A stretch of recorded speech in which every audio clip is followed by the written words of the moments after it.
Fighter, Black Belt, Red Mage, White Mage, all achievements. Let's go.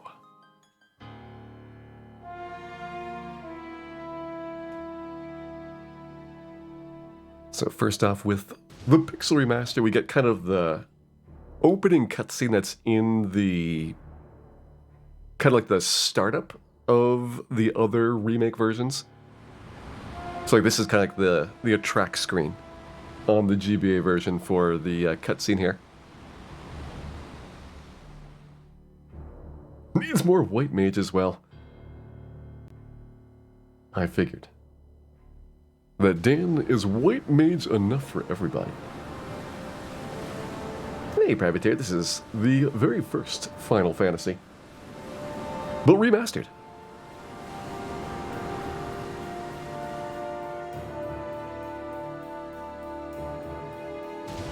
It is a little bit more ominous than the GBA version intro.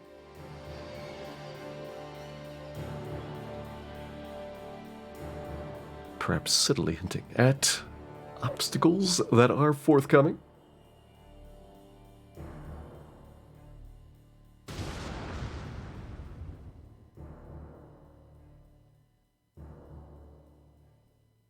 Hey, Nishidung. Thank you for the good wishes there. Papa Voice. Hope you're having a great day.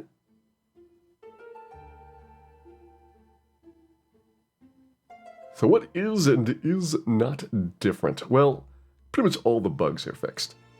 That's been true for every one of the remakes, even from the very beginning when the Wonder Swan version was the first remake done of Final Fantasy. This particular version has a pretty different take on a lot of the artwork, as you will see throughout here. It's got some quality of life improvements like mini-maps and things. I think that's nice for people that have not played the series a whole bunch before, getting a little bit more direction about where to go and things. And like a lot of the other remakes, you can quick save everywhere. It's got curse memory, auto battle type of things. I think we don't want to continue auto battle automatically though. Anything else that we're going to update here? Nope. It's got the same problem that I think the PlayStation 1 version suffered from, which is you have to hold a button down to dash rather than dashing automatically. I've got no idea why anyone would think that would be a good idea. And you see, like, there's lots of really nice overhauls to the menus and things. Can you change the artwork to look more like NES style or GBA style? Nope. This is the artwork version that you get. It's a little bit about why the fact that they did kind of redo all of the sprite work is kind of questionable, is because GBA and PlayStation and PSP versions, they're just beautiful for the sprite artwork there. And while the other Final Fantasy games kind of went through this phase of having these 3D, you know, the Nintendo DS version and mobile phone version releases, Final Fantasy 1 never had that. So it already had like a really great art set to draw on. I will say that the music remastering is very, very good. Force discounts, yeah, everything is pretty cheap overall in this game. Let's go ahead and get 2 rapiers, get a hammer, and I mean, if you want some nunchucks. I think we don't need any salami sticks though. I am good with what we got. Yeah. Let's also get our armor here upgraded.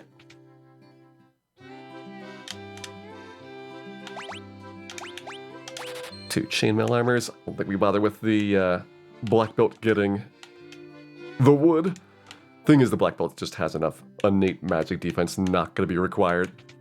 And as far as useful white magic that we might want to pick up, I mean, sure, you're going to use a lot of Cure 1.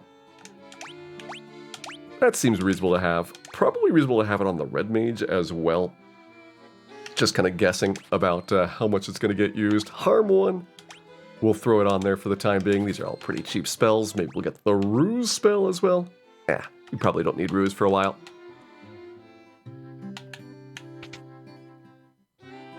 Instead, we'll get some basic black magic here, which is the fire and the lightning. Good assortment. Text throws you off a lot. It does have a little bit of an interesting experience from the fact that you are getting, I would say, maybe not the best in terms of like font design and things. That is a very well-known complaint about this version of the game. If you're not speedrunning, you can of course just customize whatever you want. PCs are wide open and very flexible for doing updates like that. See, the same thing was got as on GBA version, which you have a forced cutscene here to go talk to the king, get some information about your quest here. Acceptable mobile font. Yeah, I mean, I would say the very, very first release that they did, when this initially came out, it was really bad. This updated font is not bad. Like, I can deal with it. It's not the best font, because it's pretty small and narrow compared to the overall size of your screen here, but it gets the basic job done. Oh yeah, by the way, you can also walk diagonally. I know some people really don't like the fact that you can walk diagonally, but I think it's got like zero real downsides to just saying slightly faster freedom of movement here. Okay, we got our Grimp. Let's see, what else do we want? We want some regular imps before we go into Temple of Fiends. We'll get boned.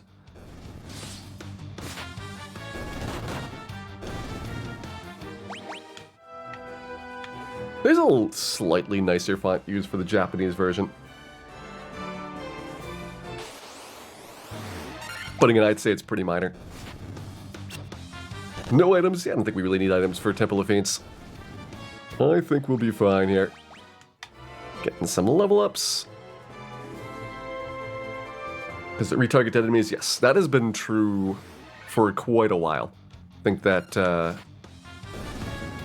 enemy retargeting, as well as the ability to use like life spells in battles, those are pretty early additions to the remakes.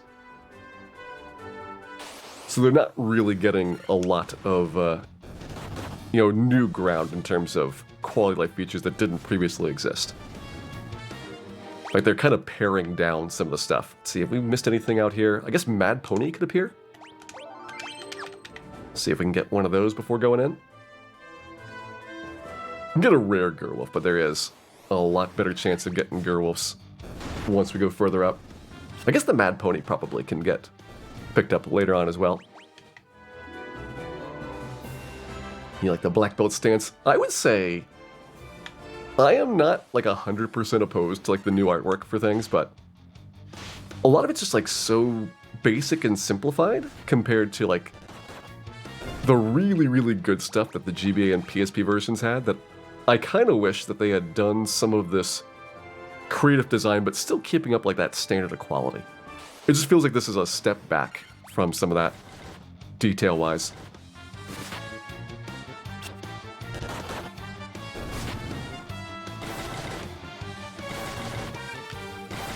Oh no, Dan's dead.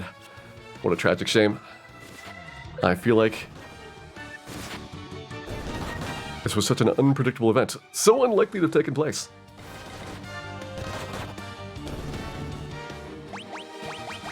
Oh well. I guess we'll have to go get him revived. Hey, Arakashi. Welcome in. Your time for the first Dan death of the event.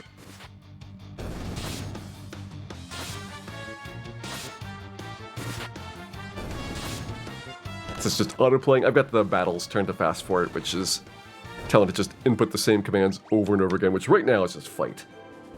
There's not much reason to do anything besides fighting for quite a while. You got this in a lot of the PSP remakes as well. That era introduced auto-battling for several of the games. Like Final Fantasy IV, you can kind of chew through a lot of the fights that way. Alright, how do we do for cash acquisition? Actually, not that much money picked up, despite doing a fair number of battles. You can see all of the new items. I think all of the shops are the same in terms of item availability, so they don't have like progressive reveal of the shops here. But some of the big things, you got the high potions from the GBA version, which is a lot of HP recovery. I think this is 150 instead of 100. Ethers is like a magic restore, but this is using spell slots. So you're getting one slot for each tier that you have available. So it's a little bit of a hybrid in between the NP system and the slot system where you can get recovery, but you still have like a fixed number of uses of each spell up until that point. See, of course, the Phoenix Downs, all the different status element recoveries, including a universal one, which I don't know why you'd ever want to have a remedy, considering that it's really easy to just have a stack of all of these things. And the classic tent, cabin, and house, with, of course, the different names. I'm going to buy one just to see if it is actually a burrito. Other than that, I think we're good.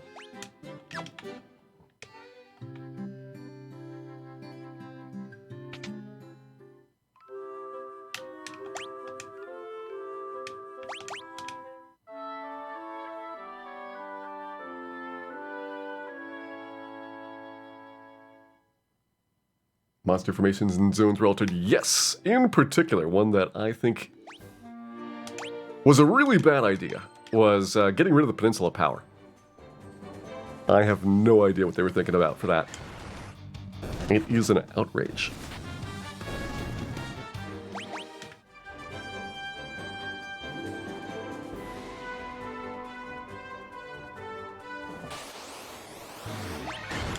There's also a bunch of redesigns of some of the bosses. Pretty much every monster that has a list of spells and skills, instead of having a fixed order that they go through, it is now random. So like Chaos could just like cure for whatever he wants.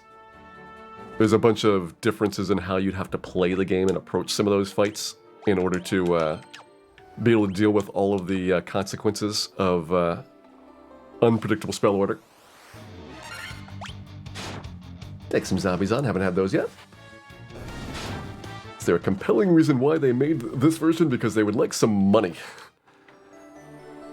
That is usually a reason why video games are made. Grabbing the cup, yep, we have to grab every single treasure chest, I believe. I am pretty certain that's one of the achievements.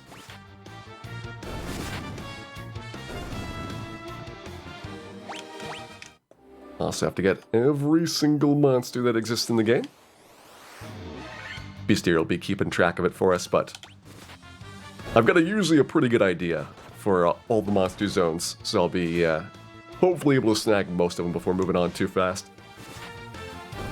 15 puzzle is in the game, and you have to do it, I think, at least once.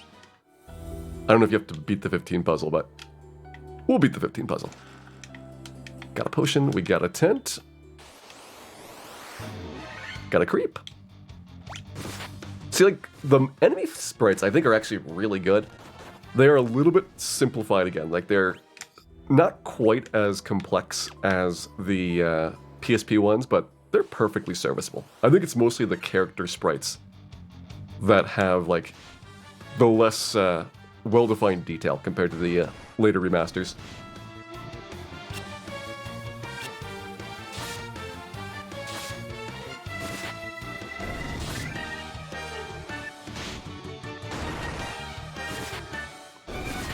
Cal's just hanging out here, poison. I don't have any antidotes, so he's gonna have to deal. I wasn't expecting to get the werewolf battle this early on, but you know what? I'll take it.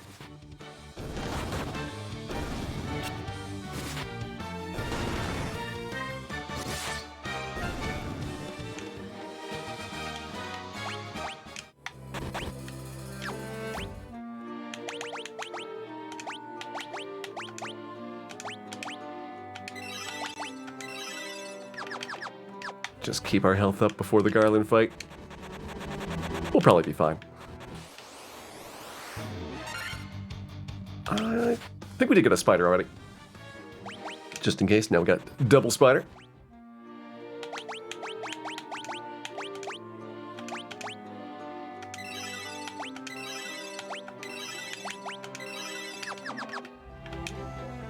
And now we have Garland come to knock us down.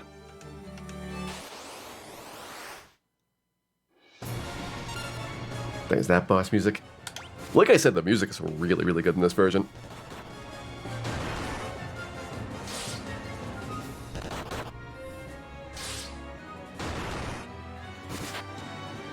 Does poison hit you harder? It's percentage based instead of being a fixed 2 HP. Good Garland fight. Hey, Artenzivius. Thank you for the good wishes there. And thank you for the princess.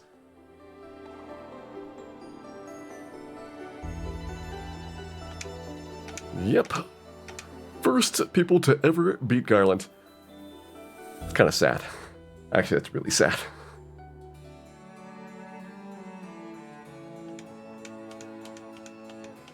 Alright, totally Warriors of Light. Let's go. We got some crystals, maybe some orbs, whatever these things are. And we've got the bridge.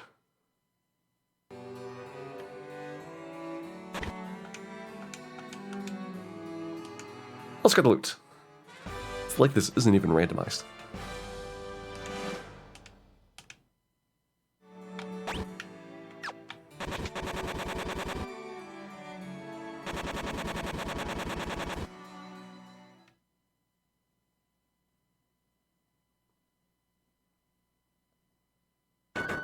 Bridge loot leaves so few options. I mean, we're probably gonna get a canoe.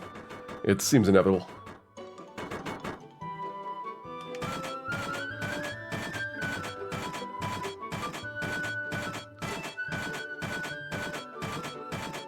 See someone talking to, or missing Sarah and then forgetting the loot. In all the remake versions, basically, if you try to leave the room and you haven't picked the loot up, the princess will actually call out to you, and you'll automatically get the loot then. It's a little bit faster than to talk to her. Just like one extra line of dialogue to walk out the door. What does this bridge have to do with the prophecy? I don't know, but it gets Dan out of town. Seems like a win.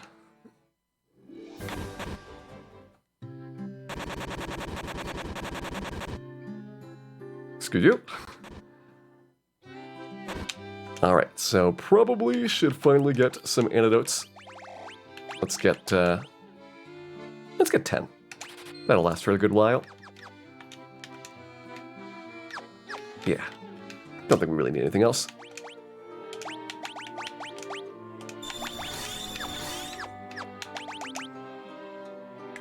Go ahead and give Ace the cap.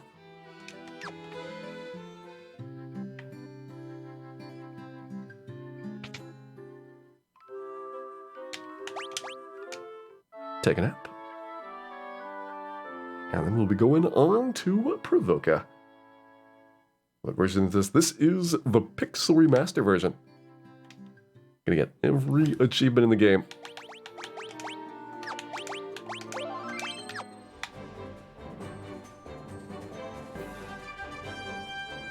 Let's go.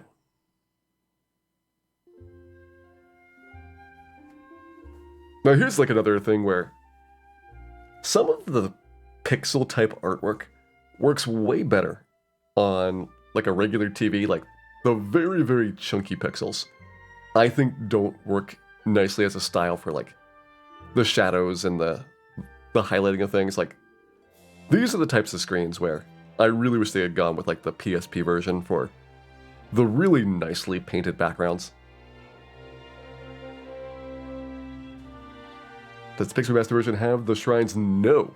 The remaster versions do not have any of the bonus content that came with like the Dawn of Souls or other re-releases that came out before. So Final Fantasy 1 does not have the 4 bonus shrines or the Labyrinth of Time. Final Fantasy 2 does not have the epilogue with all of the extra characters at the end of the game. Final Fantasy 4 does not have the after years, thank you. That I can approve of. Hey, old what's-his-nose. Thank you for that contribution to the Melmond Relief Fund. Because Melmond, tonight, will be getting lots and lots of cleansing fire. Does it fix thief damage? It's pretty rebalanced overall. That was true even back to like the GBA version. There are more balance changes in this particular release, but you really have to go to either the first releases or the PlayStation version if you want to have just bug fixes and not a whole bunch of balance changes on top.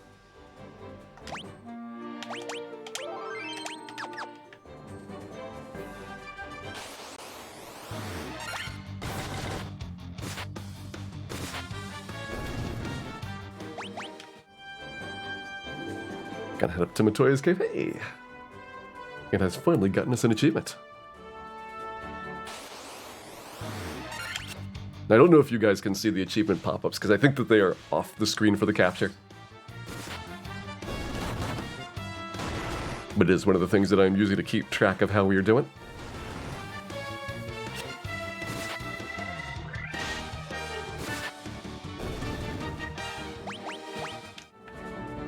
Dan leveling up, and we get to rob an old woman.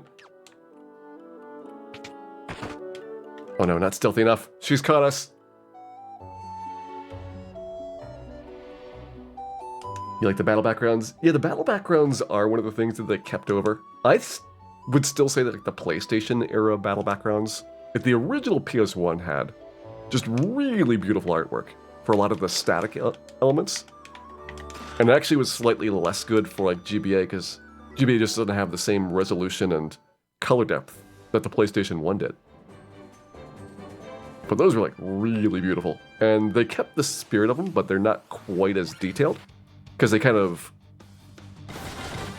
I guess, like dithered them a whole bunch. Instead of having like smooth colors, you have a lot fewer different shades of color being used in order to recreate the scenes.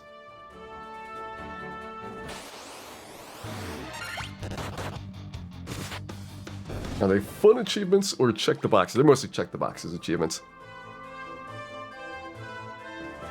It's things like doing all of the storyline quests, getting every single monster, getting lots of money. Basic stuff for like most RPGs. See how much money do we have? 471. I'll get a weapon upgrade here. Probably worthwhile.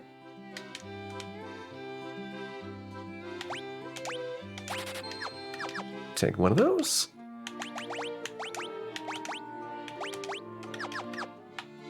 Fighter's going to be doing a lot of work here. Hey, Gator 36. My opinions on the player sprites. There's a couple of nice poses. Like, I really like the black belt pose. But overall, design-wise, I think it's a bit of a step back from the PSP. The monsters, on the other hand, they did, like, such a better job with the monsters. Like, in terms of like the shading and style on them. Like, I don't know why they didn't use that same style for the players. Seems like it would have been a really easy thing to have kept with, you know, like one art style for like all the elements on the screen. Hey, inflatable beef Jesus. Thank you very much for resubscribing there. Back for 13 months in. I hope you're enjoying watching Bicky get pummeled. We got a boat.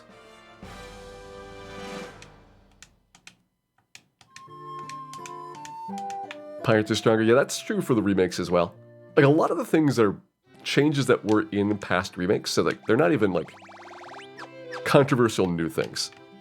I think people that are comparing this to the original NES version are probably maybe seeing like a bigger jump, but if you have had experience with all the remakes in between, especially GBA and PSP, many of these changes are not new.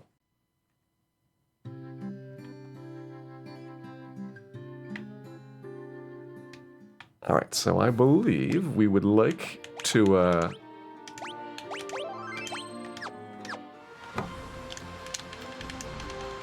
get our 15 puzzle done. Forget if you could hold the button down in this version or not. I thought you could do it for 55 times, because otherwise my finger's gonna get really tired here. We're doing some ogre battles, so because you don't have the same encounter manipulation as you do on the NES release, it's a lot tougher to get the constant ogre battling, but instead you get pretty much faster leveling overall, so you can get lots of experience. Alright. Let's go, 15 puzzle time.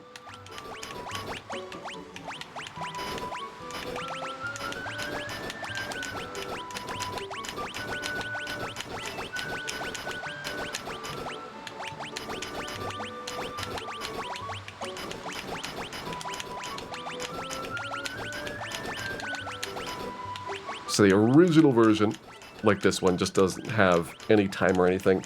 It's more for the fun of basically doing it once as like an Easter egg.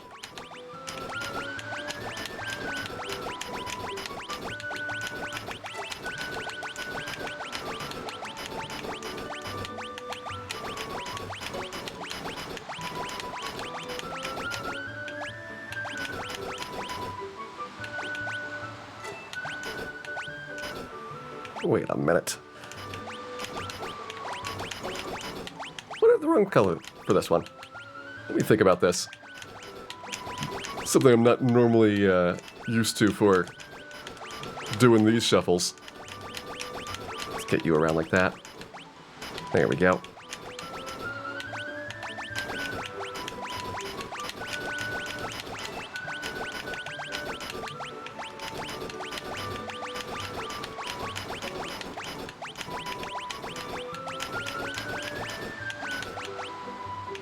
All right, now I'm confused.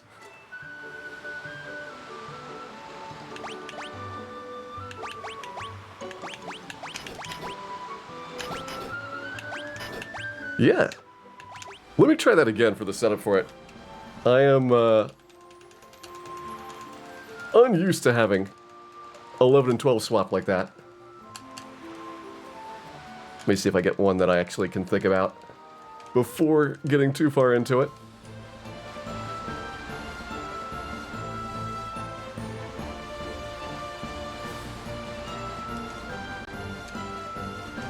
Oh, so many button presses!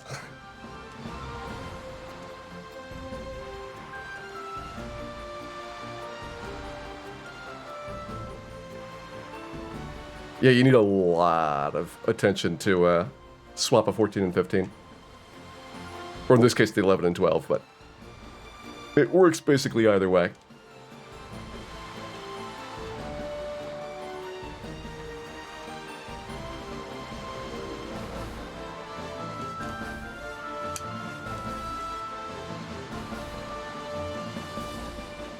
A plus B 55 times.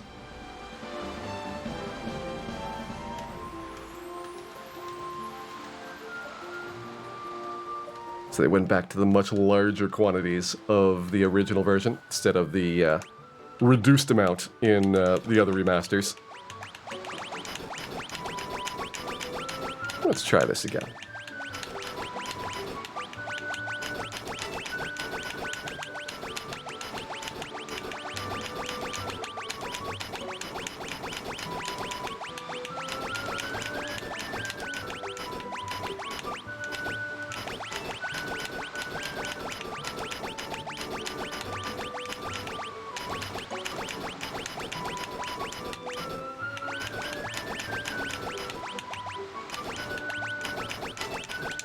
There we go. Alright, now my hand's very tired from getting into that, but we have done the 15 puzzle. Make sure it wasn't a fluke. We will do it again.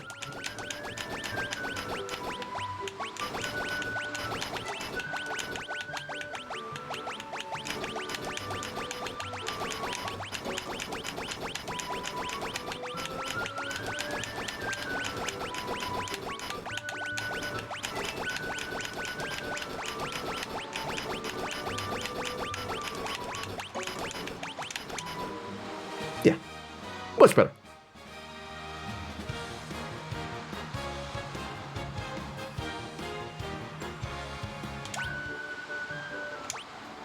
Ah, 15 puzzle fun is done. Now, let's go and grab some dwarf cash. I'll grab some Kaizuku's tip.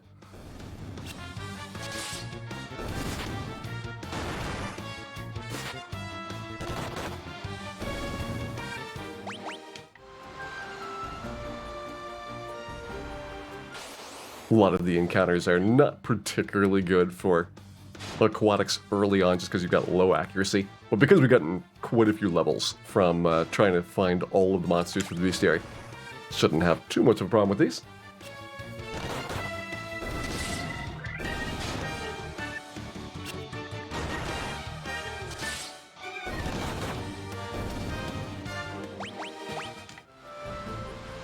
Yeah, I don't know if they've got just like pure randomization for the tile arrangements there, giving you sometimes unsolvable puzzles.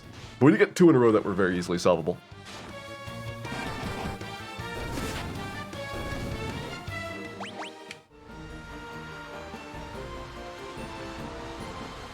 How does black belt growth work under a level 99 system? So for the earlier remakes, like GB and PSP, that increases the number of levels that you can get to. You just get ridiculously powerful characters.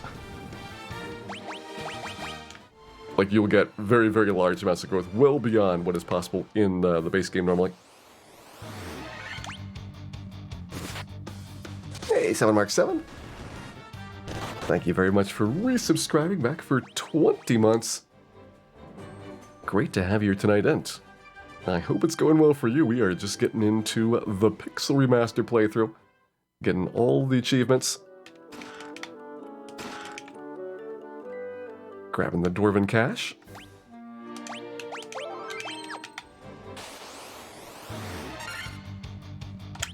I think we did get Girl already. Just in case, we'll kill these things too.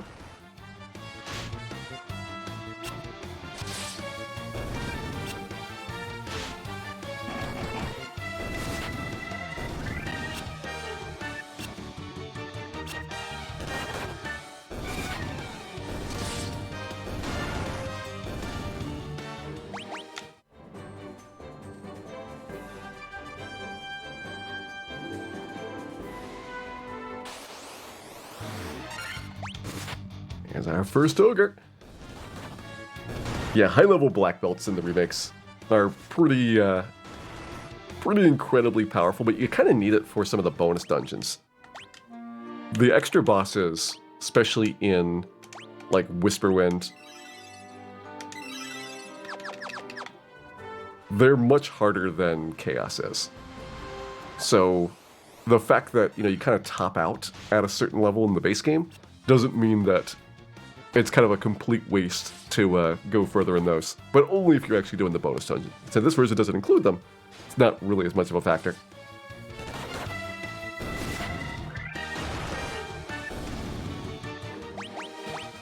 Hey, we got a potion.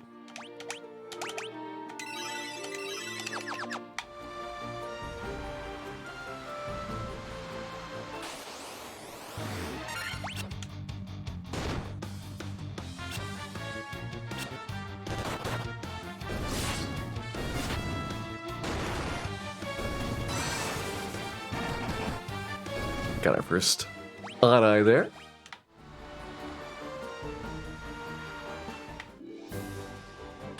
See what the prices are like in Elfland for the shopping coming up.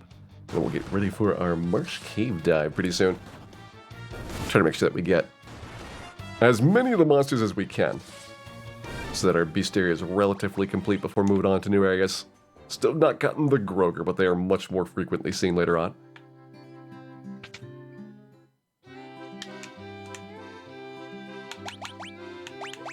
Probably good with just having Red Mage go rapier. Not really doing much. Let's see what is on the tombstone. Well, there is Link. Naina? No silver sword yet. That's been removed for pretty much all of the remakes. It is really, really overpowered to get the silver sword at this point in time. So they've only got them starting in Crescent Lake. Again, that's been true for a lot of remakes by now.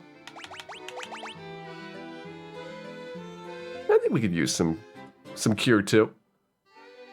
Question is, do we also want to have Lit 2 and Fire 2 here? It'd be kind of nice.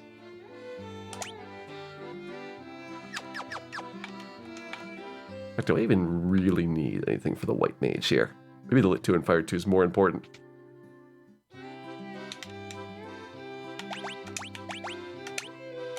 Get 2 for you.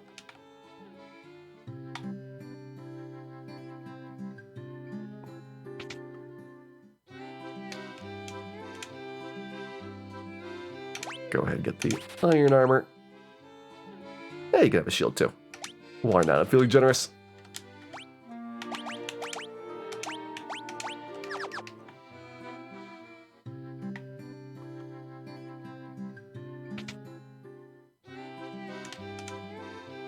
on other things that we should probably grab. I mean, we got enough pure potions to make it through the marsh cave, most likely, but we'll have some extras. Those things will be used quite a lot throughout a playthrough. Doubt that we're gonna have a lot of deaths, so maybe we just grab some potions and then like one tent to get more MP back before Astos. That seems reasonable.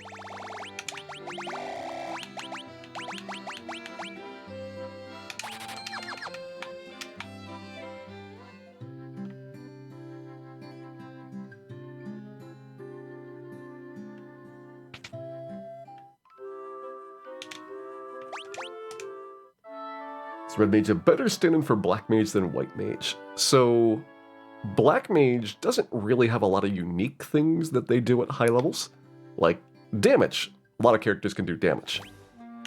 Whereas the White Mage is like, got stuff like the Wall spell, or AoE heals that nobody else can do. So I think if you're going to have, you know, a Red Mage in the party, and you want to constrain your number of mages, like in this case we wanted to get 2 melee characters, probably better replace Black Mage with Red Mage than White Mage. And it also kind of helps that, you know, Black Mage is kind of hard to keep alive compared to the other characters due to their lower HP, generally frailer. So it's nice to have a character that's got a little bit more survivability. Hey, Kalanzo 2, welcome in. Time for our first Groger of the night.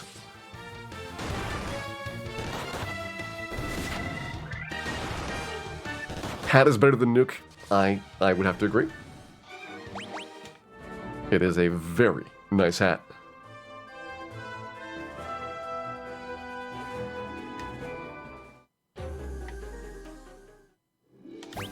Is there anybody else out here that we want to grab right now? We can probably find ghouls and things pretty easily. Got some shadows. Like, look at these shadows. They look really good. That's what I like about the enemy sprites. Even though they're pretty simple, like, they're just so well done.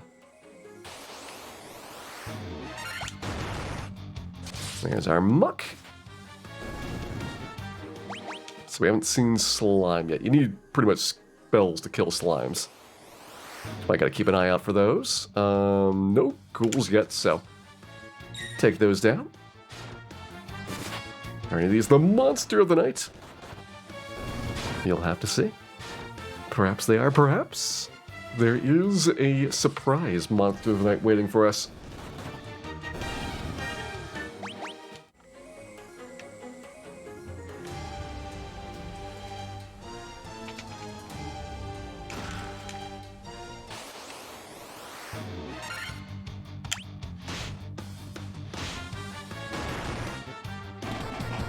Do the attacks use your speed stat? So, in the remakes, they do have agility impacting turn order more.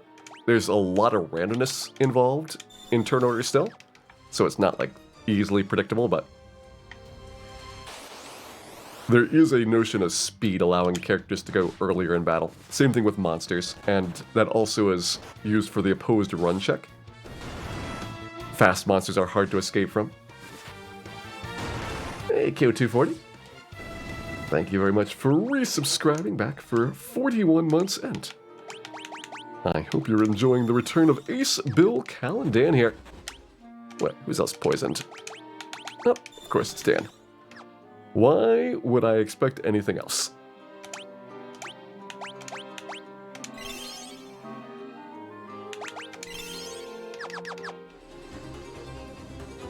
Will I use Ethers and Phoenix Downs? Probably.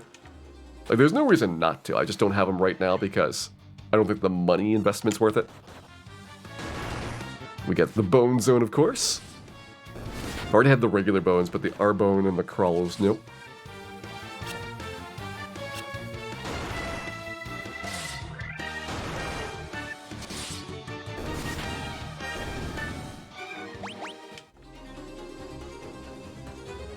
Already level 10. Well, I've been taking like every single battle, which does significantly increase the speed at which you're going to level up. Normally I would not kill a slime, but, well, a scum, but in this case, since we are looking to get the bestiary filled out, go ahead and waste a lit 2 on him.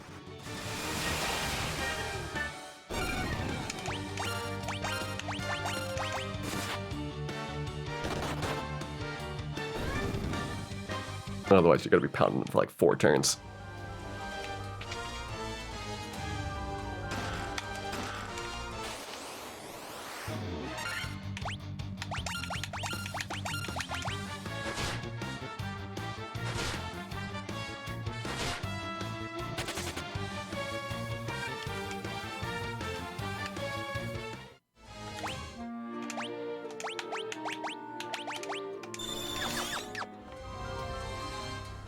Alright, so that's top of Marsh Cave done. There's certainly a lot of scorpions here. Let's get rid of them. I feel like it's uncalled for.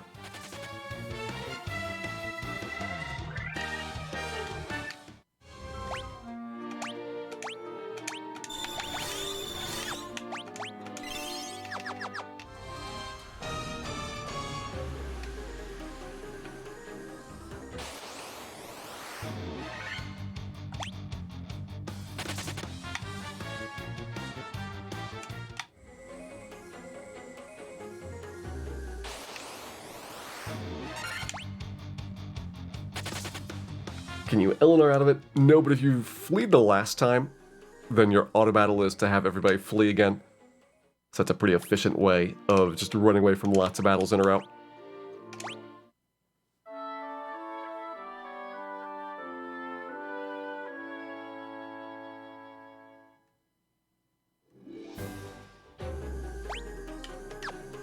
There we go. Yeah, you can change your party members. Don't want the black belt though? I mean, do you want Dan leading the team? Because this is how you get Dan leading the team. Just saying.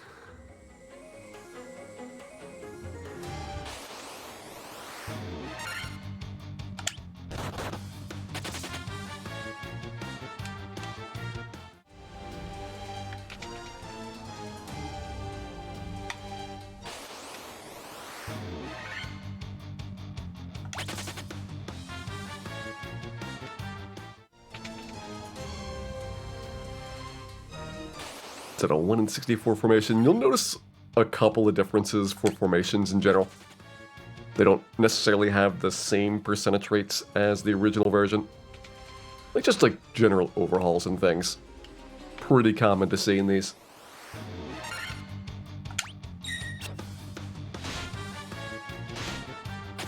Munch Munch. Bat.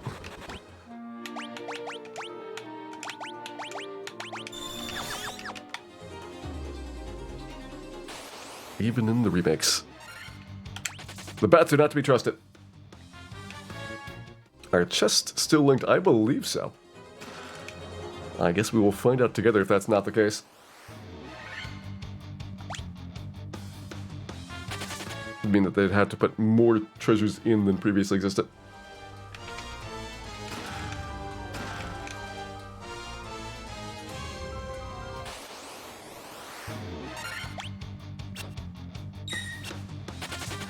Oh, you can go ahead and spoil things, Max Frost. I don't think it's going to notably impact how we play this. Save in case of wizard problems. We're good. 4 wizards. Just what we wanted to see. Because it means more wizards can get lit-toed.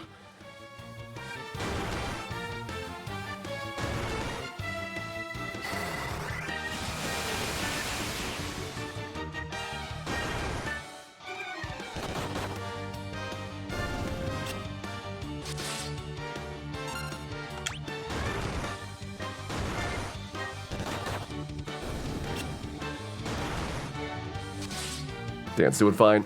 Just taking a nap.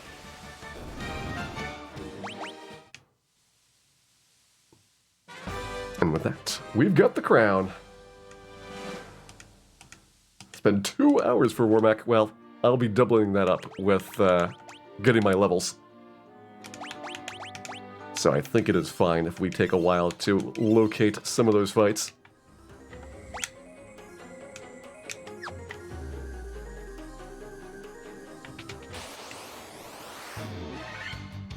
Hey, we've not had gargoyles yet.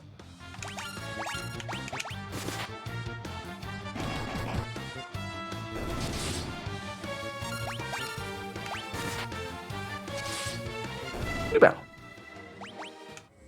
We could also have gotten the gargoyle from the key lock chest in Temple of Fiends, though. Have we missed anything? Because we never had we ever had an arachnid here? Or maybe the only thing that we've not found so far in the Marsh Cave.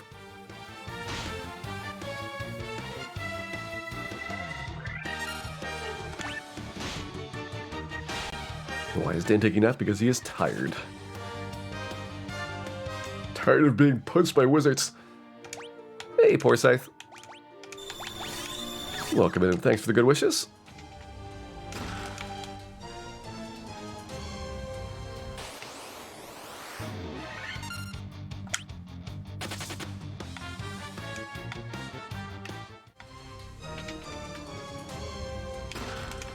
Alright, so we do have to open the non-interesting treasure chests. At least I think we do for the achievement for it.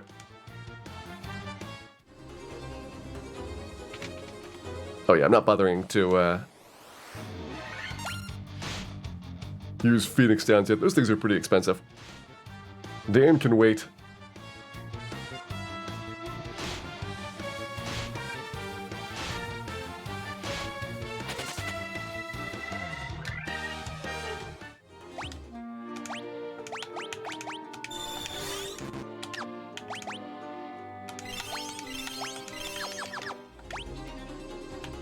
Alright, so which ones have we not opened up? Just go ahead and get everything done here in one go to make sure Marsh Cave is marked as totally clean. Like, I'm pretty certain that you don't have to, like, go into the rooms.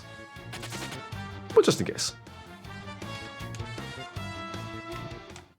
How many out-of-bounds bats in this playthrough? I mean, in our hearts. All of them. All bats are out of bounds. Sadly, in our faces, bats are quite frequently far too inbounds for their own good.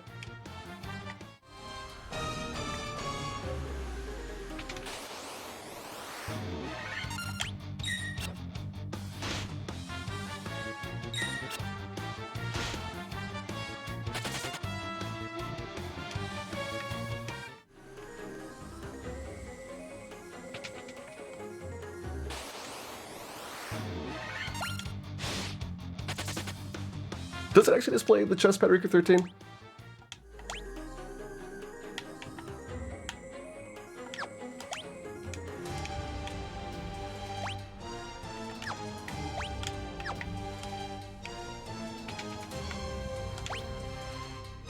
Because it seems to be only once you have opened the door that you get that.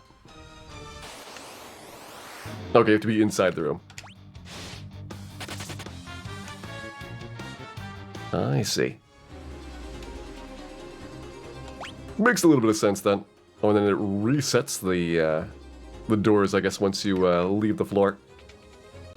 That's a little bit rude.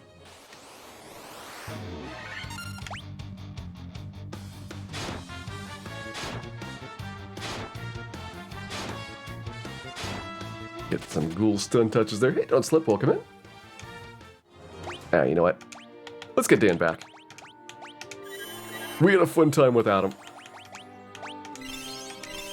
But now, we can have a fun time with him.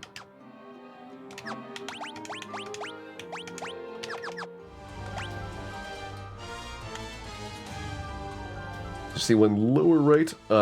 That's stairs on this particular map. It's like normally these chests are linked to other treasure chests in the game. And for those not familiar with linked treasure chests, it means that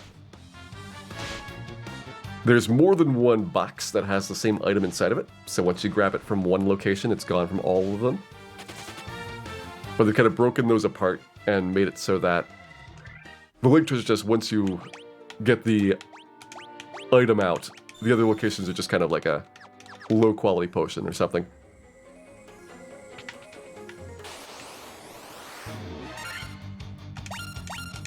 Let's get Dan on fleas so we can get everybody running.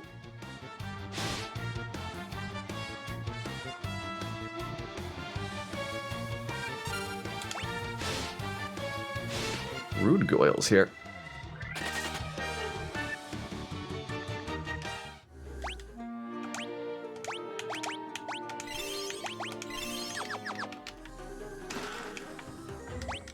I probably should use upgrade on you in case we need to do some more sorting.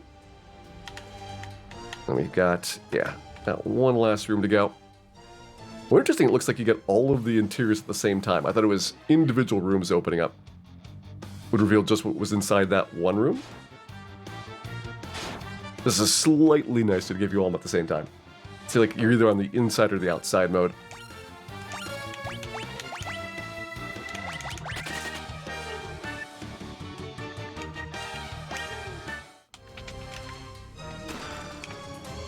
Alright, so that should be everything we can get for right now in the Marsh Cave. Hey, we got, finally, our first arachnid here. Help us complete our bestiary.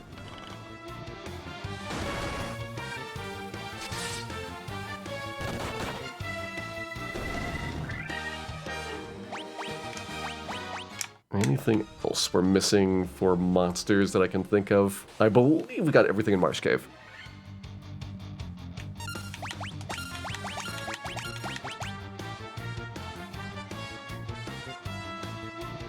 Nice to leave the dead and wounded behind.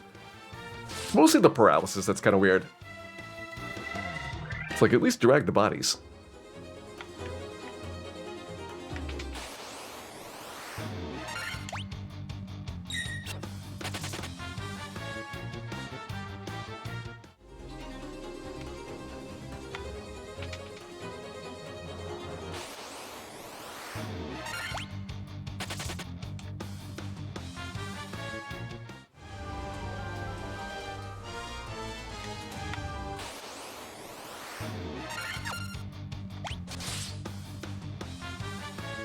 Let that be a warning to you, Muck. I've got my eye on you. Alright, so that is Marsh Cave out of the way.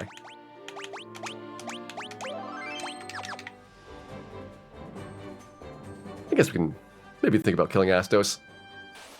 Yeah, you know what? We should do a bunch of shopping first. Get that stuff done. Restock on our supplies, and then get ready to do the whole Mystic Key quest in a big go-around.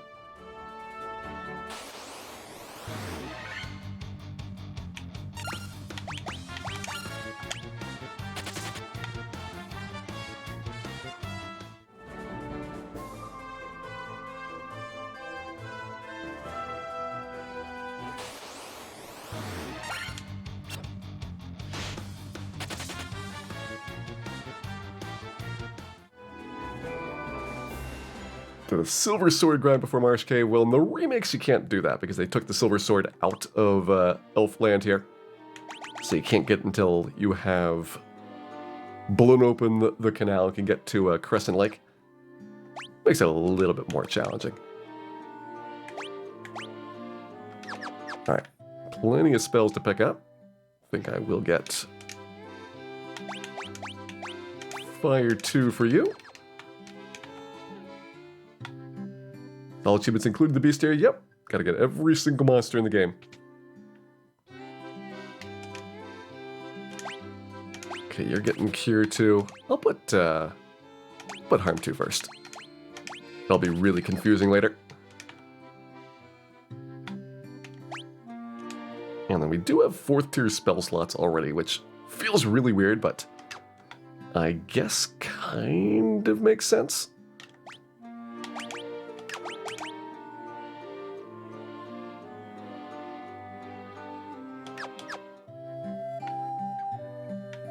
Let's say we don't bother getting those yet, because I still have to pick up the 2nd tier stuff that I skipped. As far as I know, the big things for 100%, like, you're pretty much just playing the game, so get all the way through. Then you've got to open up all the boxes. You've got to kill one of every monster.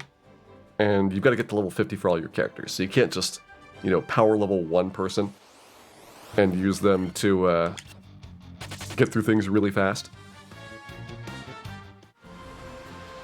But I feel with how much faster the experience growth is in this version of the game, getting to level 50 is not going to be a big deal.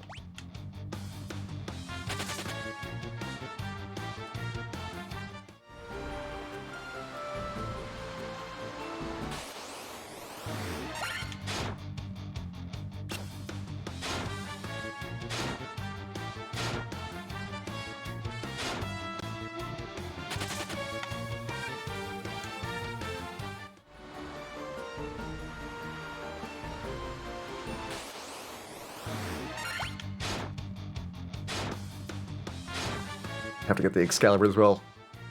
Yeah, I guess that would be included in the all quest part of it.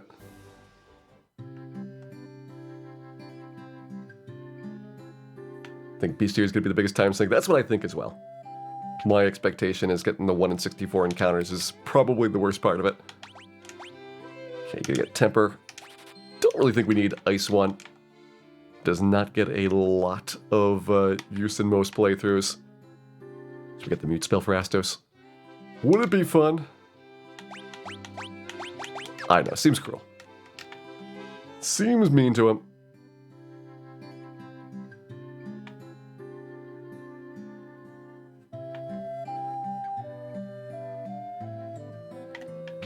Get lucky with Warmechs. I mean, we got lucky with Warmech, but then we had a lot of time spent on the Iron Golem, and still moderate time on the T-Rex. Like, there's several monsters that are pretty challenging to get. Okay, more antidotes. Definitely need those. Might be worthwhile getting one Phoenix down now that we've gotten a little bit further in. Couple of ethers in case we need to use some higher level spells. A lot of potions. Good enough for right now. Sea monsters or kill monsters. You have to kill one. I don't think you have to win. Like, I think you can kill one and then run away. But all the really, really tough monsters are solo anyway. So Warmech, T-Rex. I guess Iron Golem, technically there could be two of them, but you're probably using spells anyway, so it's not a big deal to lit to them.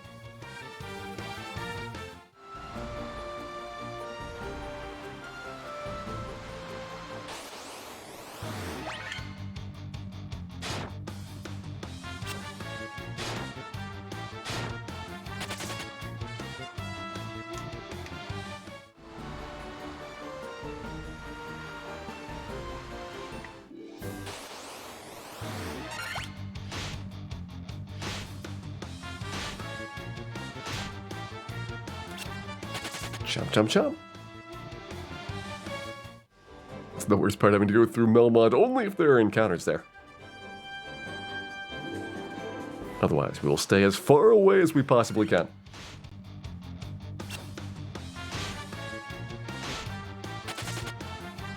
Hey, Cora, thanks for the good wishes.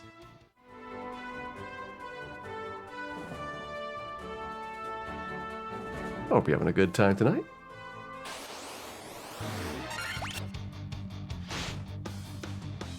You like the music better in the original? I don't know, the music in this one's really, really good.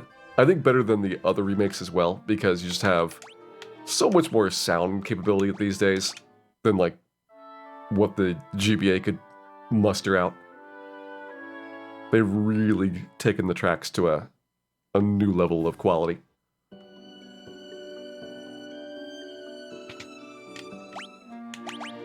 Alright. Looks suspicious. Let's see if we can murder him.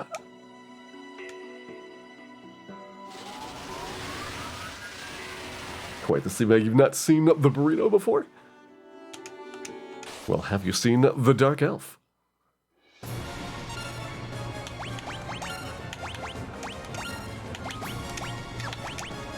Let's temper the black belt. That should be fun. I guess nothing Dan can do here right now. Oh, the fire, it hurts.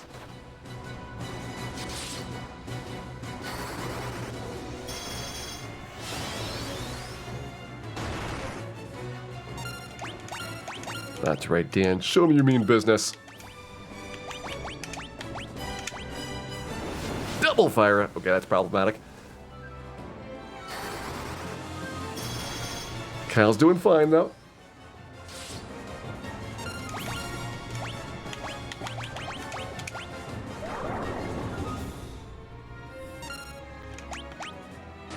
Rude.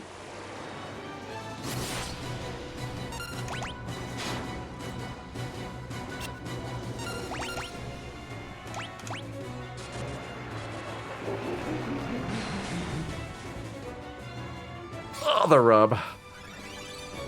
All right, Cal. Let's see if you can finish him off.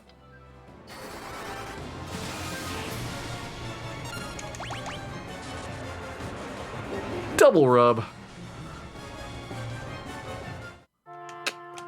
Too much for us. Too much. Try again.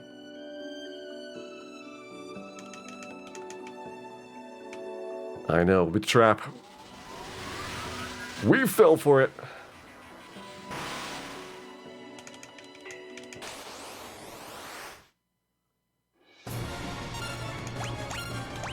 Yeah, getting 2 fire too, which is pretty bad at the start.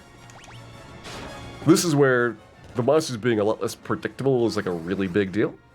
Because normally he'd be going through a rotation that had a fixed order. Like he would start off with rub as his very first thing, and then he would move on to a couple of debuffs, and then eventually he'd get to the fire 2 and lit 2, and you had to be kind of prepared for that part, but then you get around it, and you keep going, and you've got some freedom before you get the next one. Here you can just do them back to back.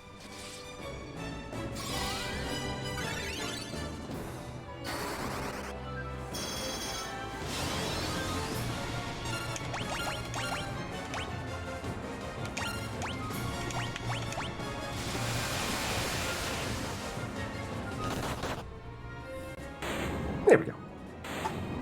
Estus is done.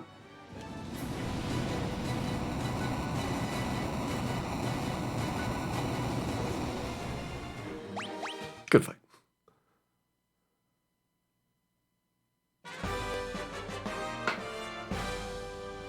And there were no problems.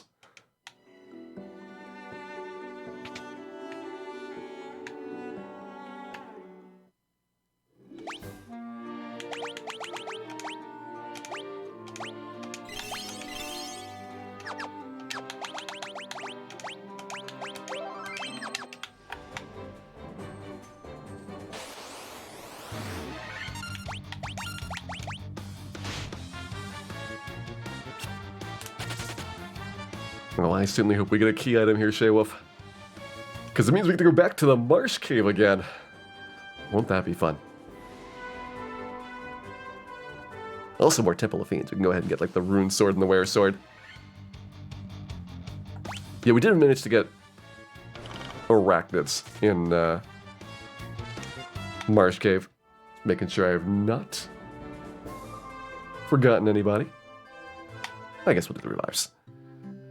Although they hardly deserve it.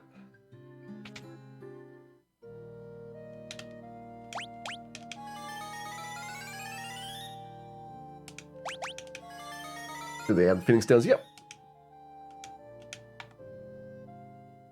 Phoenix Downs cost more than the clinic does, though, so saving a little bit of money. Well, they give you lots and lots of experience. Unlike the other remakes, I think it's a little bit stingier for gold. That you don't get, like, many thousands from doing the 15 puzzle. Instead of 15 puzzle just for fun.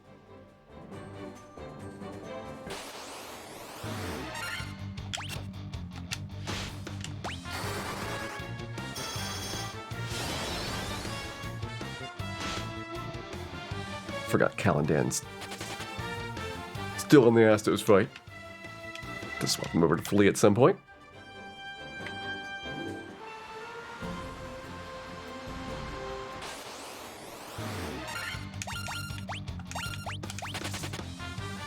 Diagonal movement messes you up. I mean, I think it's something that you can get used to pretty quickly. Like, if you just use a D-pad, you wouldn't even really have to worry about it if you didn't want to. But I don't see, like, any downside to having it.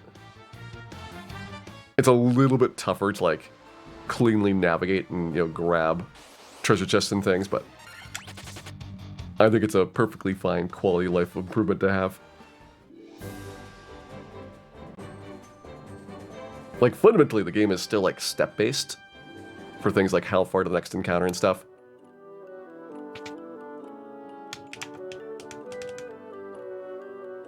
So it doesn't really majorly change any of the mechanics for it.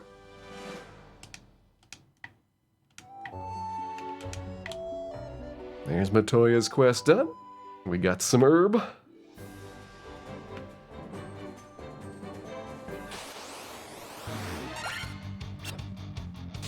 I know overworld sprint. I think the overworld's not really big enough to need sprint that badly, Tenton.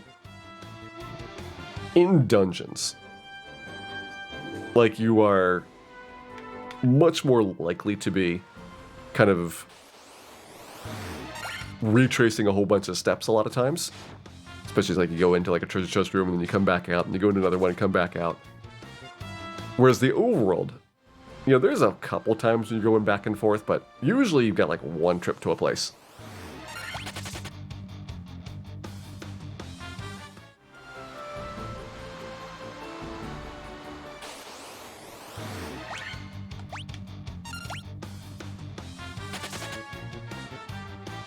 This game was always kind of about more the dungeon part of it than the overworld exploration.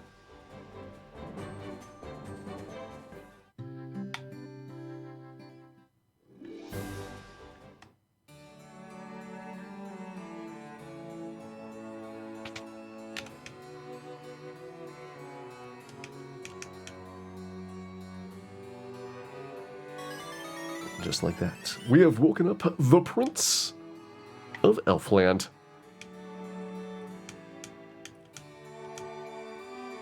And acquired the key.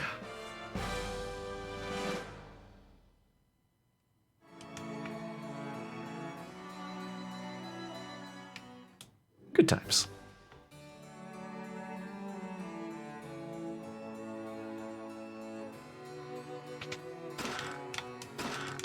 Get that silver hammer, get a couple of equipment pieces, lots of cash here as well for doing these trips.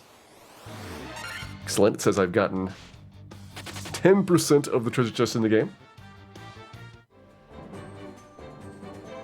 It feels kind of high for this point in, but maybe that's correct. There's a lot of low-hanging fruit early on.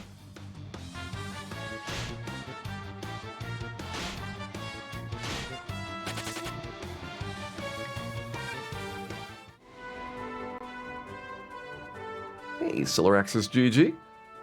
Thank you very much for resubscribing back for 47 months. Hope you're having a great time. I said that Pixel Remaster version wasn't worth it. I said I didn't recommend it to people. Unless you were going to just pick it up on sale.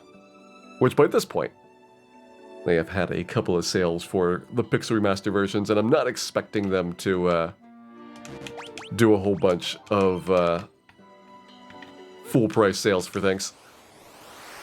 Alright, so we got our image fight here, and that looks totally fine, so why don't we kill these guys?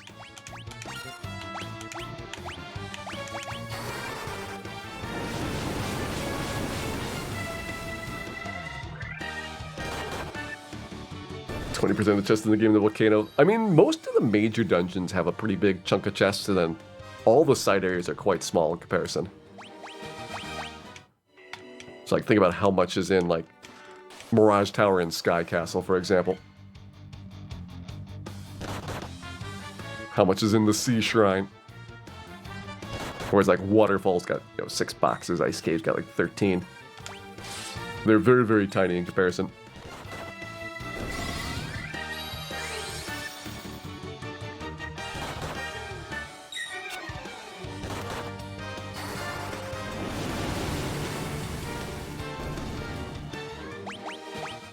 Are all trap tiles replaced with trap chests? Yes! Trap tiles do not exist in this version, which means that there will be no Agama grinding. I know. It is tragic. But what can I say? Budget cuts. Couldn't afford the Agamas.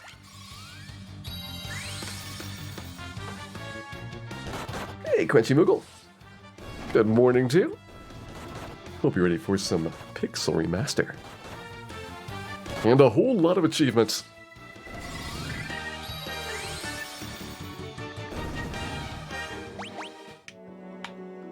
Alright, the Power Staff. It's like the Power Glove, but so bad.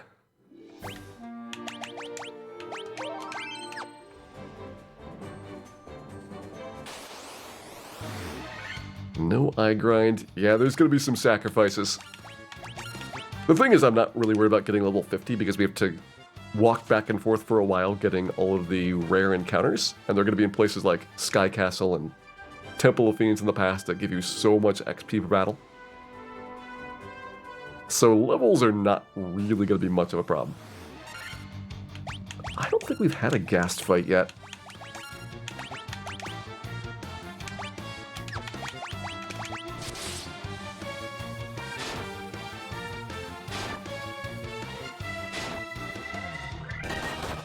Its all achievements include the 5 special dungeons. No, that is not in this version. All of the bonus dungeons got taken out for the Pixel Remaster version.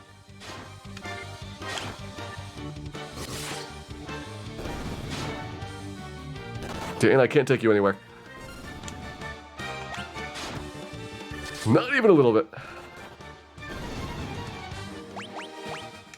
Yeah, I'm kind of sad that you don't get the bonus content from the earlier remakes. Like, that is something that I really do think is kind of a bummer for this version especially, that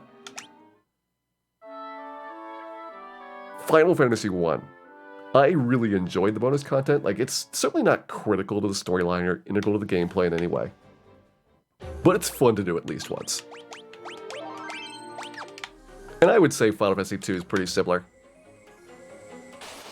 You get a lot more quality time with some of the characters that, you know, they're only around for like a chapter or so, like Minwu and Layla and, you know, what's his name? The other guy.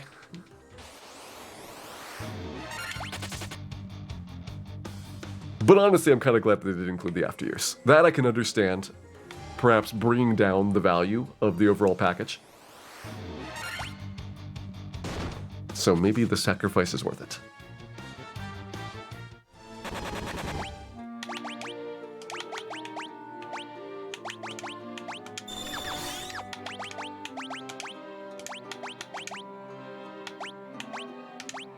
Yeah, you can get some gloves. We have other upgrades at this point.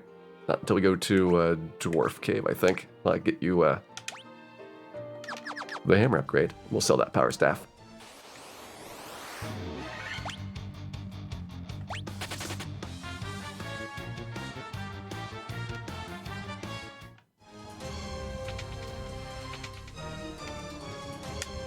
Just turn out the bonus content if you don't want it. I mean, bonus content was pretty much always like completely outside of the main storyline. Final Fantasy 1, it's a bunch of dungeons you can go into. If you choose not to go into them, it doesn't affect you at all for the placement of them. I guess Final Fantasy 2 throws you automatically into it after the main storyline is over, but again, you could just say you're going to stop at that point. Like Chrono Trigger DS, there is, you know, an extra chapter. But Dragon Quest IV DS, there's an extra chapter. Like, they've handled these kind of bonus content things similar to this in the past.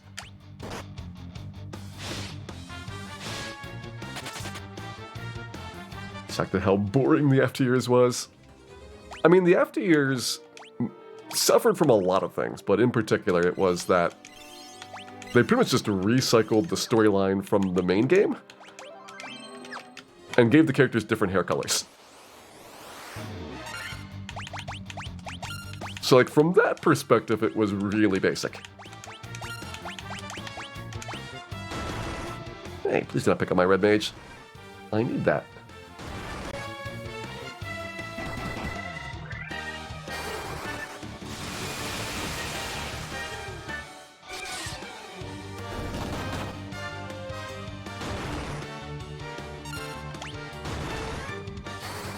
I mean, I guess don't pick up my black belt as well, but too late. I forgot to specify that. More monsters. Ooh, cobras, that's right. I bet we can kill cobras, but let's find out. So I guess the other monster was the trap tile that's normally in the room? It's weird that they got both the guy standing there and the trap tile on the treasure chest itself.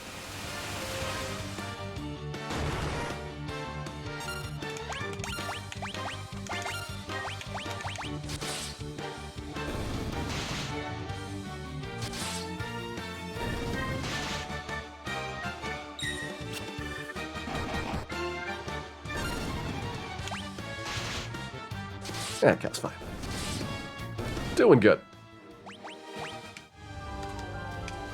Okay, there's our silver bracelet. Interesting that it's there and not elsewhere in this floor, but I will take it.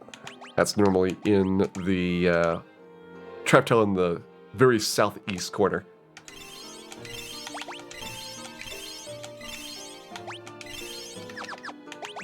So now you're making me curious about what the other chests have.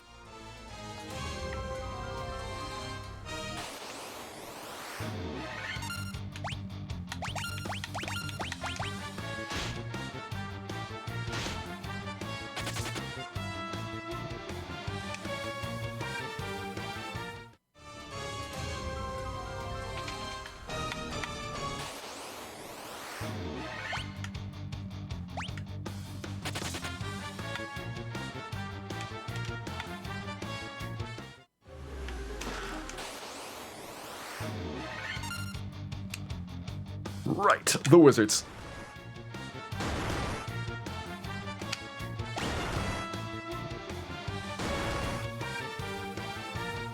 Would help if it was not in an auto battle right now. Hopefully it'll be okay.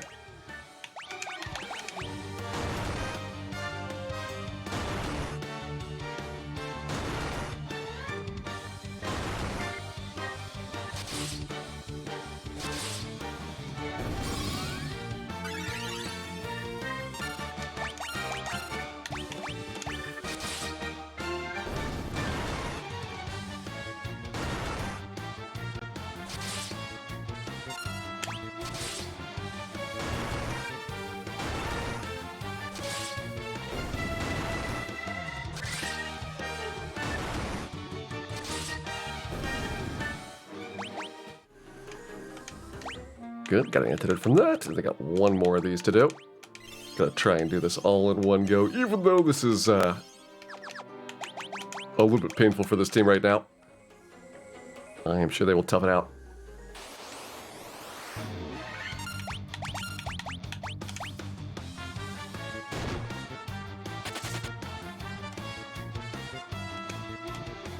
Gonna get the Chrono Cross Remaster. It is an interesting situation. I will talk about the Chrono Cross Remaster. Just some opinions on it. Because it's not worse than the original version. Like, it replicates many of the flaws of the original version in terms of, like, slowdown in certain battles and, well, just lots of slowdown everywhere. But, like, you kind of expect a little bit more out of a remaster, and at the same time, it's meeting the minimal requirements. Which is that you can access the game on a new platform. It doesn't seem like there's crippling game-breaking bugs, so it's not in the same boat that, like, Secret of Mana and other games where we're like, it was actively, like, worse than the original. But at the same time, like, do you want to reward them for kind of like a half-hearted port? And I feel like this one's a lot more interesting opinion-wise for, you know, it's like maybe about the same price as it would cost to play this game on the PS1, but it gives you accessibility for all these new platforms for people that, you know, aren't going to like a PS1 around.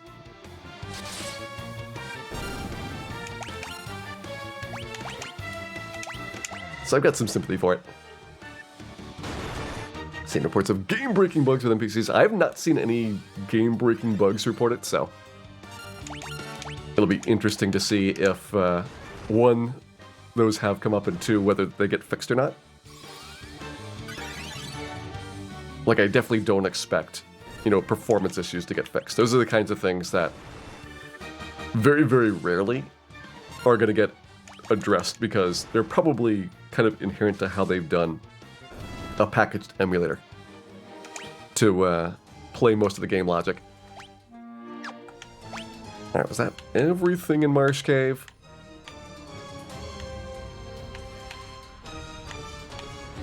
Looks like we got everything down here.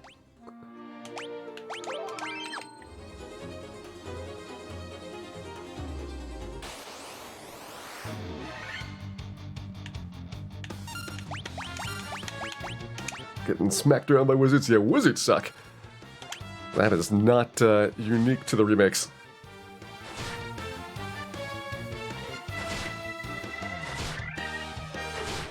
They've got add maps. Yep, lots of quality of life improvements for mapping and for seeing the overall screen. You also get the mini map here, which can help you with like town navigation and things. Like they're very catering to new players. Like they're not making you kind of tough things out just for the purposes of being, faithful to the original. I am totally fine with quality life improvements like that. They make a lot of sense to, not change how the game works, but at the same time, make it more amenable to like modern standards.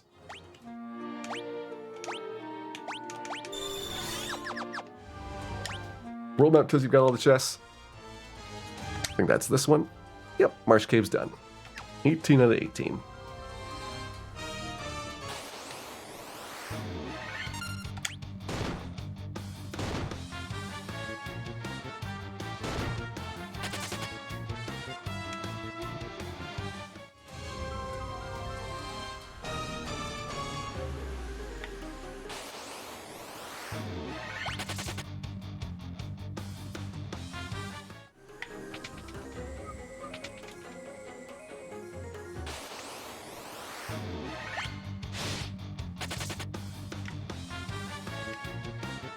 Like the battle screen transition. I like that it's not super long.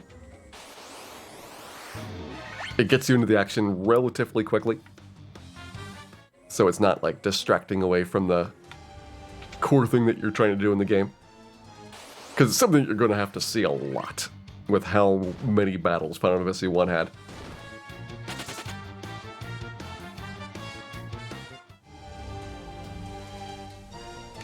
Now, we're going to be full clearing a lot of things. I will make sure that we get all the treasure chests in the game for an achievement. Trying to get all of the bestiary monsters as well, which so far I believe we've gotten everything available up to this point for the areas around here.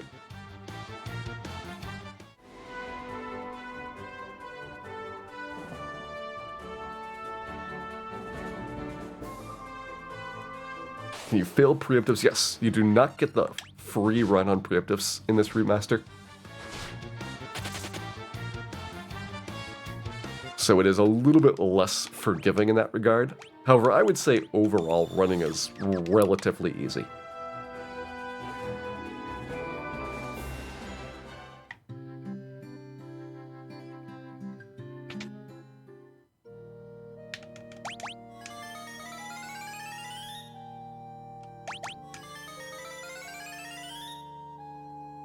Alright, get those light warriors back up.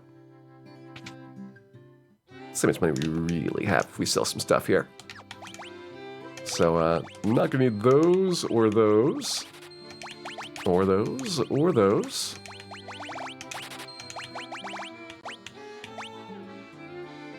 I guess we still have chainmail on the red mage, that makes sense. Don't need that.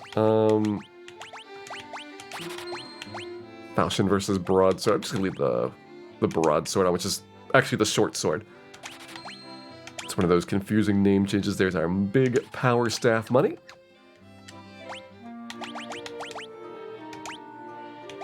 And as far as black bolt's going, so you can see the same increase in defense based on your level, but one of the things they have changed with it is that it's, and this is true in early remakes as well, it's per body part. So equipping the copper armlet is not lowering your defense as much as it would on the NES version. And this is not a big deal, but the reason that's important to know about is because you can just put a ribbon on, and you don't need to have body armor or other things if your black belt has enough levels for those other slots. Just something I thought I'd mention. For those that were unaware.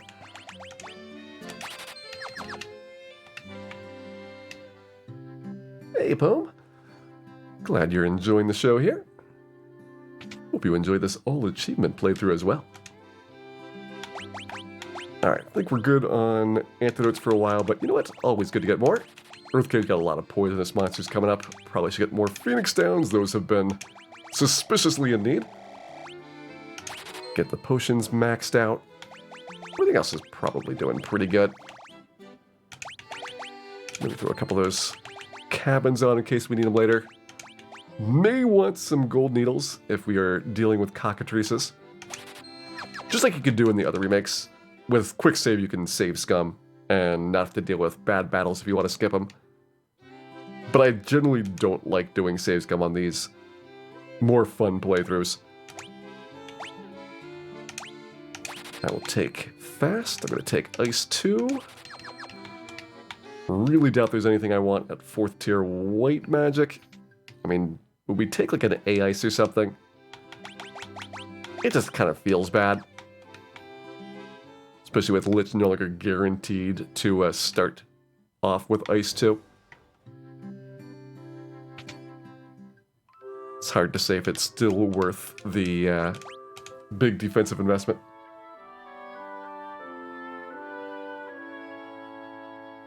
First Steam game you got 100% achievements for. Nice. I think it's not particularly onerous for the achievements here, which is good. There's definitely some games where they make you do like absolutely mind-numbingly tedious things to do achievements. And this one's kind of like just play the game. And then a couple of things on top, which we have to do the bestiary, we have to do all the chests, and we have to get level 50 for the characters. So it's like, okay, that's not bad.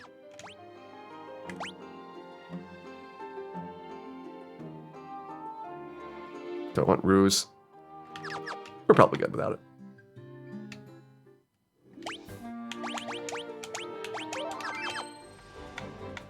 Where to next? I guess we have to do Canary Castle. We have to do Temple of Fiends. That's right, Bill. Punch that wolf. Probably deserves it.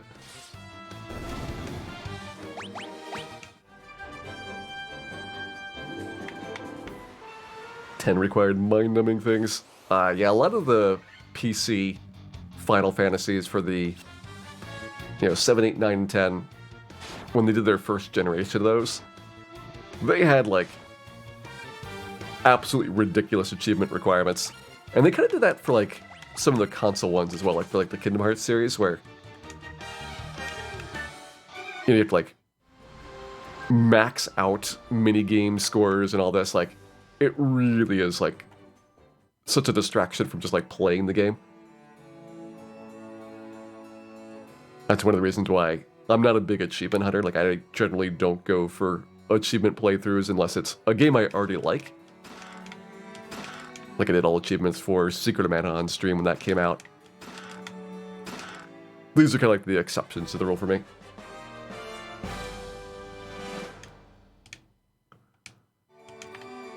The really fun ones, like, I remember when I got like the Baldur's Gate game series on Steam, like, there's like 300 achievements. It's like just keeping track of everything you have to do would be impossible.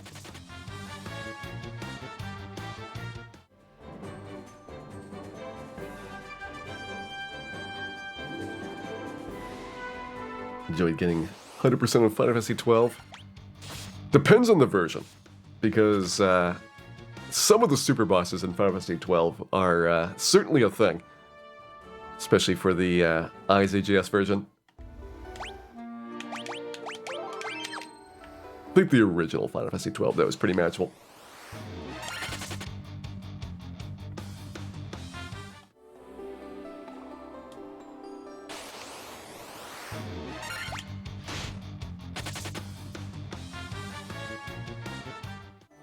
Already got our creeps, already got our gargoyles.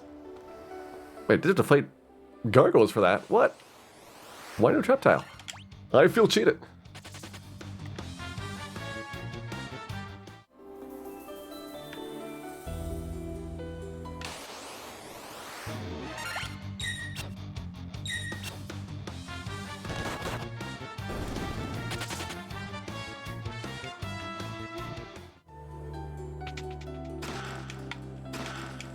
Huh. They took the trap tiles out of Temple of Fiends. I mean, gargoyles are pretty easy by the time that you get here, so it's not really like a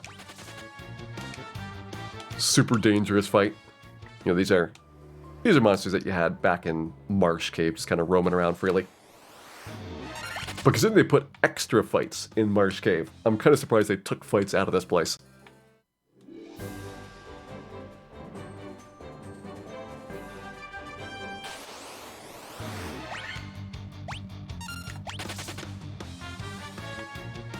Did the special effects swords work? Yes. All the remakes fixed the elemental damage. It's nothing impressive. Like, you're getting a couple extra % on a game that already has really massive variance in damage ranges. So it's not going to be like a make or break thing to have the right elemental compatibility on your weapons, but it's a nice thing that they did put those back into the game. It's a much more impactful thing for armor, which is why I'm pretty certain they would have noticed if armor was broken for elemental resistance. Because that basically halves or even quarters a lot of the time the damage that you receive from certain spells. But for weapons, because it's like, 10% bonus range, that just kind of gets lost in the noise.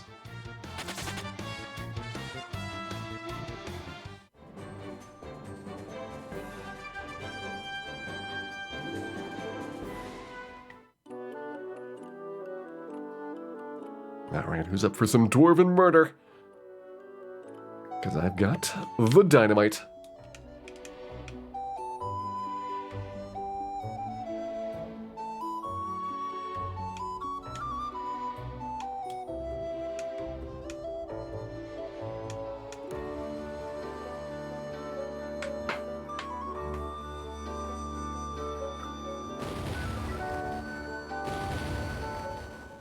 Now he thinks standing behind that rock is fine.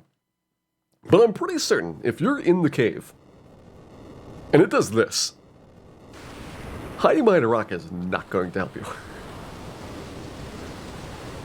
That place is going to be flooded.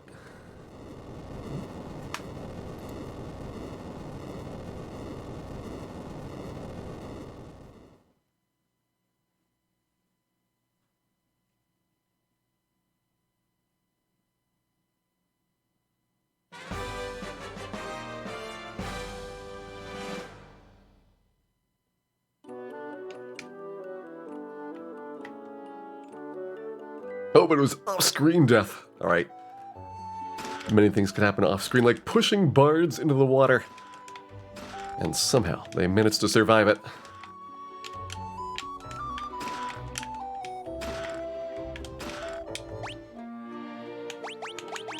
I'm probably just gonna sell... I mean, I guess we can hold on to some of these for a little while. Not bother getting the long swords for a bit. Yeah, we'll do that. Actually bother equipping those. Can take that, so you can take an upgrade too. Get that silver armor on the red mage.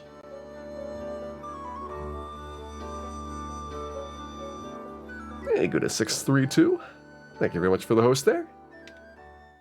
And for those coming in, we're doing an all achievement playthrough of the Pixel Remaster version of Final Fantasy tonight. Having a fun time and murdering lots and lots of dwarves.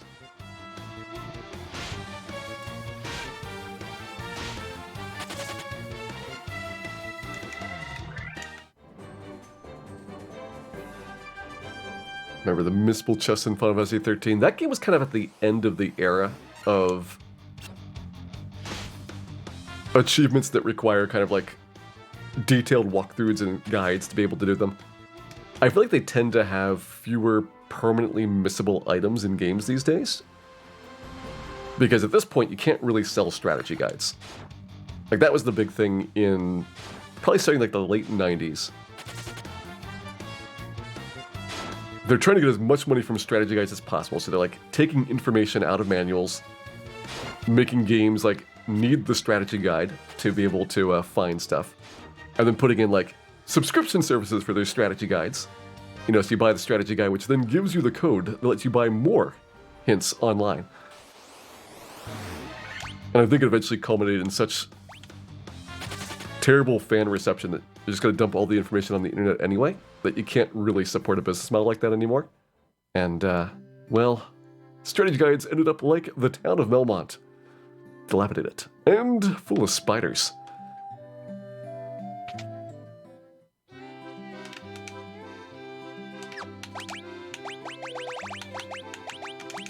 Alright, let's get rid of some stuff we don't need. Our short swords are done. Got plenty of extra iron armor. From all those pickups. Yeah, don't need the saber, don't need the silver knife. Yeah, nobody can use that. Oh, the wear sword. It was there, and then it was gone.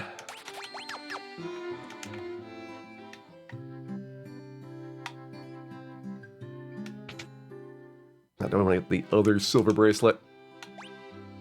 It is an upgrade for the black belt, at least temporarily, to have that.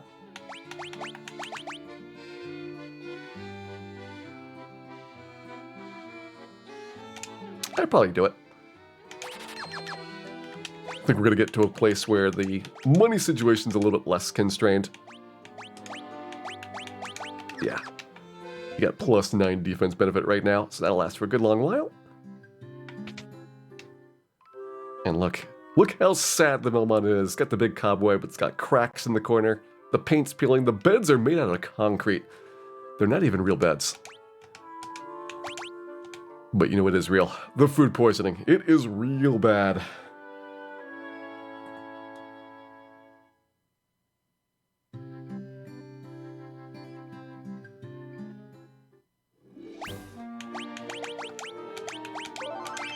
Alright, good stop. And you can also go to Crescent Lake right now and do some shopping. Probably not super essential for the time being. Hey, new monsters. Get these tigers done.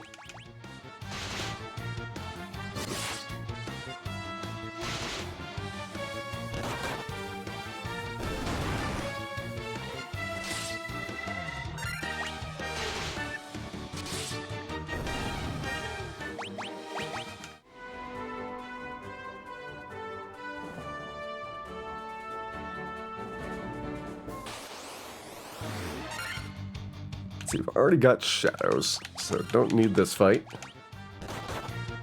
I think the really massive ambush rates are gone. It's like you're not going to have the 90% shadow ambush chance or things like that. But they didn't do what they did in the early remakes, which is completely flip it around and make it so that you've got a massive first strike advantage instead. So this is a little bit more balanced in between. There we go. And, well, I guess if we are getting all the boxes, might as well get started with the Earth Cave full clear.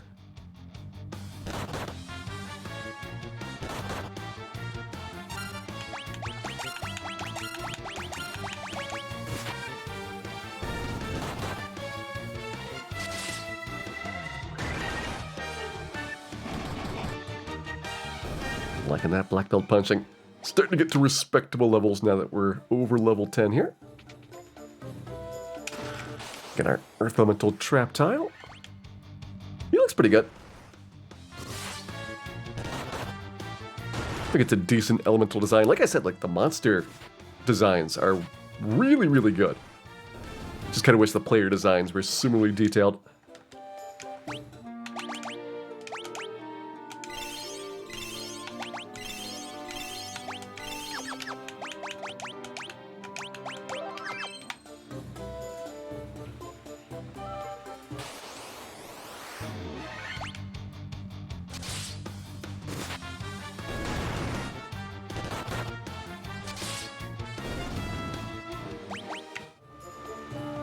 Alright, so we got the stuff down in the south here.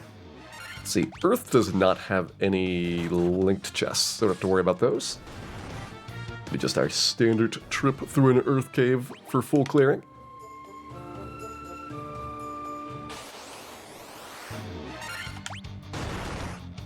And what's this? Is it possible that brand new and never before seen information may just have been uncovered by the hard work of the Agama Research Society and by viewers like you? And we have just now discovered that success is 10% Agamas and 90% artificially flavored Agama perspiration supplements. Truly, news and information that you need to know about.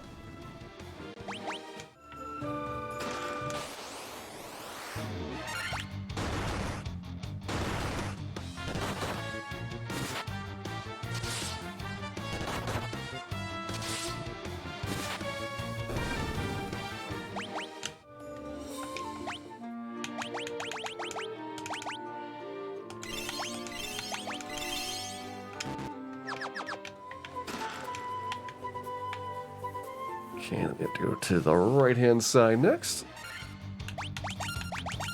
Don't think we're gonna bother with gargoyles. At this point, gargoyles are getting pretty darn easy. Once you've got some armor, these things are way less scary.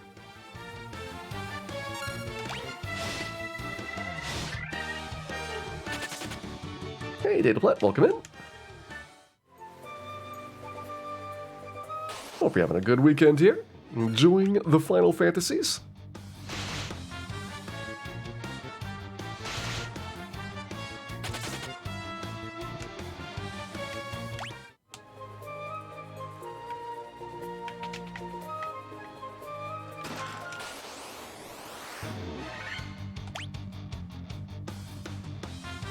Wait, you're still in running. That's not what I want. That's not what I want at all. Every once in a while, the memory cursor gets me.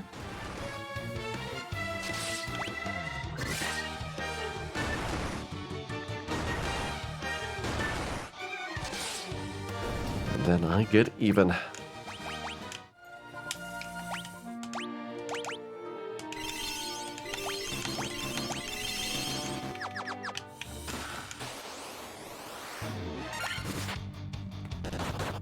Will ever truly be able to defeat Nullmond once and for all?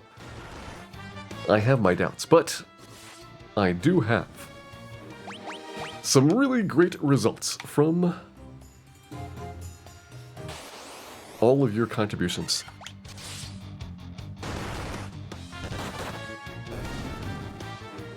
So maybe one day, Nullmond will get the relief that it so very desperately needs. Ideally in the form of cleansing fire, but, you know, I'll take anything.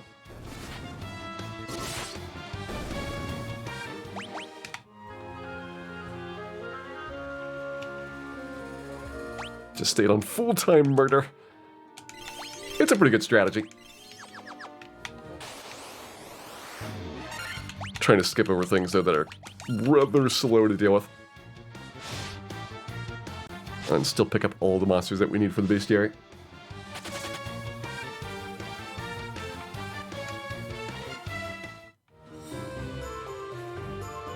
I think we got a pretty good number of things here in the Earth Cave that we have not gotten. You know what? I'm not sure if we've gotten asps. So I'm going to take these. And yes, these are actually asps. Cobras are renamed to anacondas in the remakes. This is why all those anaconda fights we didn't have to worry about getting poisoned.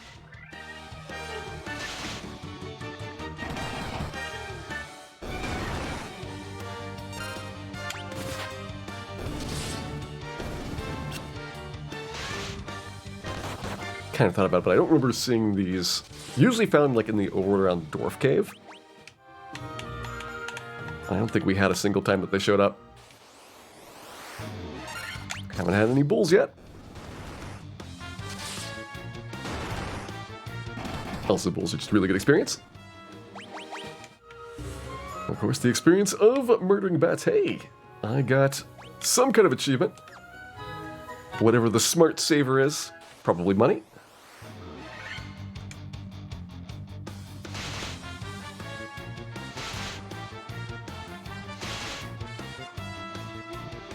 Diagonal moving throws you off. You get used to it after a while.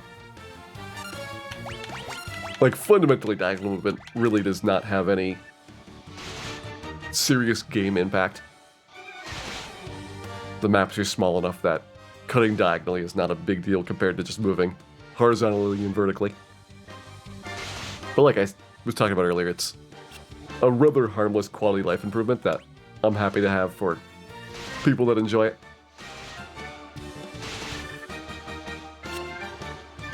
Money achievement. Yeah, that makes sense. We are getting a lot of cash from these battles now. Got our coral sword, which we don't need. Still have to do the treasure room down the south, which probably involves an earth elemental fight at the start. Make sure we get healed up for that.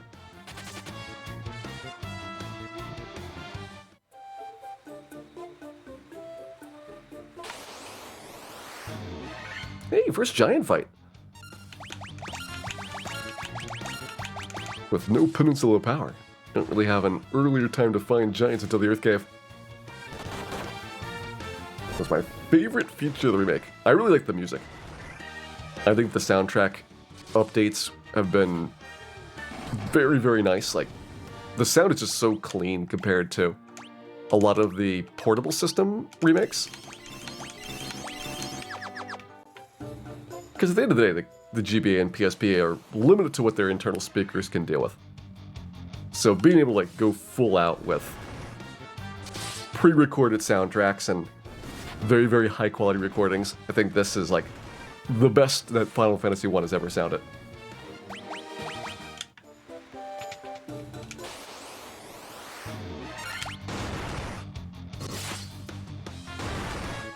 Final wins 100,000. Yeah, you need 100,000 just like get pro rings.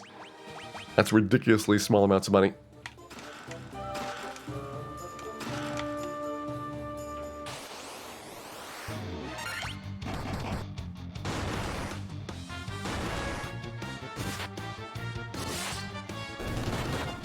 Music doesn't feel like it's yelling at you. I guess it is pretty mellow overall. It's not as heavily compressed as some of the other versions. Compression's where they kind of make the quiet parts a little bit louder and the louder parts a little bit quieter. And so it can kind of make it sound like some of the subtle parts of the song are really blaring. And it's because if you've got a weak speaker, you don't really have as much dynamic control over things. But I think on the PC, they're expecting people to have either good speakers or like headphones or things, so they can better appreciate the subtler parts of the songs.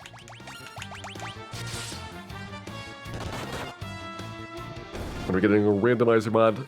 There was a randomizer like the week this game came out. PC games are very, very easy to have like mods and things for. Like much more so than console games for the most part. So you should expect like that kind of thing is very, very early taken care of. Ooze arachnid. Ooze up for a good time. Hey, the ooze is running away. Better catch it.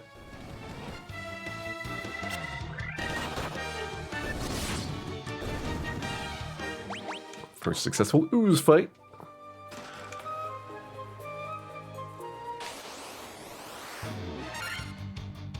Spectre Geist. We have not had these guys yet, so we should get at least one. And we'll probably get plenty of them, plus in the ice cave as well. But I've been taking usually the first opportunity when I can.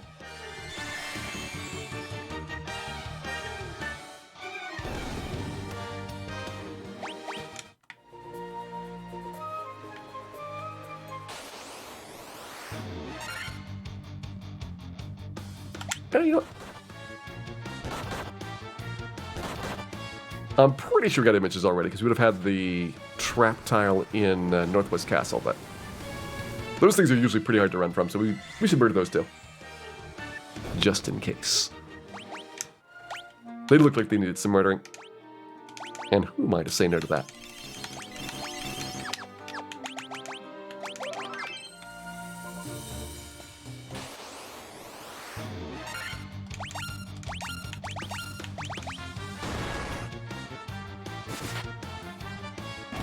which is, of course, always in need of murdering.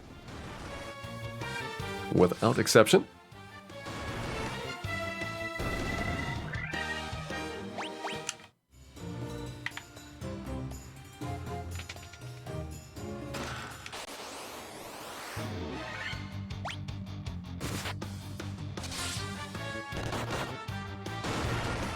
Spellcasting bonus multipliers based on intelligence. Yeah, that was back in GBA that they first introduced it.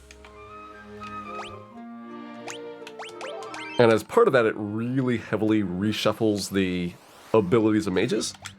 So it nerfs red mages quite a bit. And makes white mage and black mage moderately stronger. I still like red mage, though, for their versatility.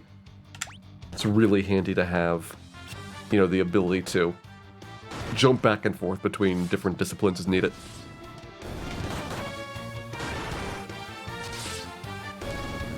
That's why we took a red mage over a black mage tonight. Excuse you, Bat.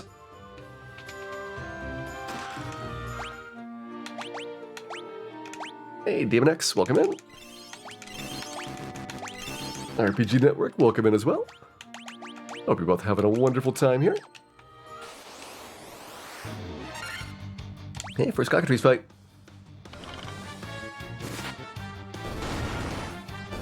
Like I said, with save anywhere, you can pretty much save skim around any bad outcomes that you want, but we do need to get at least one cockatrice kill so that we can get the bestiary credit. And if you don't get him here, you're pretty much waiting. I guess you could get Ice Cave maybe, or then the Waterfall trap tile. Usually lots of cockatrices and perilous there.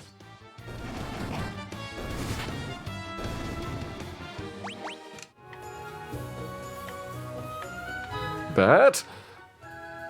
Oh, that bat is so bad. This is where the bats normally are kept in the randomizer. They stuffed a whole bunch in this room up here. Maybe we should kill the trap tile guy. Why not?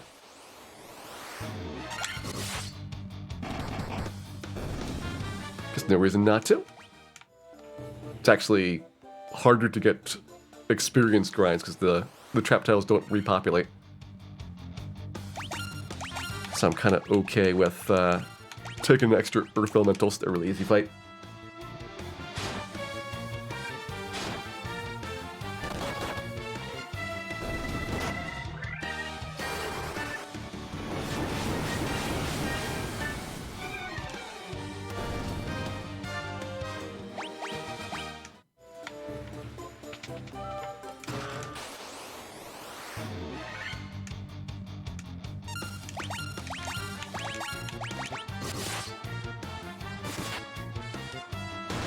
It will be interesting to see which version of the vampire they use for this. They did very heavily buff vampire in some of the later remakes, which then caused the regular vampires to also be more powerful than usual. No fair, they got more than 4 big monsters. I mean, I'm not really complaining, but not a formation that's possible on the NES. Just too much ogre time for one console to handle.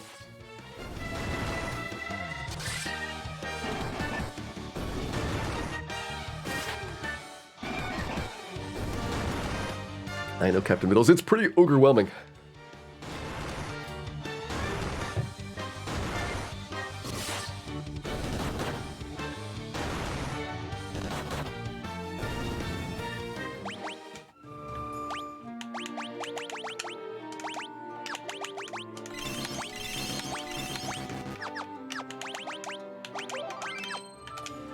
And now it's time to go murder the vampire.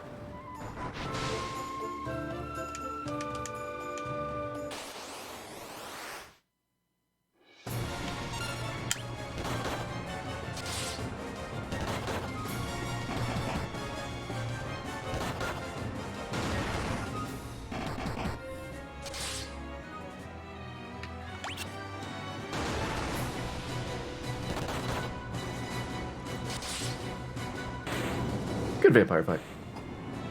Paper actually gets the boss battle theme here instead of a regular enemy battle.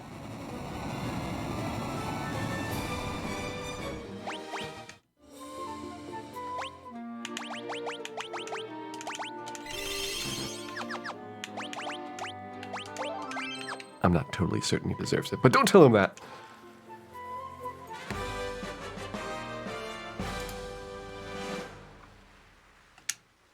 And that's how we got the illicit ruby stash. Let's get out of here before the cops catch us.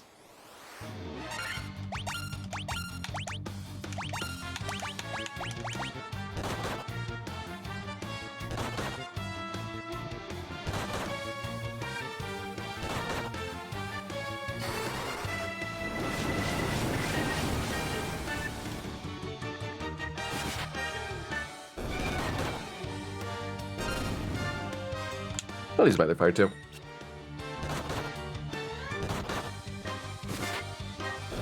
You get too paralyzed in here, then things start getting out of hand. I'm willing to use up a bunch of consumables, like, you think you're not really doing much with those.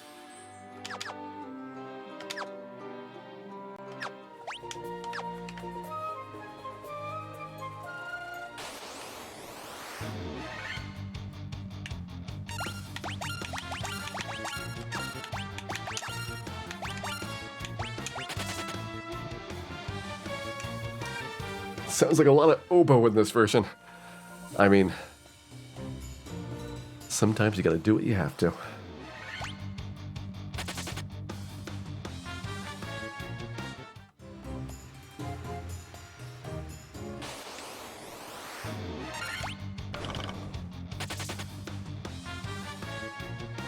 Small UI, that is definitely a common complaint for this. You can mod the font, but it would have been really nice if they had done a better job making the font customizable and, well, frankly, a little bit larger. There's plenty of room for things that doesn't have to be all squished down. When this game was first released, like the first week, it was even worse. Like the font was just horrendously bad to read. So they took some of the feedback and made an improvement. It still, though, is not quite as good as most people like it, though.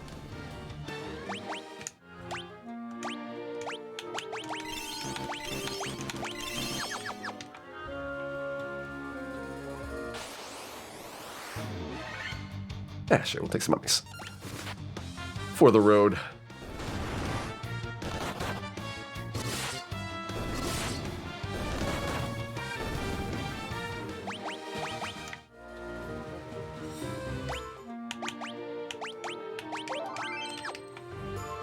Do a better job, period. Well, here's the thing about Final Fantasy 1.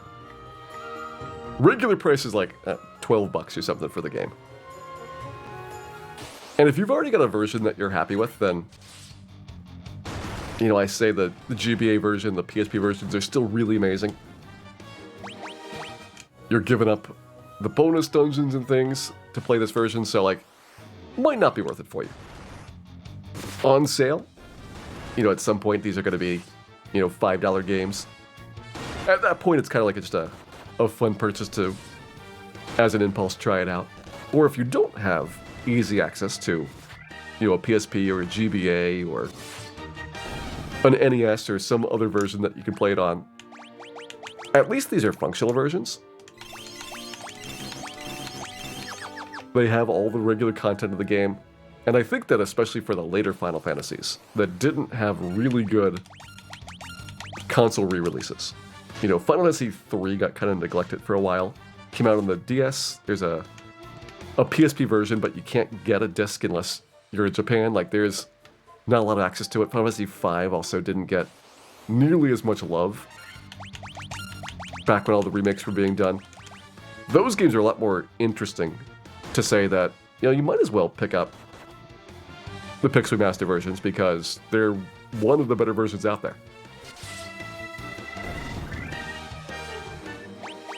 So it all kind of depends on like how much nostalgia that you have for the older releases and how much accessibility that you have for, you know, being able to pick up and play some of those. And as much as I love the earlier remakes, I know that a lot of people don't have the inclination or the space or whatever to have all those old consoles around. So this is like one of the more accessible ways to play the games. Yeah, Pixel Remaster version of 3 is perfectly fine. I don't know if they ever finally fixed all the bugs in 5. I know 5 had some really nasty things that were quite wrong. But they've been generally going after those things. Oh.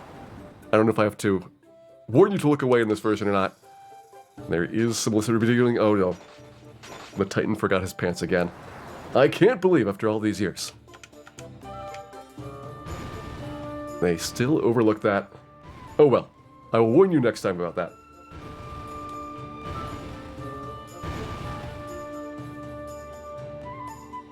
Any chance of the Pixel Remaster versions coming to Switch? I would strongly suspect that at some point you'll be able to get a Switch release of all 6 in like one package. Probably for $60 because this is the Switch we're talking about. There are never any discounts on Switch games. So it's not going to be like the cheapest way to play them. But I'd be really surprised if at some point there was not a Switch collection.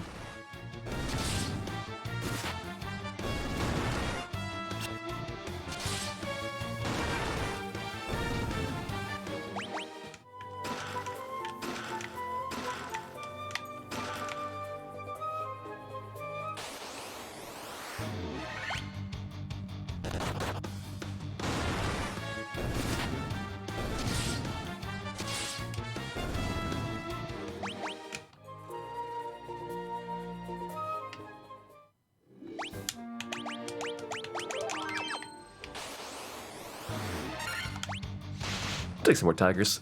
Triple tiger trouble. Sometimes it's a little bit more tiger than you want to try. But truly. 3 tigers. Too few for this party tonight.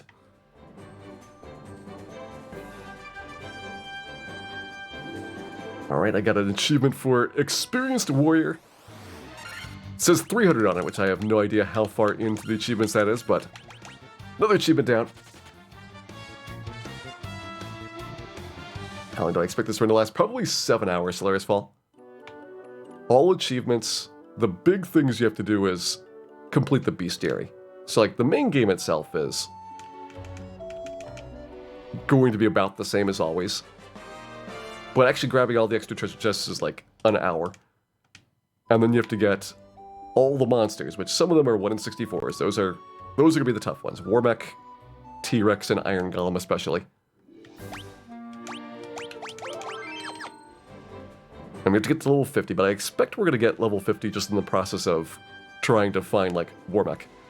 So I'm not too worried about that.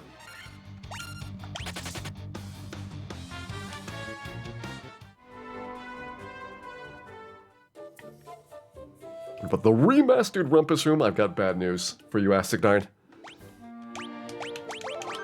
Rumpus Room has been cut. Pretty sure you've already got ghouls. Take you longer to find T-Rex than Warmech. Well, they're the same frequency, both 1 in 64 is found in one zone.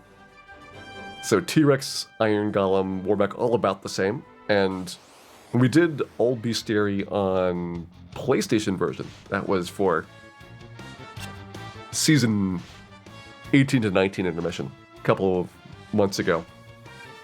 We got Warmech in like 5 minutes. But then it took like 25 minutes for T-Rex, and it took like an hour for the Iron Golem, because it's luck at that point.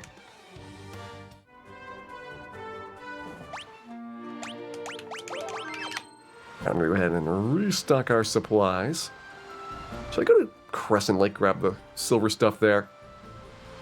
I kinda doubt we need it.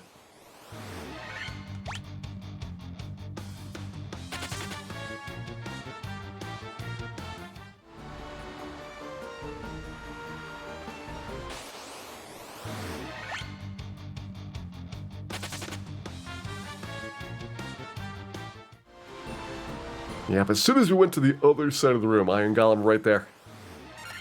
He knew he was caught.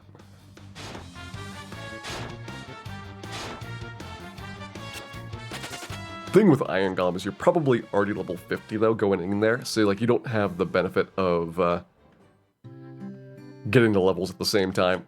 So that is a slight downside. So what you think, Optimus? You think Great Axe is better than The Coral Sword or Worm Killer?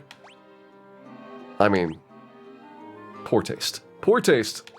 I'll take, I guess Coral Sword. Gets me a little bit more wizard damage. I don't think anybody else has any upgrades here. Yeah, we'll leave Rune Blade on you. Yeah. If you want the Dragon Sword, you can have it. Hey, Theatrius, welcome in.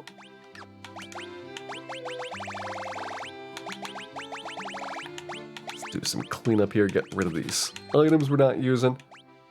Really? Great Helm's not needed? Oh, because you get the Silver Helm, I think, in the Titan's Tunnel. That makes sense. Extra shield. Don't need the axe. Yeah, Mithril Helm there.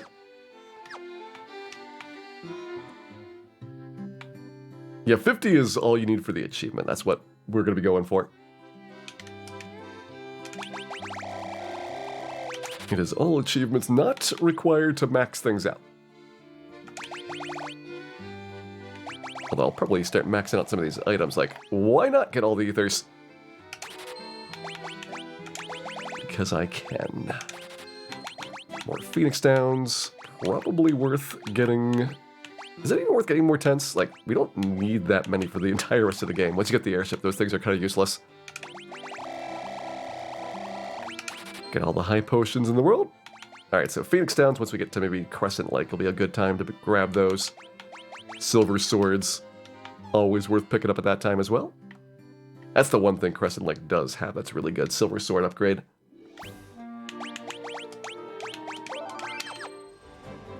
I think that we are probably ready for Lich. Are the level thresholds different? Yes, you level up much faster in this version, Halborski. Like, we just kind of walked around for a little bit and got to, like, level 5 before Garland. Just try to get one of each early game monster fought.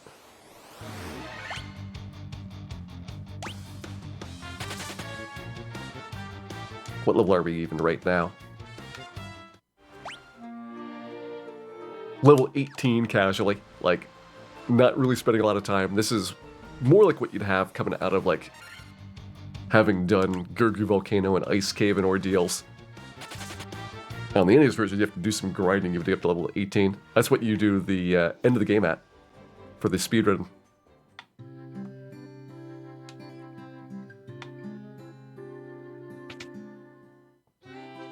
Alright, what are we getting here? So, Fire 3 definitely seems worth it for the Red Mage. Of course, you can't get Warp yet. That would be really nice if you were able to backtrack through the Ice Cave and skip out on that dungeon a bit.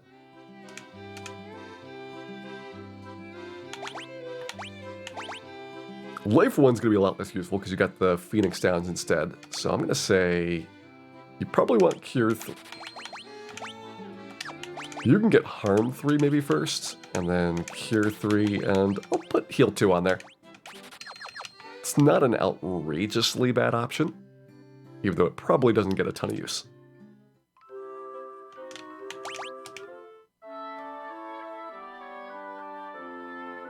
Are the level ups smaller? You get fewer guaranteed stat gains, but the fact that you get so many more level ups definitely overwhelms that.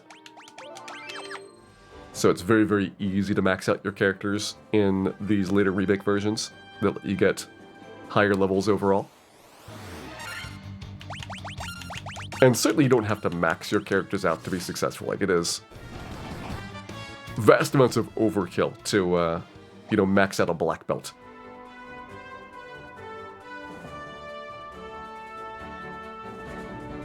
But if you want to, it's possible.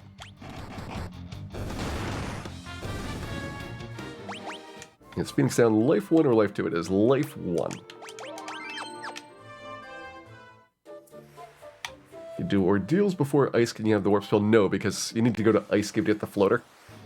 Both Tail and Floater required to get to Bahamut.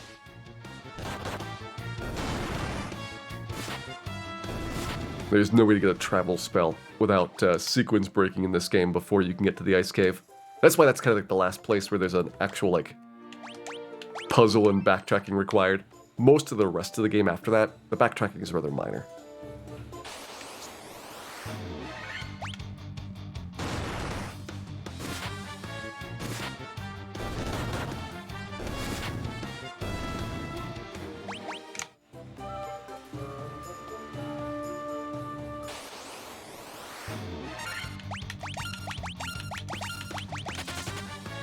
Say pass to the spiders.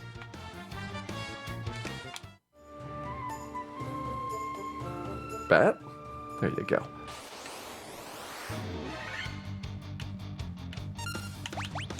Alright, maybe just a little bit more ogre time. We're not going to get these guys much longer. Take advantage of them while they're here.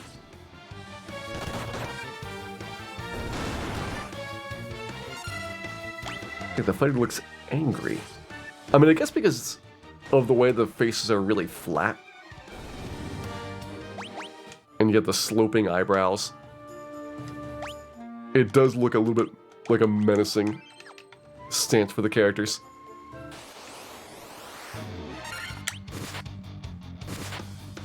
Really would have been very easy, though, to have made the characters just a little bit more detailed for your party members. Like, there's only 12 you'd have to do the artwork for. So it's like way less of an investment than doing all the monsters, which are already in pretty high quality.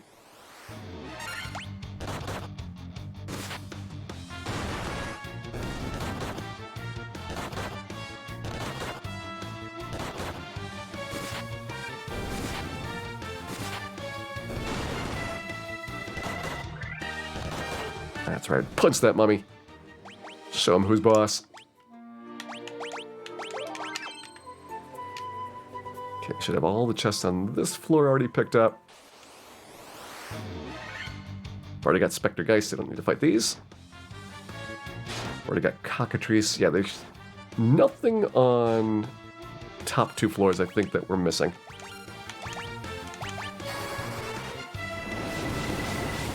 Or top 3 floors. Floor 4. I guess the trap tile fight down there is going to be something new. So I want to say that's the first time that the Sphinx shows up.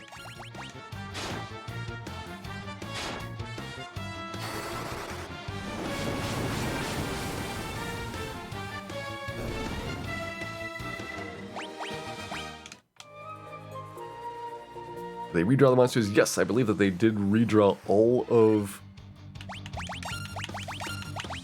the portrait sprites for things, both monsters and players. Or at least I don't recognize the exact versions of these monsters here.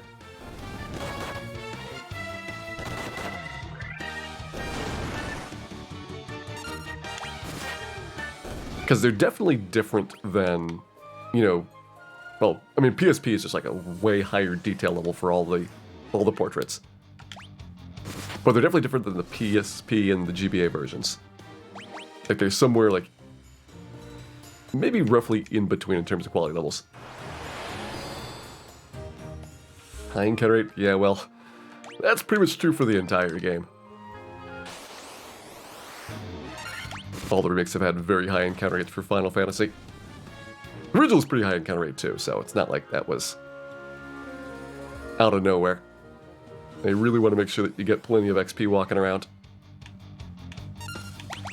I think I'll pass on the images. Got our first troll battle, actually. Is that a 386 in the upper left-hand corner? That is actually a 286. And that is monsters. For some reason, I thought this was a Sphinx fight. So, Ogre, Hyena, Wizogre. Actually, that's right. You don't get the Sphinx until Gurgo.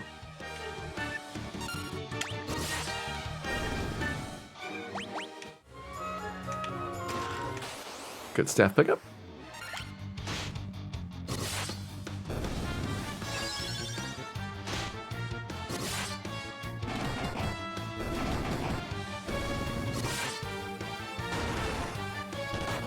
Big chest hold of those monsters. It's actually rather cramped. And the rent is kind of extreme. Wait, there's the Sphinx. Never mind. You do get them. I was right after all.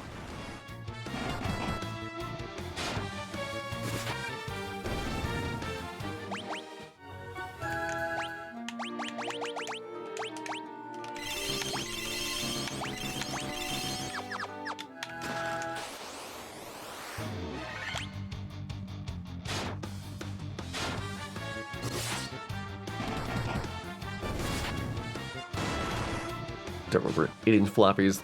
There was not a lot of personal computing stuff on 8-inch floppies. For the most part, 5 1/4 was what anybody having a home computer would have been dealing with.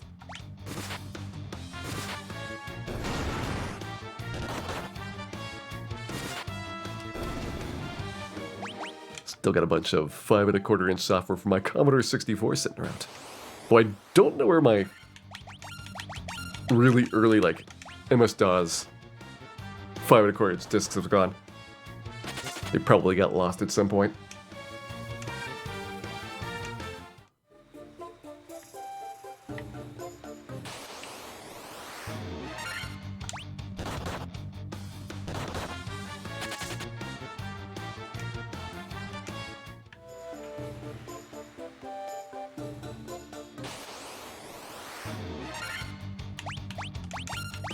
Wizards. That's kind of rude.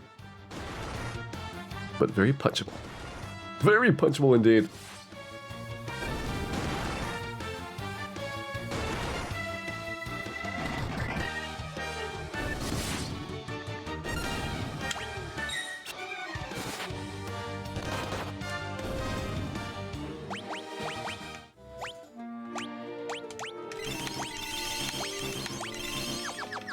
Oh, I do not miss MS-DOS in the slightest.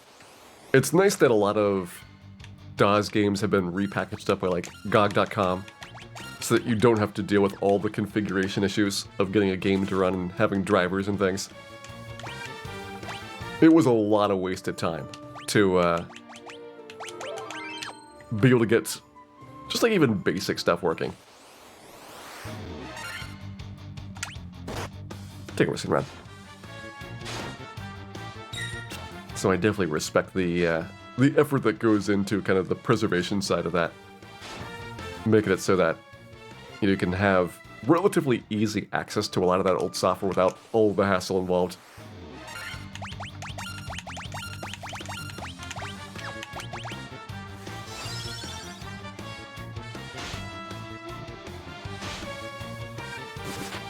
Let's use the Sound Blaster Pro. What if you want the Yamaha sound, though?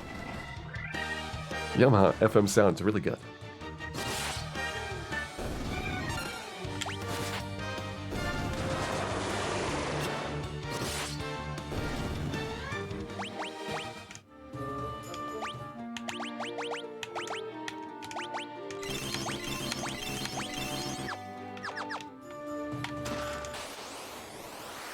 Trap tile here, trap tile there, trap tile everywhere. Oh yeah, the Roland sound. That was a sound series that had like really good drums. But I can't think of anything else the Roland did really well. The drums though, man, the drums.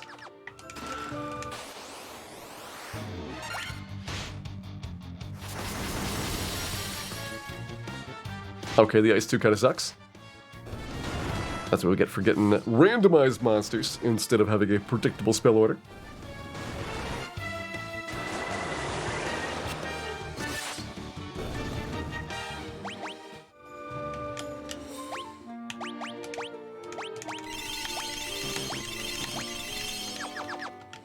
Alright, do we have everything? 24 out of 24 for the Earth Cave. So, yep. Earth Cave's all cleaned out.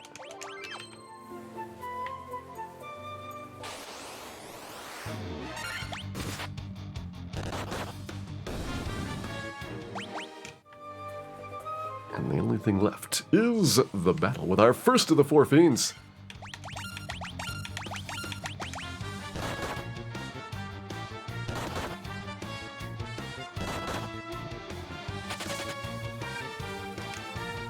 It does kind of feel like there's more trap tiles.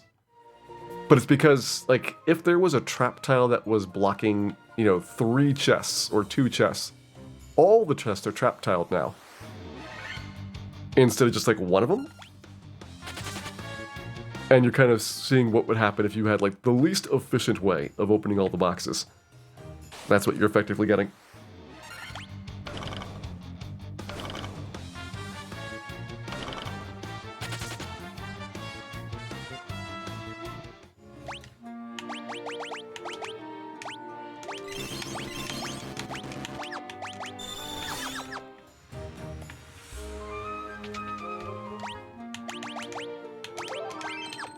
Who wants a lich?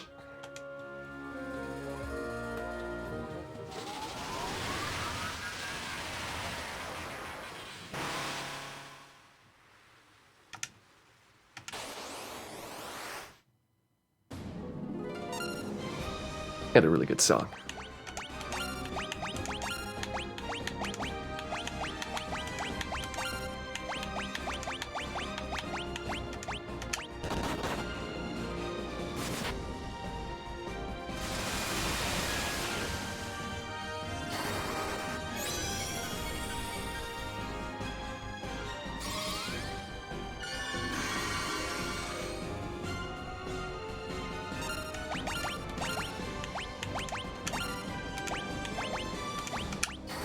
Now, personally, I will say that the Fiend pictures are not as good as the GBA version or PSP versions, but they're pretty serviceable.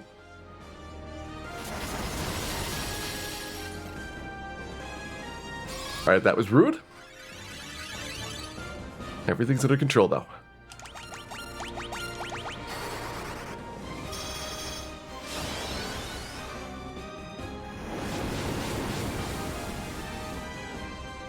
Everything's not under control. Well played, Lich. Well played.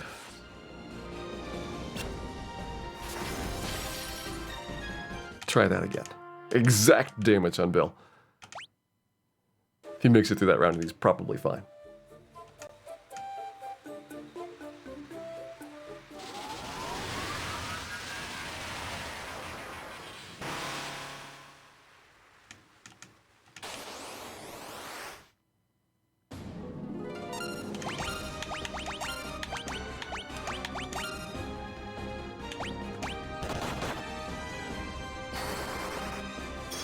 Hey Andres, this is the Pixel Remaster.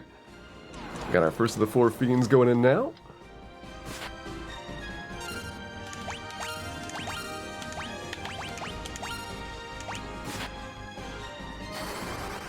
And he's being kind of rude.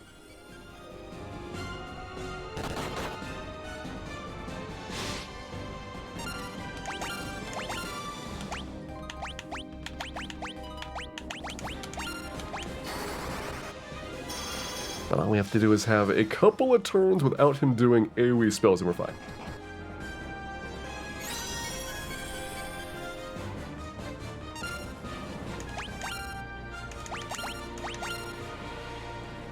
They actually didn't upgrade the AI, they just made it random. So, on the NES version, there's a predictable order for your spells. You know, he's always going to do Ice 2 first, and then he's going to go through a series of attacks.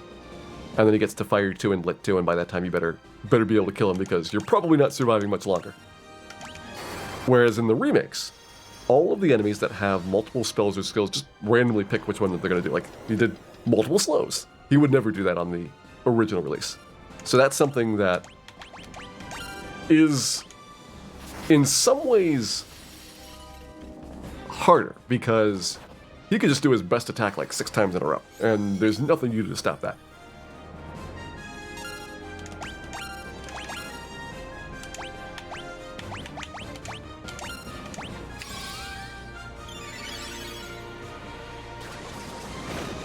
My black belt. See? That's annoying.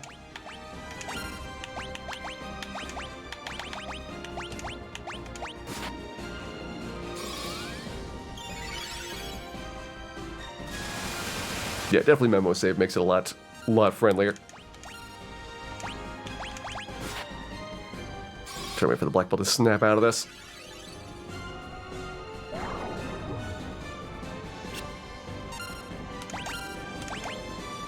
Black belt now asleep and paralyzed.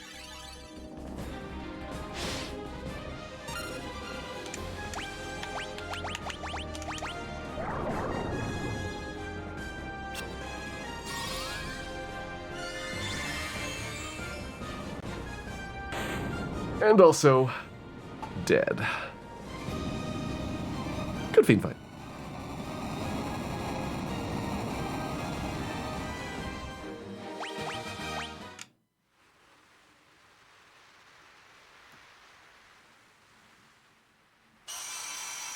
Germany's heal sleep and paralysis. Yeah, I think that they're like Cure 4.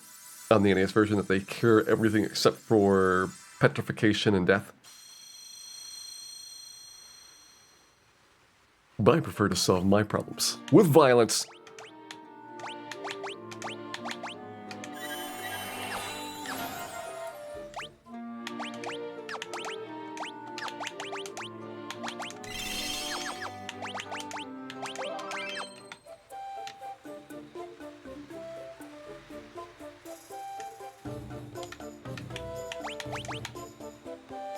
Can I have a crystal, please? I feel like this is just, like, unsatisfying. Oh well. See you later. Am I using keyboard and mouse? No, I'm using an Xbox One controller.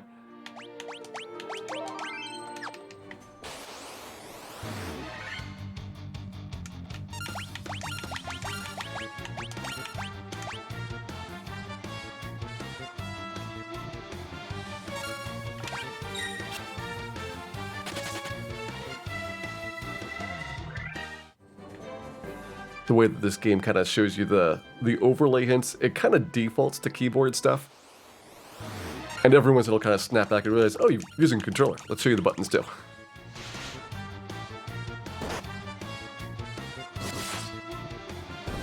You can't flee immediately from preemptive, so that has changed. You no longer get the automatic run of a preemptive. You get the free 4 turns, but you might fail to run away.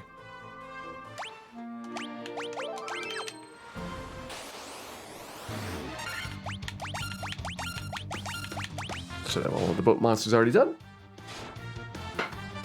Well, if you think that is daring, Chibi Scholar, listen to this. There is no Peninsula power in this version. That is outrageous. And they should feel ashamed of themselves. I am sure they're just waiting to have the Peninsula Power DLC pack installed. For only 6 easy payments.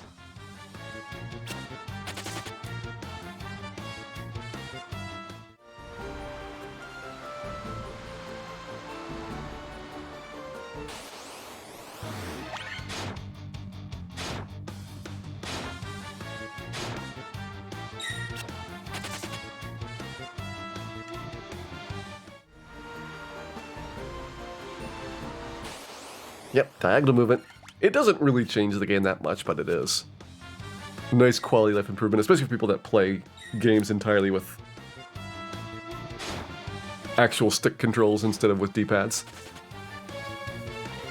It just kind of like feels a little bit better for, you know, not snapping your movement to like one angle on things.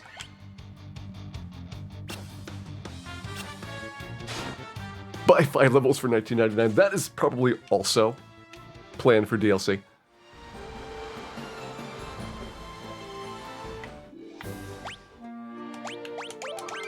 Alright, we have not had Peds yet.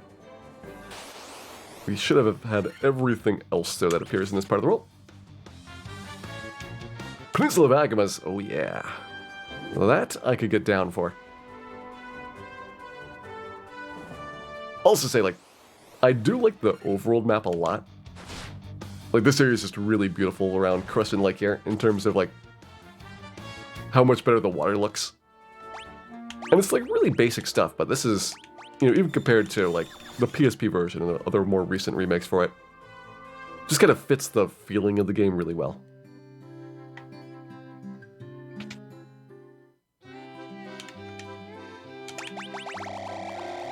Okay, max those out. Probably want some more Phoenix Downs. Everything else is doing pretty good here.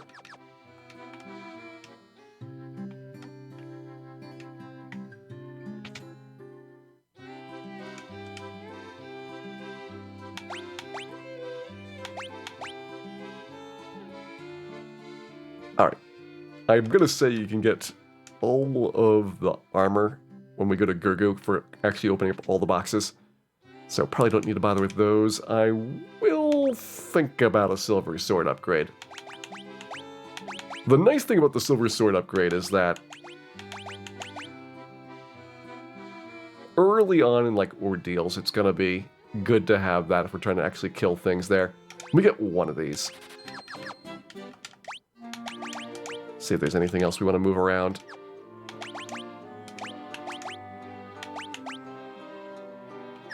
Dragon Sword's actually probably best for you. I'll take it. Get rid of that Coral Sword now that we're not really dealing with wizards as much.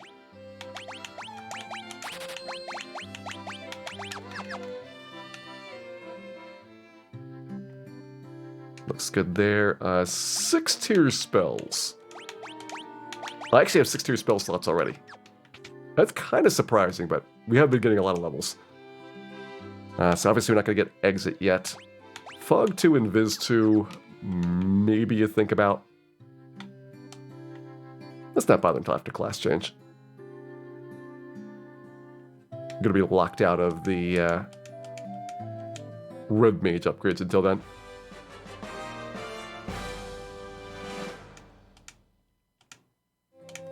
And with that, 1 canoe has been acquired. Can you believe it? I can.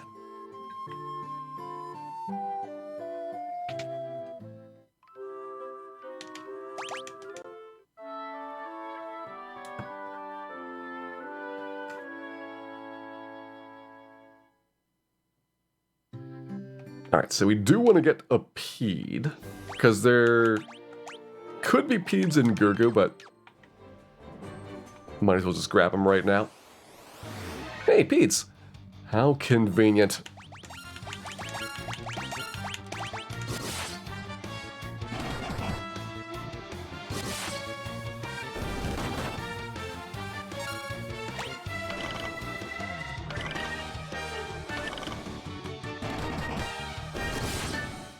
Suppose Fog 2 might be mechanically different.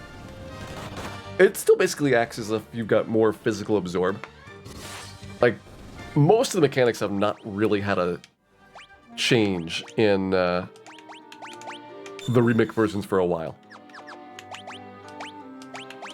The biggest mechanic difference here is going to be that you have the monsters with no predictable spell and skill order. That's like a really big change, but most of your abilities are the same. Okay, our Caribou Frigator. So we're getting the big stuff right away.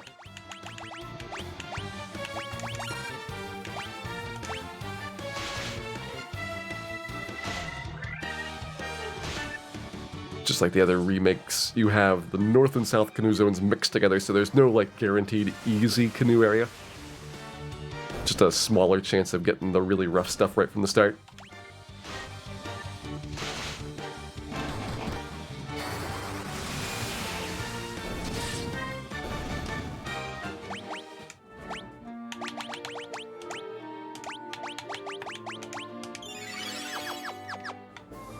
So we're still looking for Hydra, Ocho, regular Caribou, Gator, regular Gator that is, and here's our Ocho. And then last of all, the Nacho. The cheesiest of all enemy encounters.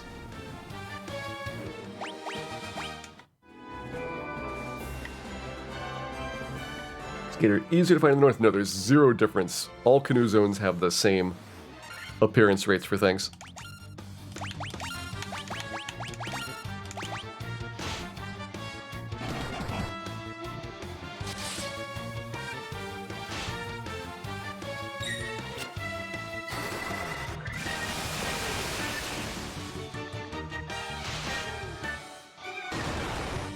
Alright, Black Belt is getting munched on.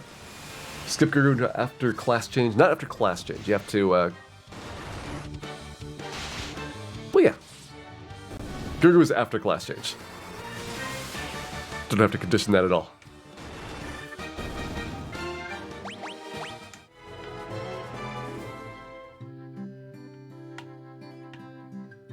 We go to Ordeals, then Ice Cave, and then Gurgu once we have that done.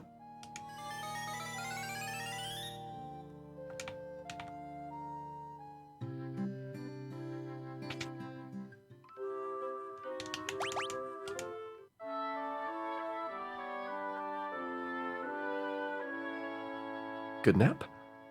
Back out to looking for canoe monsters.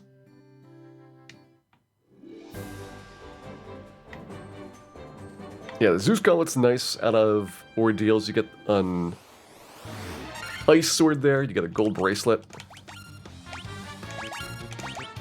So quite a lot of nice pickups are available. We'll have to actually go into the Zeus Gauntlet room for once, which I will probably forget, so hopefully somebody will remind me at the appropriate time not to skip it.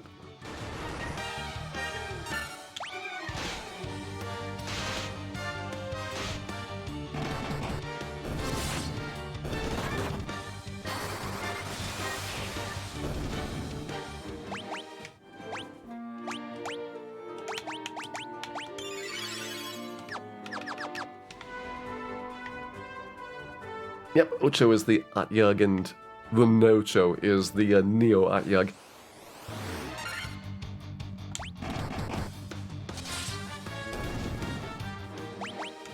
Both classic Dungeons & Dragons monsters. In fact, pretty much everything in Final Fantasy is from Dungeons & Dragons, including a lot of the spells and abilities. There's a Nacho. First one of those found. Still not found a regular Caribou fight. Normally the most common enemy around here. Also no Hydras, which are like the second most common.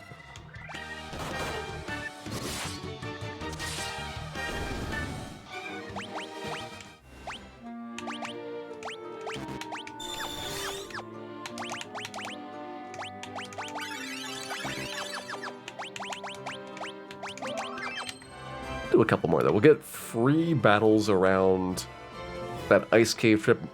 Probably nothing at ordeals, that's just so short. There we go. We got Caribou, we got Gator, we got Hydra, so this is all the canoe monsters done. Convenient. I mean, terrifying, but convenient.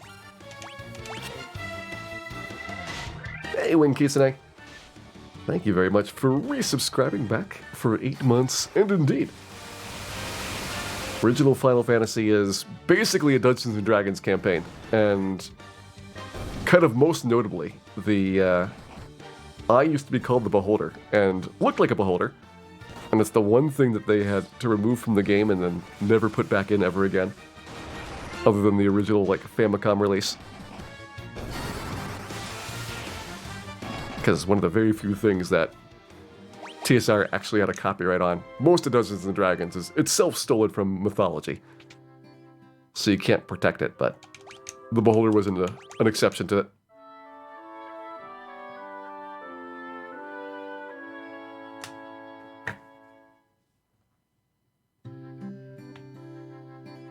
Wizards didn't change their name. Those were always called Pisco Demons in the original version. I think they just felt that people in the US wouldn't know what a Pisco Demon was. Or a Mind Flayer. And so they changed those names to be like more generic things. And that's why you've got the wizards that don't have spells.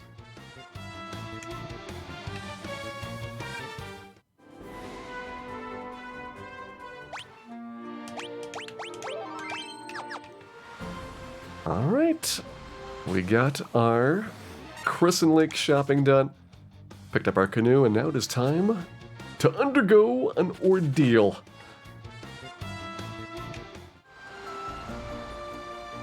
Don't know how many of the monsters and ordeals we really want to try and hunt down. Those are probably going to be pretty advanced for us right now. Got a couple of gold needles if we want to try Medusas. Argoyle and Mancat are both pretty nasty. Zombo we can almost certainly do. They're just kind of beefy. They don't have any real special attacks. Whiz Mummies we can probably do.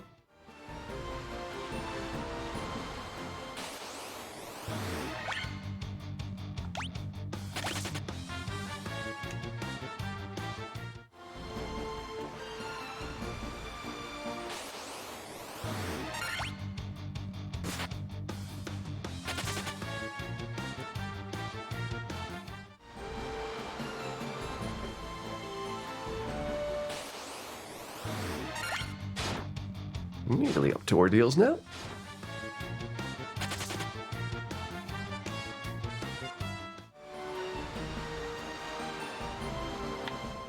This is the ordeals back door. Which they actually do give you a hint about being able to get directly out of the boat into the canoe. Like, if you look in the manual for Final Fantasy, there's a picture.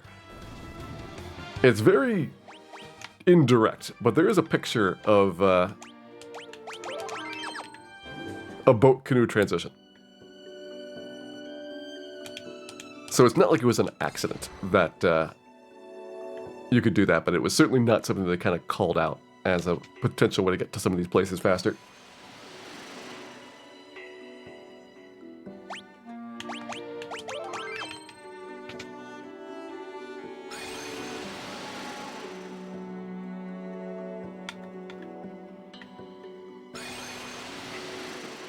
Around we go, we got the curlicues. Always taking the bottommost teleporter in each room. It's the easy way to remember where to go. Yeah. Let's punch some zombies. See, these zombies are like 100%. Just like near identical to the ones in the GBA version. But a lot of monsters got like a little bit of touch up and overhaul. That's why it's hard to kind of place exactly where some of them are from. Don't worry, I'm not going to forget the gauntlet. Probably.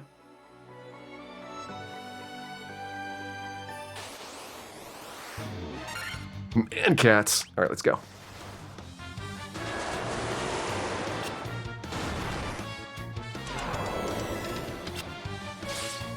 All right, man, cats suck.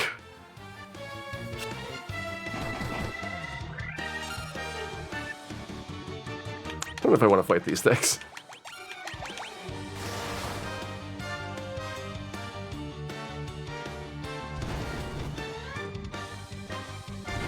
They don't have their fire too, they're not super dangerous, but the slow in the dark is going to make it really tough to kill them. Also the Cure 4. The Cure 4 is kind of new.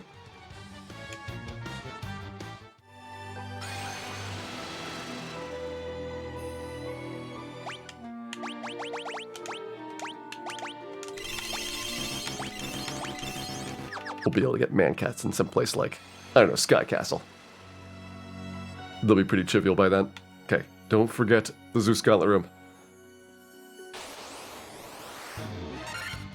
Can we kill 3 man-cats? At least try. Man-cat!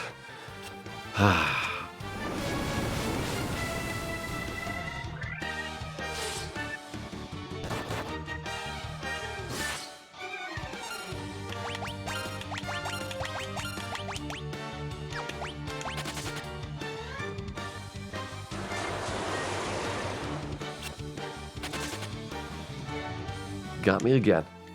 So they sucker you into thinking that you're going to win the fight. And that slow comes out. Alright, that was Zeus Gauntlet for some people in the original. That's a room that I always skip because I have a better place for it, and clearly the game expects you to get in the better place. No more link chests, that is correct. They replaced the link chests with like very small prizes. So we are picking them up because we need to open up all the boxes. But for the most part, you should probably just skip them. Unless you're trying to get all the achievements.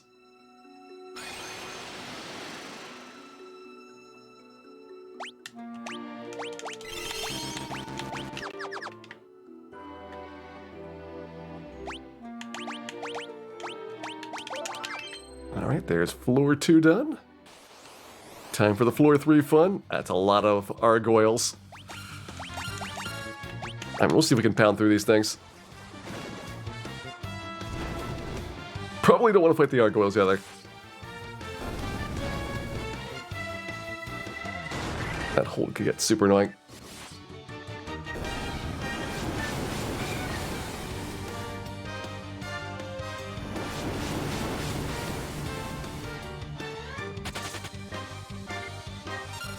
Alright, let's see if killing a monster then run away counts for the bestiary. I don't think we've even checked our bestiary so far, but I'm assuming there's some way to access it. Probably in the menu.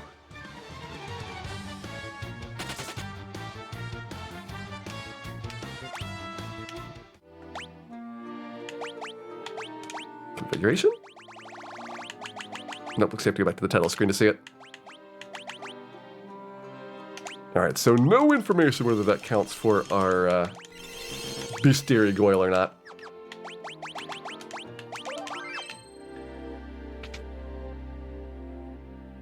Hello, Nightmare. Time to fight.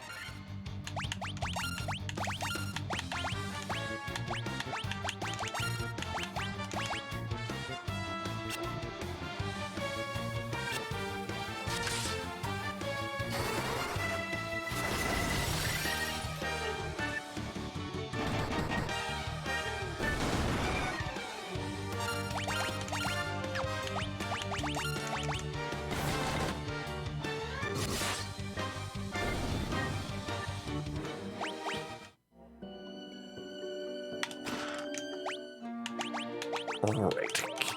Heal staff picked up. Don't have to worry about doing that trap tile again because there are no repeatable trap tiles. A first Whiz Mummy encounter. Let's go ahead and grab you.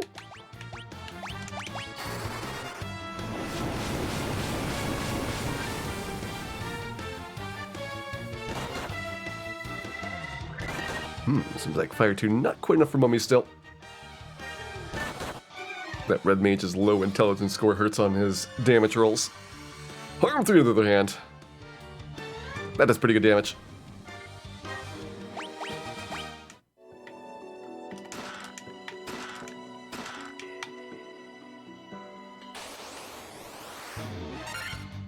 First Medusa encounter, so we should take this as well.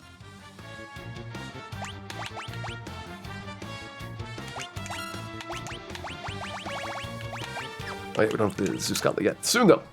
Soon we will have it.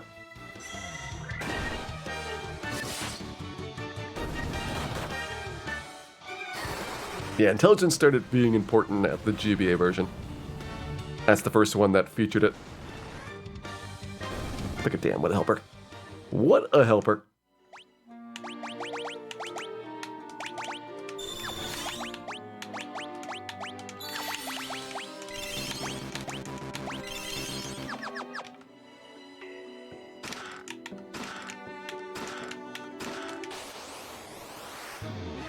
What are they with the mud gulls here, too? Interesting. Kind of expected everything to be downstairs in that room, but I guess they figured people prefer this chest up here for grabbing the Zeus Gauntlet. And I don't blame them. It's a much better spot.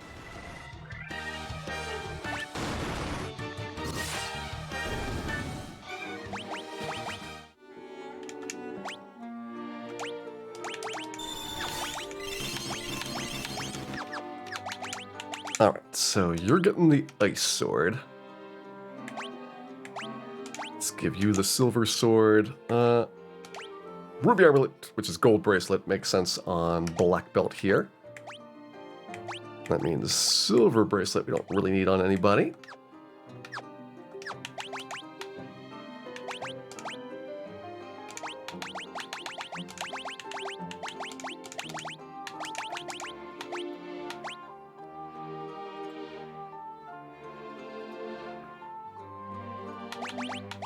I kind of doubt that I'm ever going to use the heal staff.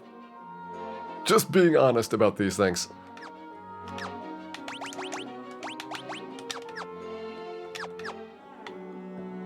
Alright. And with that, we've got some tail. Also got some zombies. Let's go.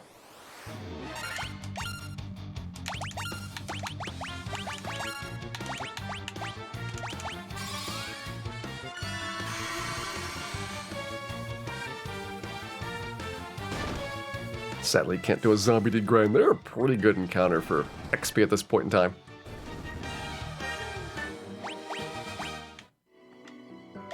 Hey, Avon Chaos, welcome in. Just in time for us to get our zombies zombed. I'm thinking about trying to grab sorcerers or mancats here if we could possibly pull it off. I'm going to say unlikely to win the sorcerer fight.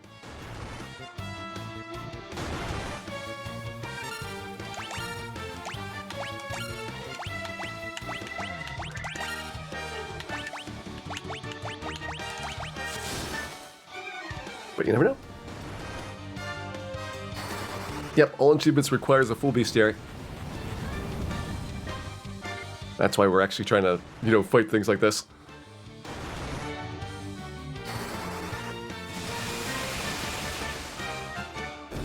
Nice. Got sorcerers.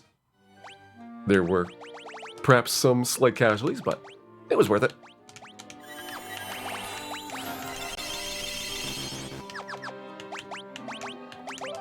So is that everything except for the man cats? I guess technically didn't get the gargoyles either. We ran away from those.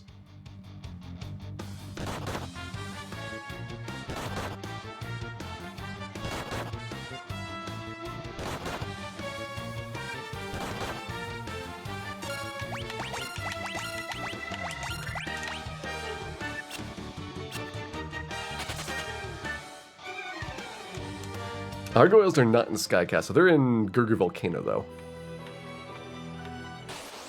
So we would have another place to find them.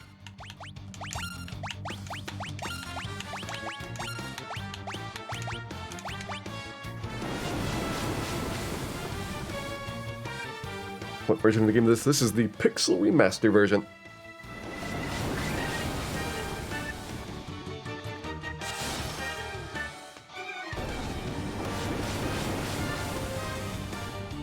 For your IBM PC or compatible.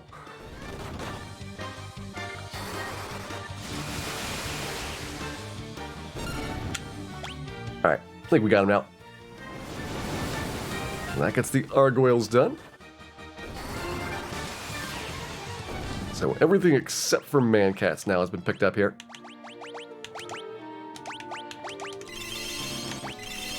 Man-cats definitely could wait until Sky Castle. Well, it looks like we just got another achievement as well for more bestiary completionness. Wouldn't be surprised if we're like halfway through it.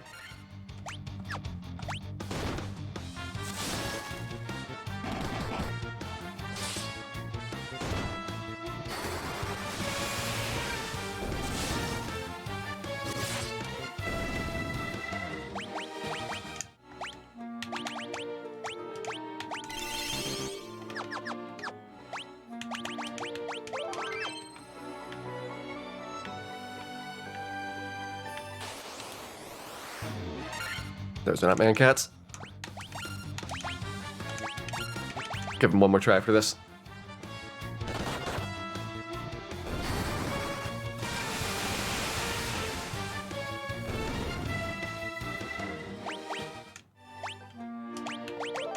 Hercules or CGA mode Gator 36 if you want the extra quality.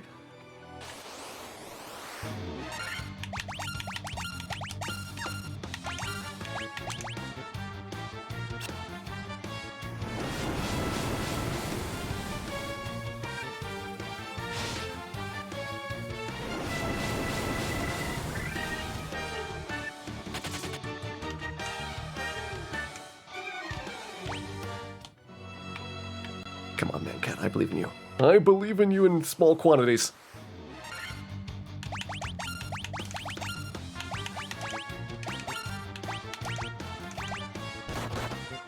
Very, very small quantities.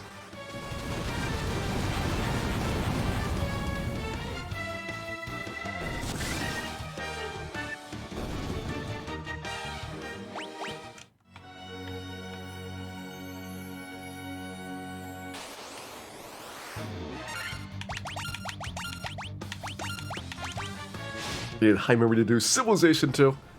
I'm going to admit that I was not really into the Civilization series until Civ 3. That was the first one that I thought was actually really good. I know a lot of people like Civ 2, and it is certainly a lot better than Civ 1.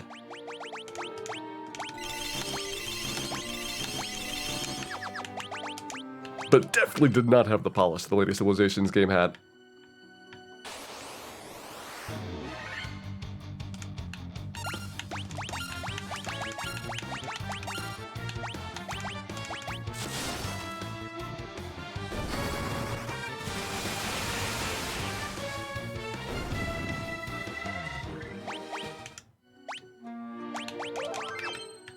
Civ 4 was the first one that you got into. Civ 4, I think, was really good.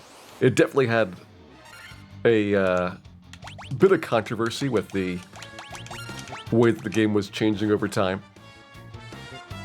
There's a couple series that were like that were like long-standing series that had a lot of respect, like Civilization games and Heroes of Might and Magic and Master of Orion, like really like the big strategy games that after a couple iterations, you could tell that they just didn't have the same energy and passion anymore, and there were more and more questionable decisions about some of the design aspects.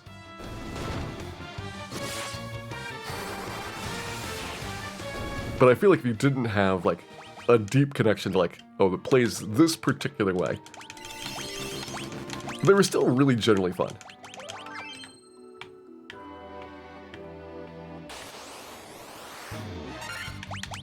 No, we want the man cats. Your in-laws have Civ 2 on the PlayStation 1 that they've played for like 20 years? That must be an amazing game by now.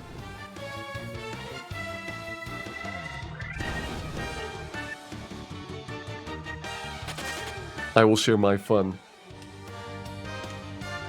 Unexpectedly interesting and also very ancient PlayStation 1 game. Did you know that Diablo came out on the PlayStation 1? And you think this would be really hard to get something like Diablo working on a PlayStation, which has a controller. Like, Diablo 1 was kind of bad on controls for being able to pick things up and target things, but they actually did a really good job.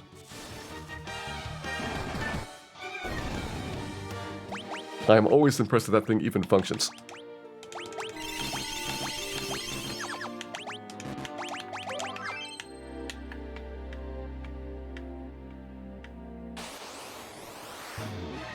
Where are the man cats? Somebody has stolen them.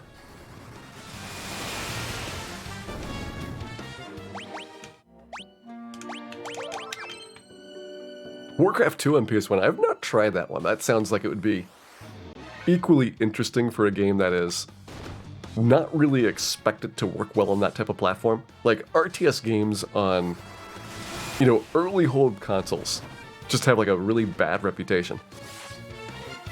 Because the controls are so clunky without having like a mouse that you can use. And somehow, like, I guess because they put game developers on them that really understand those platforms really well, those are the ones that can turn out like much better than if you have the PC person try and figure out how you do stuff on a PlayStation.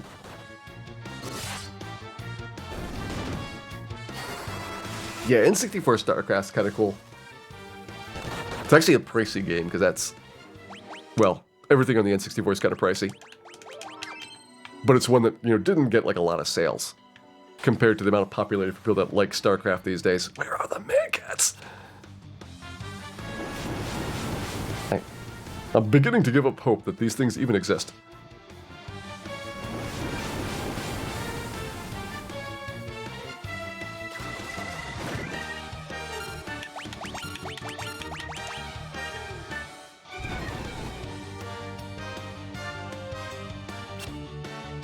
Is the D2 Remaster playable on controller? I think it's reasonably playable from everything I've heard. Like, Diablo 3 was almost like, to a large extent, like console first for a lot of its design stuff, so I'd be really surprised if, you know, after that point they were kind of going back in terms of accessibility to controller style games. There's the man cats. Let's try this one time. So I can actually kill these things. So we got a last monster in ordeals to get. We got one kill, so as long as we successfully conclude the fight, I think that'll be our bestiary entry filled out.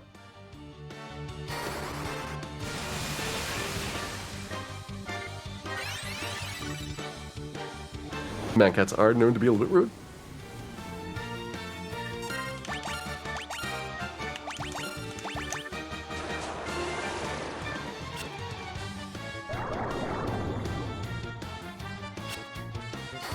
D2 Remastered on the Switch is spot on for the controller. Yeah, I'm glad to hear that. It's something that you kind of take for granted, but it's also very easily possible something that they could have been liable to screw up. So I'm glad that people have a generally favorable impression of it in terms of the controller playability.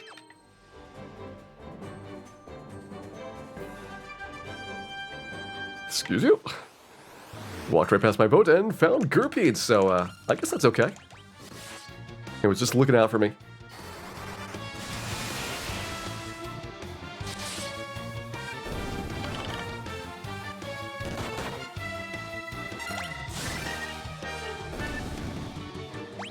Gurpeed's not like a rare encounter, but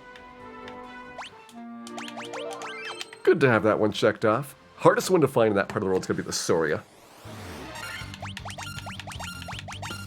Those things are, I think, a 3 in 64, so they're not nearly as bad as, you know, Warmech and stuff, but on the tougher side.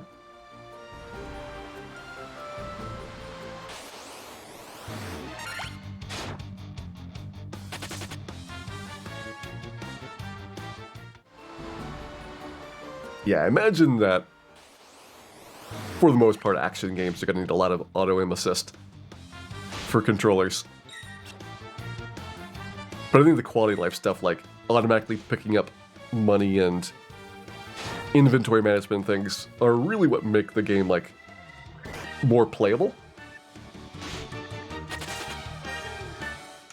And they're things that can also make the game playable for everybody, because that's just, like, the really tedious part about some of those overall games is, like, the microing aspects to it.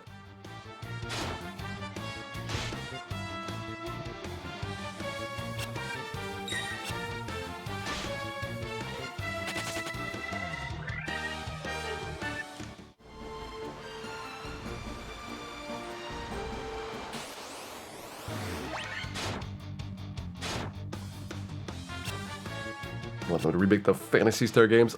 I'm just surprised the Phantasy Star games don't have like a digital collection. I kind of thought that they had like a re-release in one of the many thousand of Sega multi-pack type releases. But now that I think about it, those tend to be more like the Sega action games for the Genesis. We don't need that many Phoenix Downs quite yet.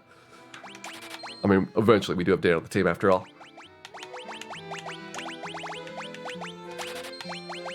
Get more of those. Alright. That should be good for a little while. Guess we could also sell off the things that we're not going to use.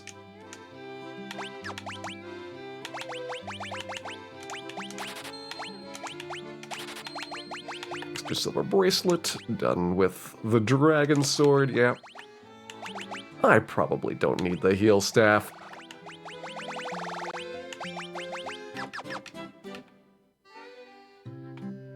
Alright, Peaks, have a great night.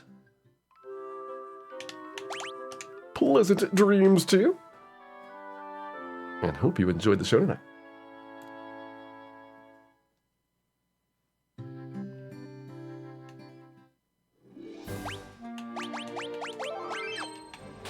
Fantasy Star games on this Xbox 360 collection. Okay. That may be why I have not seen them.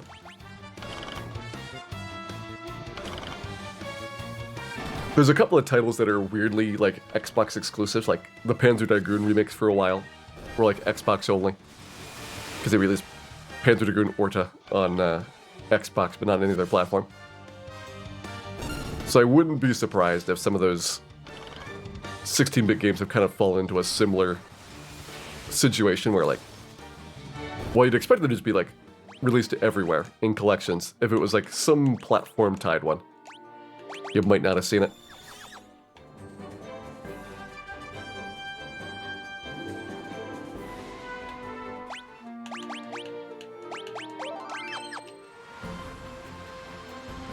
Away we go to the ice cave.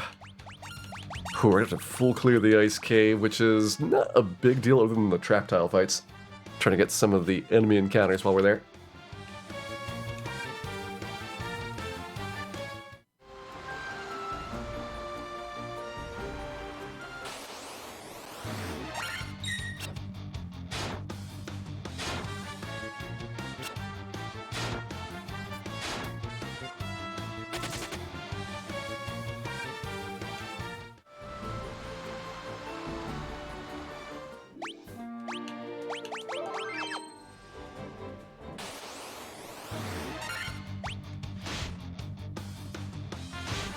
surprised they haven't remade the Dragon Warrior games. They have remade most of the Dragon Warrior games.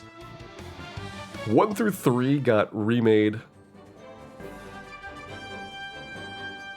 First on the Super Famicom, and that release kind of went to the mobile versions, and there's a version of 1 through 3 on the Wii. It's like all those went out that way. 4 got a PlayStation remake, and that's the version that then the DS version went to. 5 got a remake on the PS2. These are all, like, for the most part, Japanese exclusive, and then you get a couple that have leaked into the US over time. 6 got the DS remake, 7 and 8 got 3DS remakes, and then there is a recent time where Dragon Warrior 3 is going to get similar to Octopath Traveler style graphics, and that's going to be coming out pretty soon. And I hear that JC got a Castlevania 1 world record. Yes, I actually saw that. He's been doing a whole bunch for that game. Castlevania 1's really fun. It's just got so many really silly optimizations, though, at this point, that I probably wouldn't go back to speedrunning it again, or at least not trying to seriously speedrun it. A very long time ago, I was doing some Castlevania speedruns. Castlevania 1 I really enjoyed, and I also did Dracula X Chronicles, which is the PSP version of, like, Rondo. And I found those games really fun.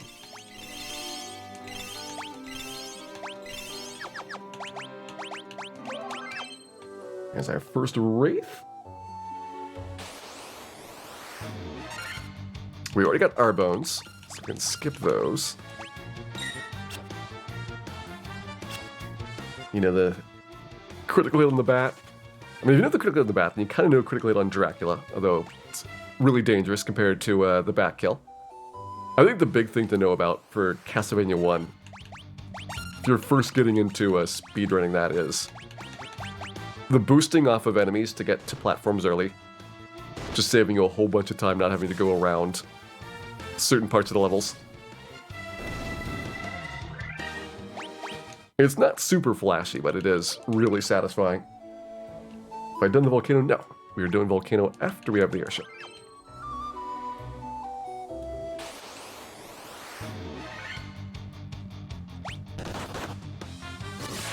This Frosty needs extra murdering.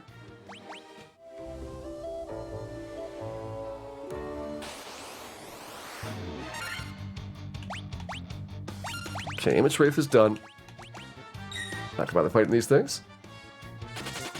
Waiting for the Dragon Quest X offline. I think Dragon Quest X kind of got abandoned. You could play the little tiny offline section from the Japanese release. It's like 2 or 3 hours long. But the bulk of the content was online tied. Have I seen the new Castlevania glitches? Yes! Castlevania's got a really major glitch, which is kind of similar to the shift lines of Symphony of the Night that's been known for a long time. We're crossing over boundaries. Can confuse the game, and in Castlevania 1, it basically, by crossing over certain boundaries very carefully, you can erase parts of the map, which then completely breaks things. It's not quite as broken as the glitch stuff in Castlevania 3, but it's still really weird. Hey, monsters. Good, mages are probably really dangerous, so I am glad we get a preemptive. Question is, can we kill them?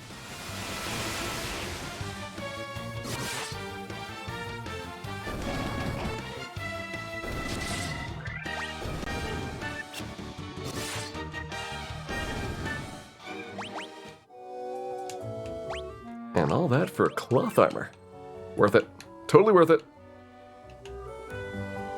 So we got our flame sword. Not worth it.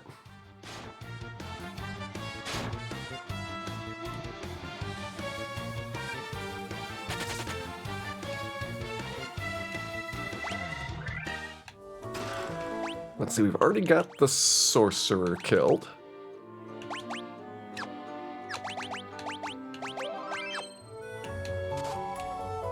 There we go. Should have everything in this trap tile already.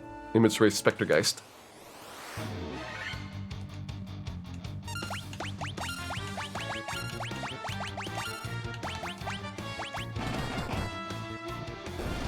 So no new credit here. We already got the Gurpede. Just the fortuitous Gurpede outside of Ordeals for free. So is there anything left down here? Fur Giant Furwolf. That should be it. And of course, our pal, the Eye, awaits.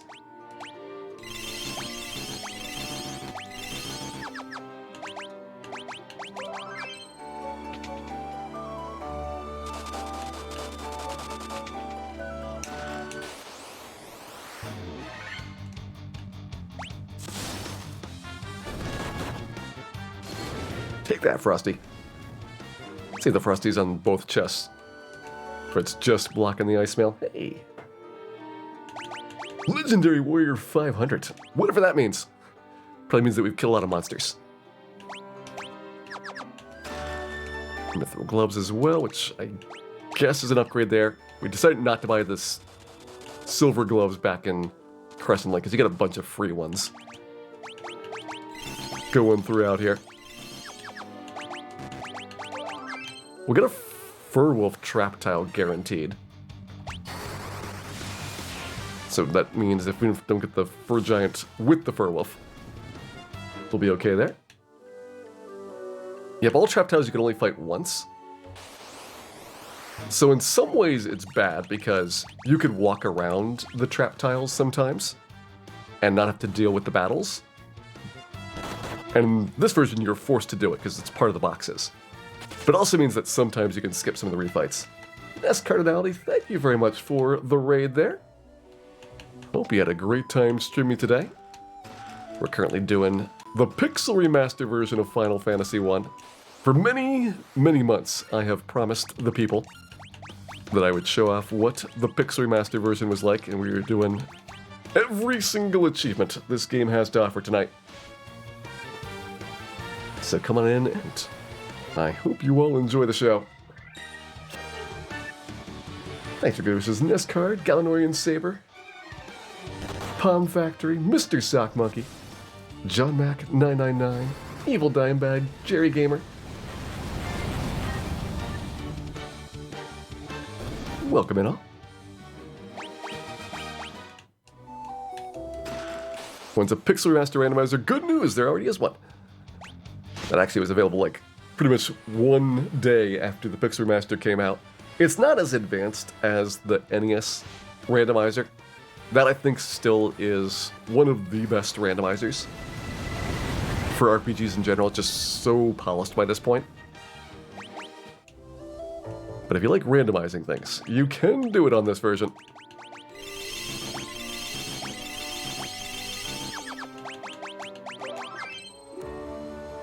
Randomize which pixels you got. Alright, that might be a tall order, but we'll do our best.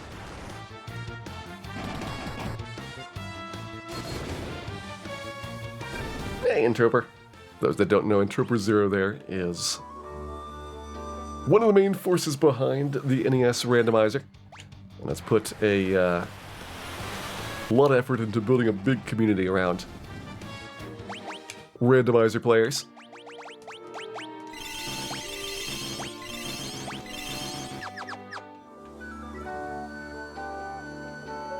Hey DW, this is the Pixel Remaster version on Steam for your IBM PC or compatible computer. Ah, full of ethers. Well, good news, I can probably drink one. Actually just throws the item away. Never mind. I won't drink it. Teach them a lesson.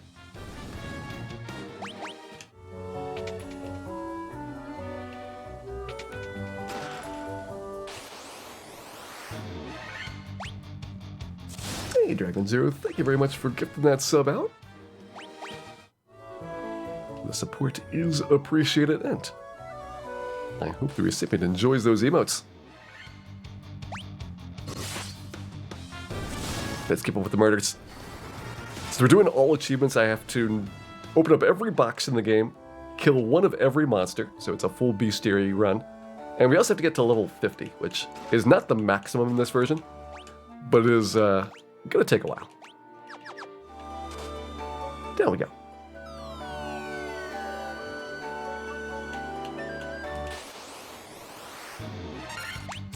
And it is eye time. Eye's done.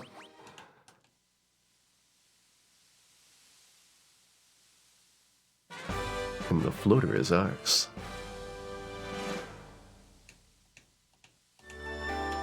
Alright, good trip through the ice cave. We should have all the boxes now from trip number 1.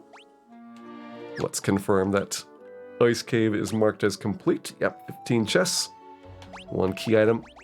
It's nice that it does kind of indicate that you got all the boxes in a certain spot. So, Temple of Fiends, we got 7 in the past. It's the only reason that's incomplete.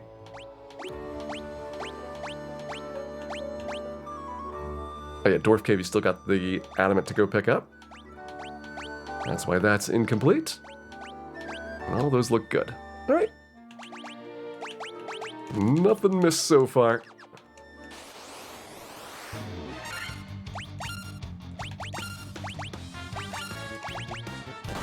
Monsters came back. That's because they care, Ivan. They care about our well-being.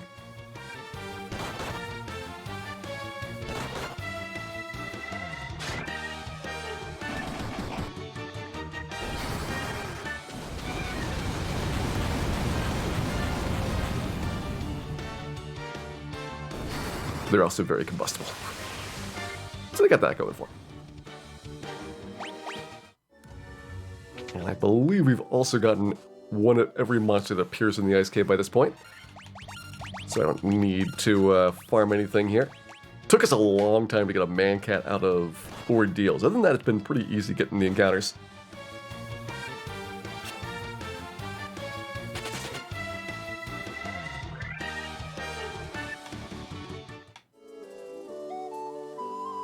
Your cat cares probably because Dan smells like tuna. It's an embarrassing personal problem that he has.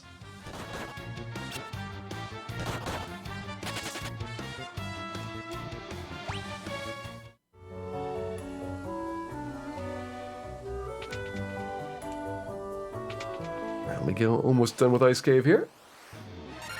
Already got our bones.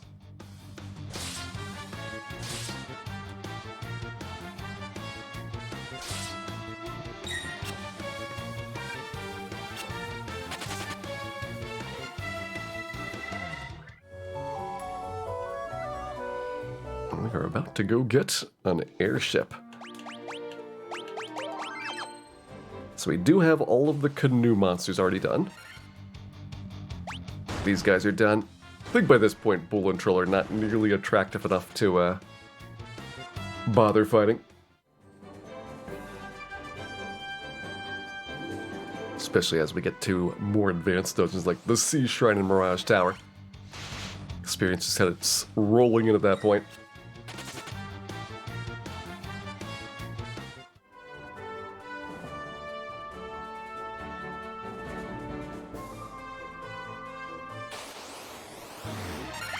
All achievements in one sitting feasible. The hardest thing is going to be finding the 3 1 in 64 encounters. Warmech, Iron Golem, and T-Rex. If those end up taking a lot of hours, then we might not do it in one playthrough, but that's pretty much the only thing I'm worried about. You know, we're more than 50% of the way through the game with everything besides the rare stuff for bestiary. So definitely on a good pace there. Yeah, I'm gonna guess it's somewhere in the neighborhood of 7 hours.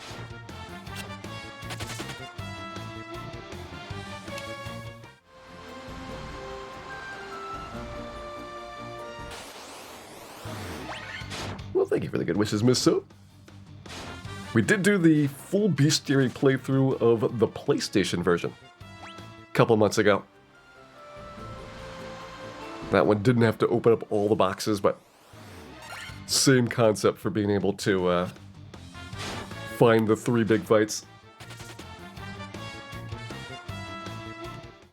For me, PlayStation was toughest to get the Iron Golem. We'll see though.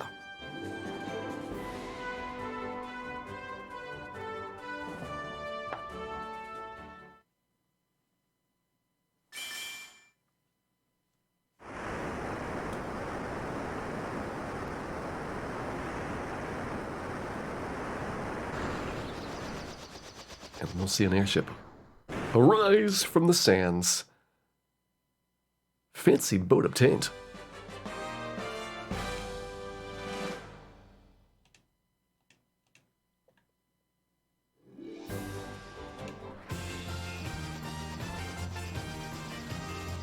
It's weird with the airship going so slow. It looks good though.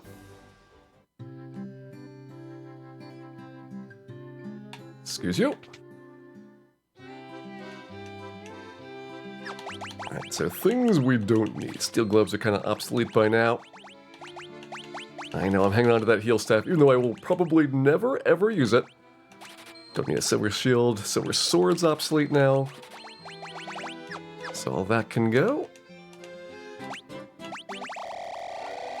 Restock those. It's about time to just max out on Phoenix Downs and probably antidotes too.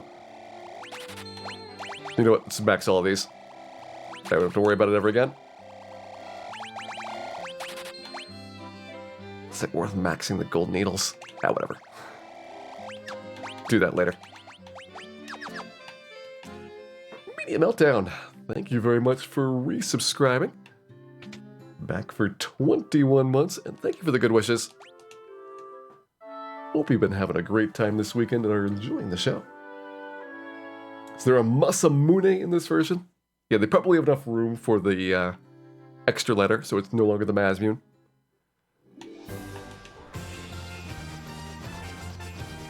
Let's go grab our bottle.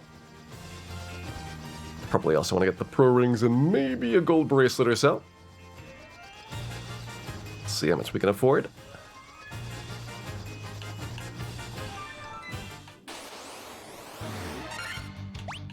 Safety is new.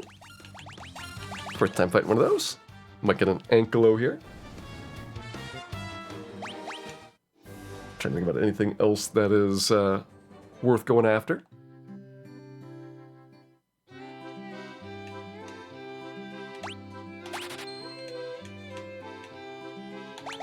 Alright, and then just like the GBA version, you got these bonus items. These are buffs that work for one battle. So Strength Tonic's kind of like the Temper spell.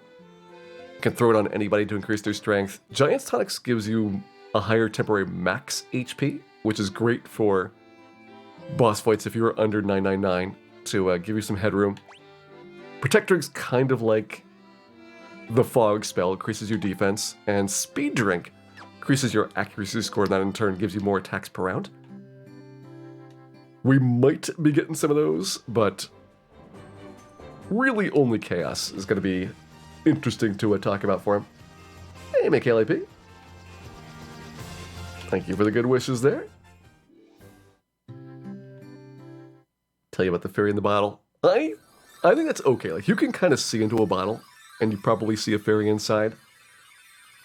What I don't like about remakes is in Final Fantasy IV, they tell you that the package has a bomb in it. Like, it just spoils the whole fun part of that game. It's supposed to be a surprise. Is that worth grabbing gold bracelets here? Maybe not quite yet. Do want the pro rings. Get those upgraded. So you got 35 defense, 27, 23. Yeah, I'm not sure if we need the gold bracelet quite yet. Rather put that money towards probably spells for the time being. Speaking of which, do we have 7 tier spell slots? I might be interested in some Cure 4 right now.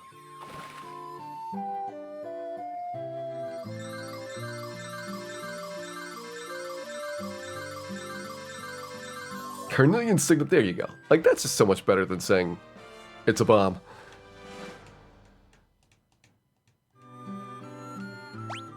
Like, I know Cecil's not very smart, but even he's gonna figure out, well, we've got 8th tier spell slots already.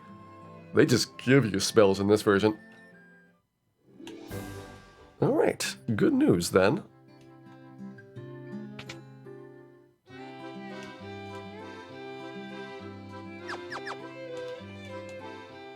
Guess we should get class change first, then we can get the 7th tier spells. And we can also go rob a dragon.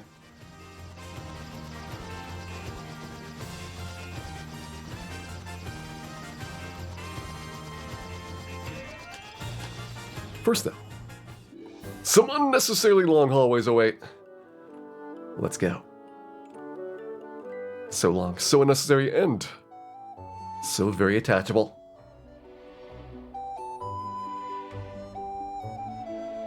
It is time for class change to be complete.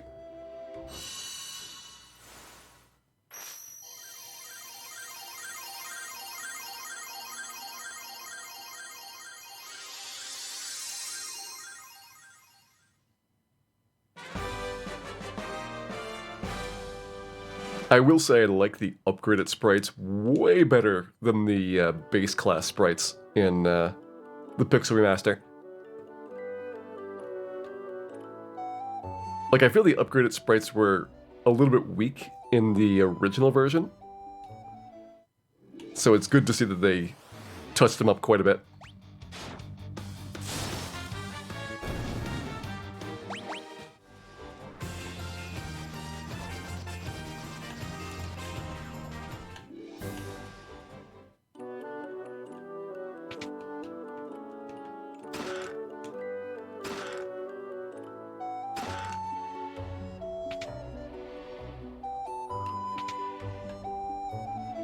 Better grab these before the dragon blocks us in. I know he's thinking about it.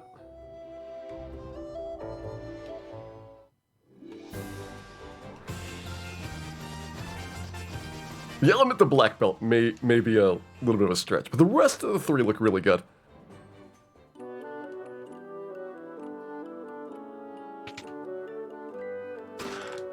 They throw money at you in this version. That's pretty much true for the original as well. Like, we were very rich before we got to this point. But from this point on, like, the monsters give you ridiculous amounts of cash. We do not have a Catman, so we need to get this fight for the first time.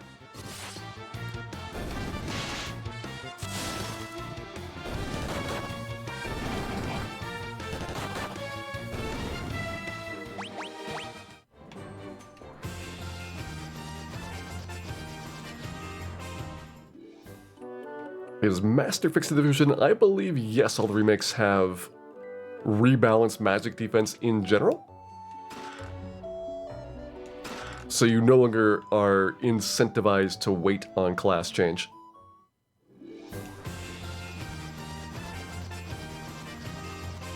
I probably should grab the warp spell. Might come in handy. Do Fire 3, Cure 3, warp on the red wizard.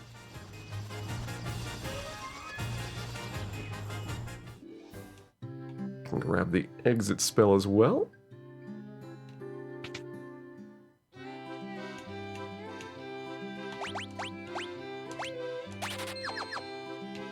And yes, sadly this means no Bane spell for us. Have to use the Bane sword instead.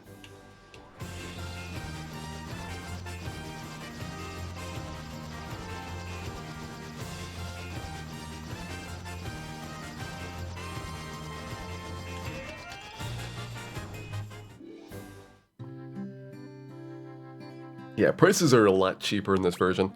That's true for all the remakes. They kind of scale down experience and gold. I guess we'll leave Cure there. It's not hurting anybody too much.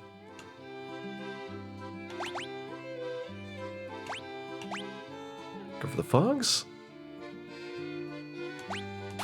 Yeah, I think you'll do fog and exit.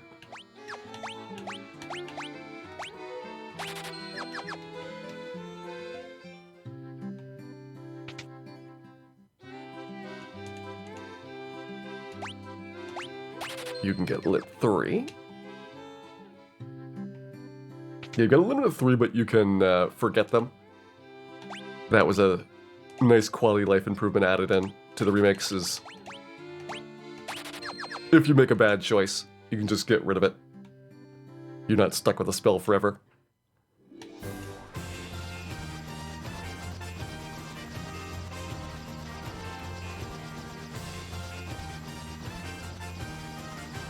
Alright, I think everything in the south is totally done now.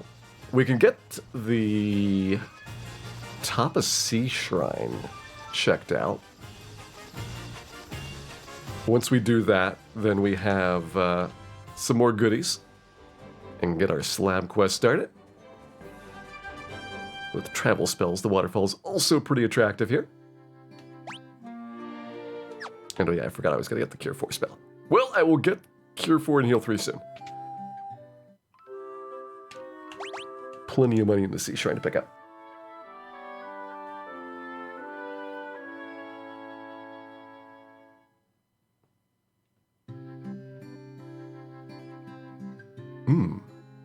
I remember there's an achievement for all locations. I don't know if you have to go through the useless Cardia Isles that have nothing in them.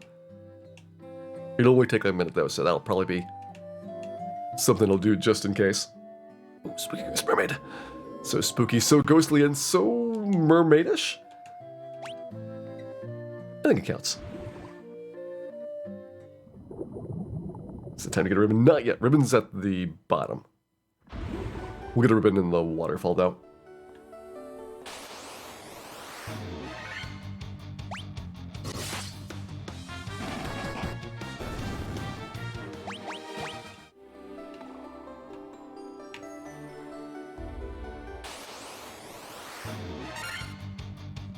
What is the Sag fight? It is 2.1 Agamas worth of experience after all.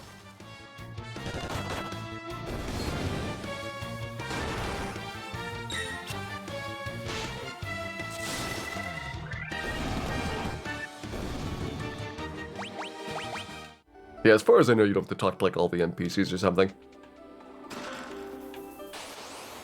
Grinding out levels is kind of like the most tedious thing that they've got.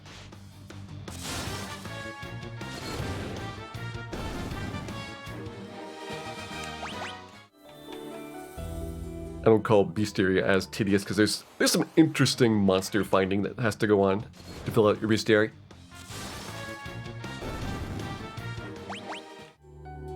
But for the most part, anything that is like a mechanical, like get gold or get levels or things, they're very reasonable amounts. The achievements are quite easy for this.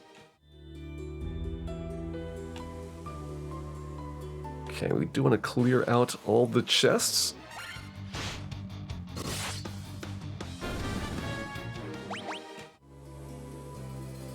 So we'll go start with the Opal Armor room up here.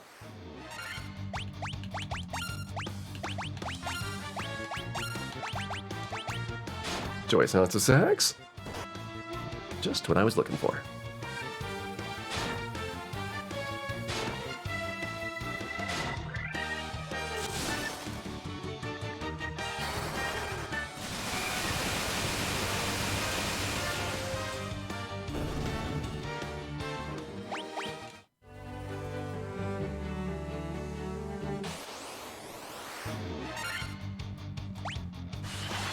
Alright, first time with water elementals.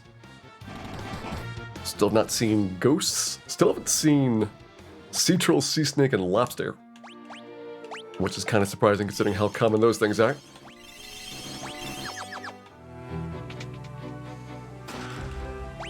There's our Opal Armor upgrade for you. There's a lot of defense on that knight, and almost immediately, if you want to go get the Dragon Mail, you can pretty much do that.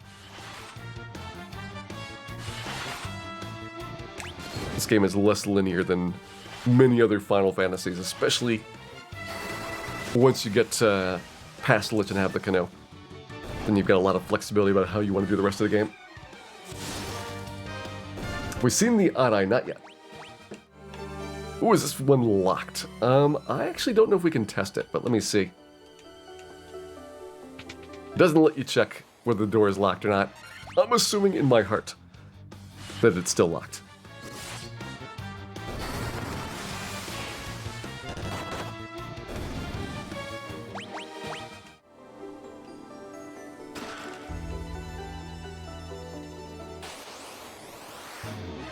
Hey, there's our first ghosts.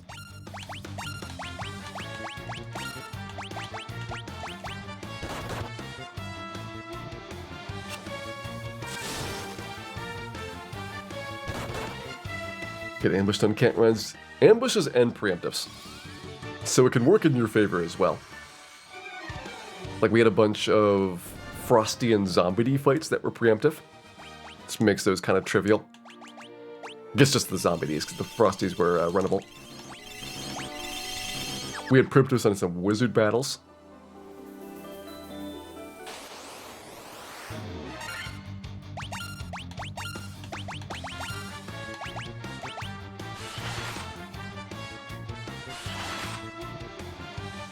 The elements work on weapons, yes. That has been fixed for pretty much all the remakes. Once you get to, like, even the PlayStation 1 version.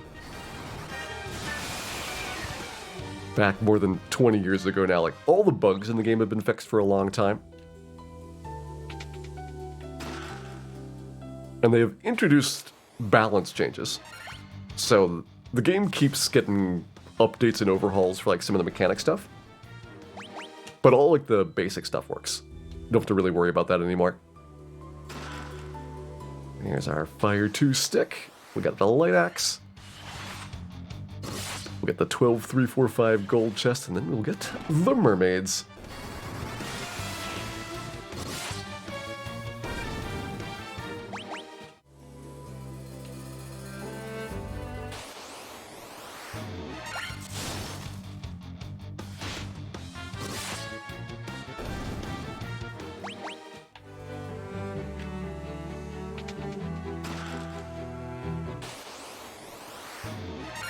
$12,350 inflation.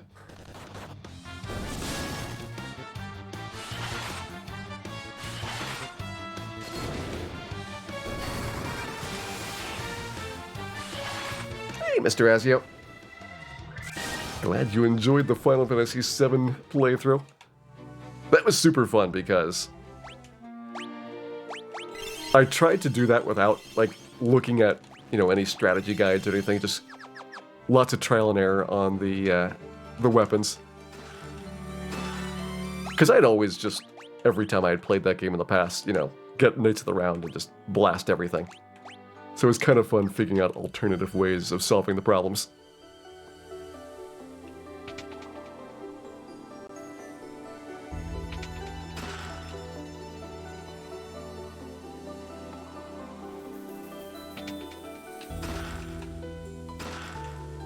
Mermaid?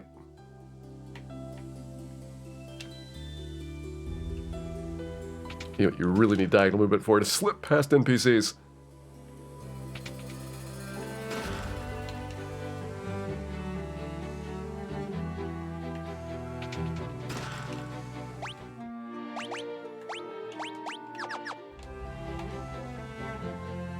How did Emerald work out in the end? So basically, Emerald Weapon has kind of like a rage meter, and there are certain moves that will increase his rage, and certain moves that reset it, but you can only use those moves like a limited number of times. Like the Bahamut summons will reset his rage temporarily. So you've got to have enough uses of the reset moves to be able to, like, last long enough through the fight. Nice, 50% of the treasure boxes have been claimed according to my latest achievement. I'll call that pretty good. Grab Diamond Helm, anything else upgrade-wise? Pretty much no. This is primarily fighter stuff here. So we've gotten top of Sea Shrine done.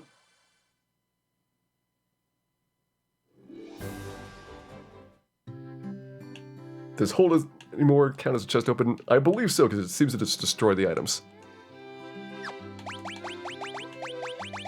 Like if you can't hold it anymore, then it opens the box and you can't touch it again. Should be no reason that we need opal gauntlets, so I'm gonna get rid of these. Ice Mail, Ice Shield can get rid of those. Silver stuff can go as well. I know, I will never use the heal staff, but it's got sentimental value.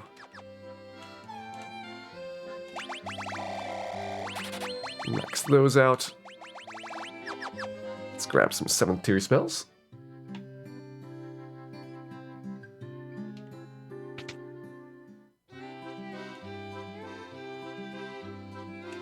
Hey, Paladin, welcome in. Hope you're having a great day here. Let's get heal 3. It's a pretty good one.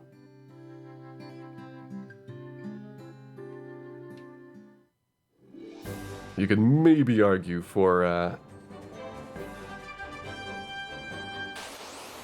pickup of like null death or similar types of things in certain like randomizer situations, but pretty much not really need it for a playthrough like this where you're grabbing a large fraction of the items.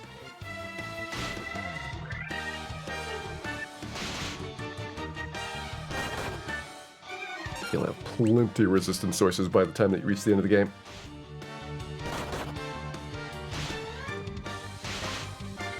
Is anything worth picking up as a knight?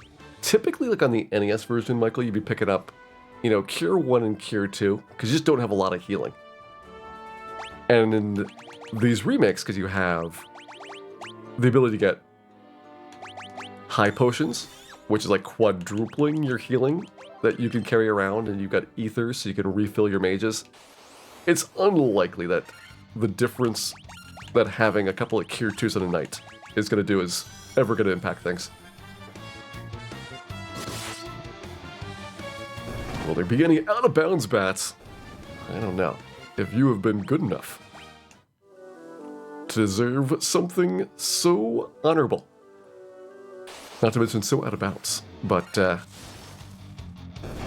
I would say unlikely.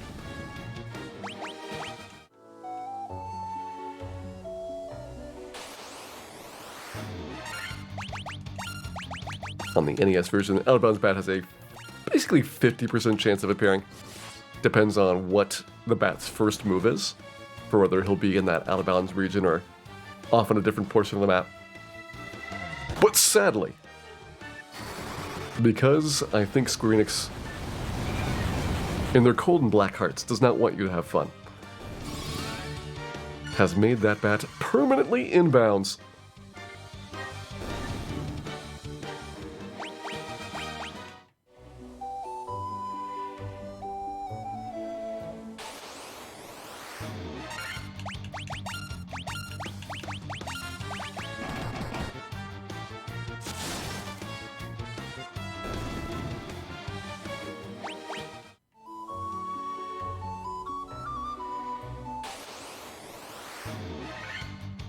Oh yeah, the effect in here is really nice.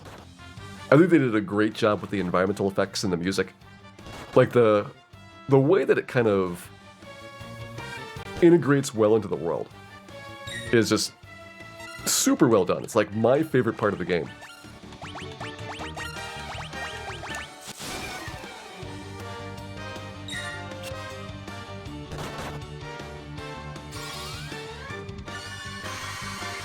Hey Fred. Do the fighters dance? The fighters can wiggle. It's really funny when somebody is stunned. They're just kind of like shaking in place. I'm sad to say, I do not see any bats out there. Only betrayal here.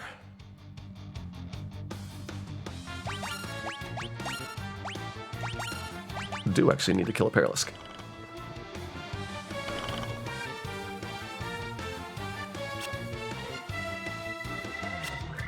Hey, Runeseeker. You were up late tonight.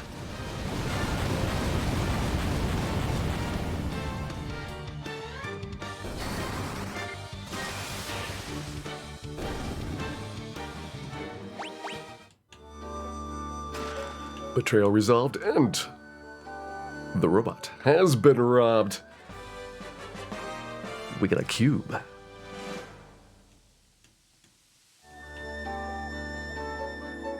And then Dan broke it. Dan broke the robot. We're never getting our money back from that thing.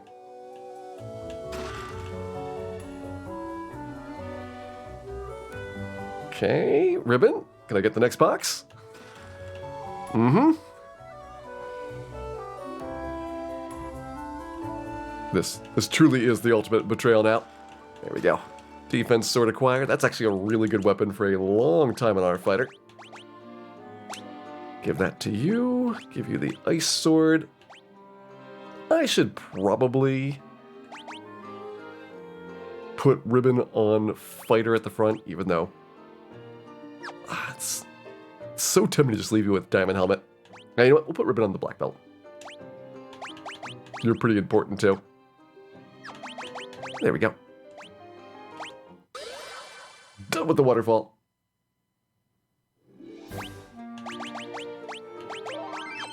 Now, normally we'd be putting ribbons on people that got revive spells, but in versions of the game where you have, like, Phoenix Downs and things, revive spells are kind of unimportant. Like, you can have anybody bring the rest of the party back as long as you can finish the fight. So your main tanks and your big damage dealers, they're much better to have ribbons on. Your soft and squishy mages will just have to deal.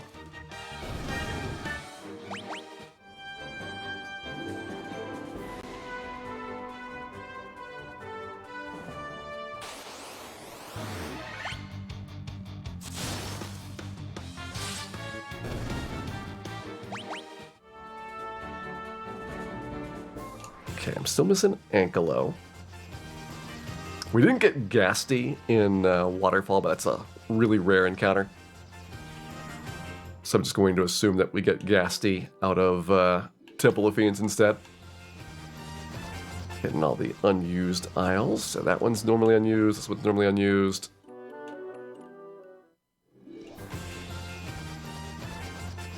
So we go to that one, we go to this one, go to that one.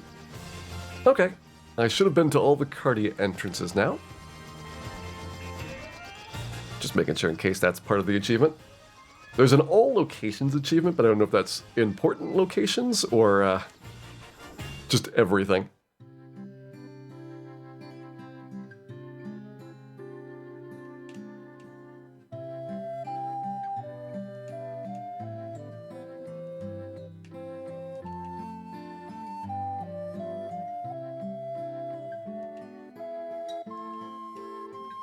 Well, Dr. Goon's certainly very excited in this version of the game. I'm glad he's got a hobby. And we've got Lou Finish.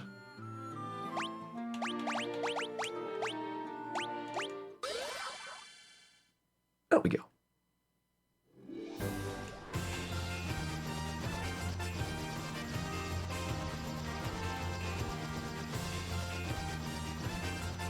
I will pick up the 7th tier spells at Gaia. There are some pretty good ones here.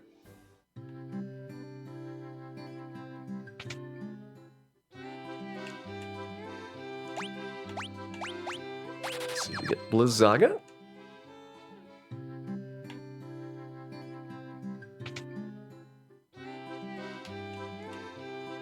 You are getting Cure 4. Is it even worth it having Harm 4? Probably not, but I'll stick it in there. Will I? I don't really see any downside. It's not like we need the money badly.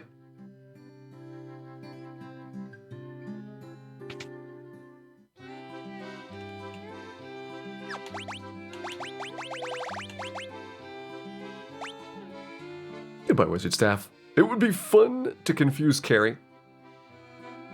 I am considering keeping that until after Great Volcano, just for that one purpose. Alright.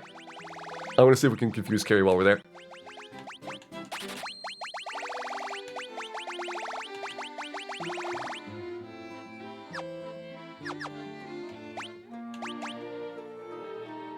Got 99 potions. Let's go. It's Gurgu time.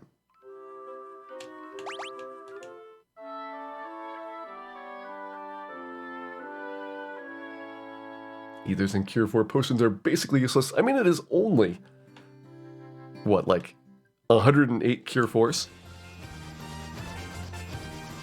What if we have an emergency?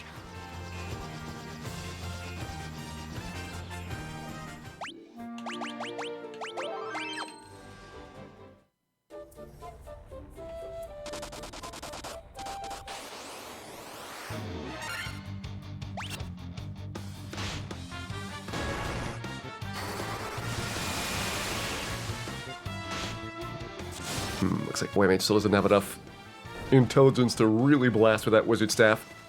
It's getting close, though.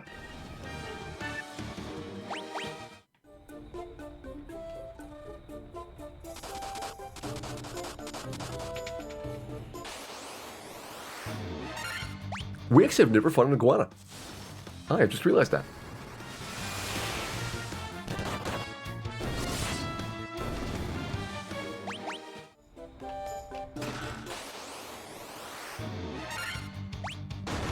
Didn't realize Gurgurpy put it off for this long. I've done playthroughs of Carry as the Last Fiend. It's actually part of speedrun strats when Gurgur Volcano's got nothing interesting in it from a perspective of like upgrades or things. So like there's no point dealing with Carry until like Tiamat's already dead.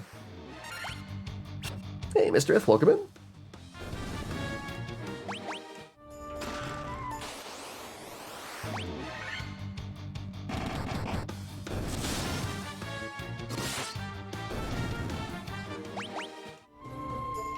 Yeah, in general though, because, you know, the Nintendo Power Strategy Guide told you that you should do Gurgur Volcano as the first thing after getting the canoe. I am pretty certain that it was many, many years before I started doing routes like this.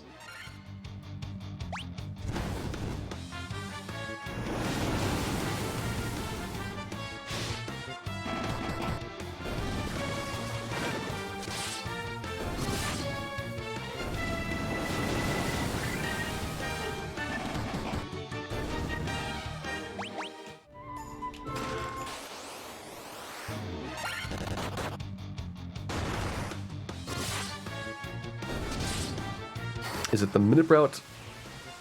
NES was actually later for doing that. Like, NES almost always did Gurgur Volcano right after class change so that you could get your experience grinding.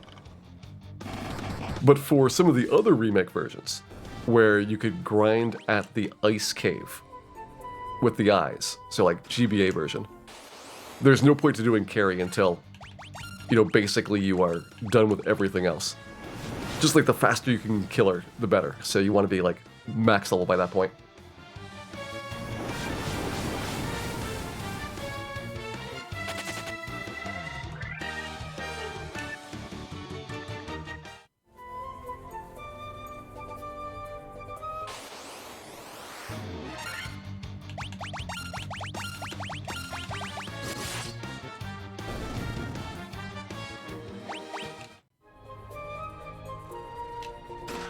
First playthrough at Pizza out of order.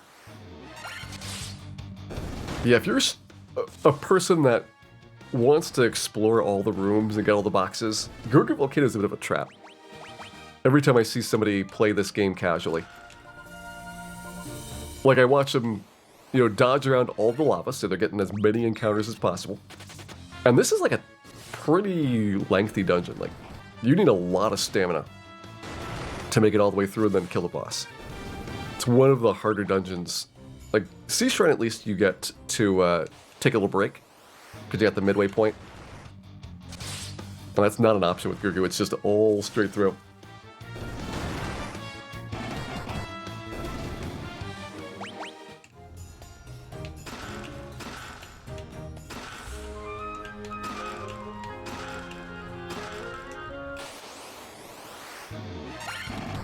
First Grey Worm?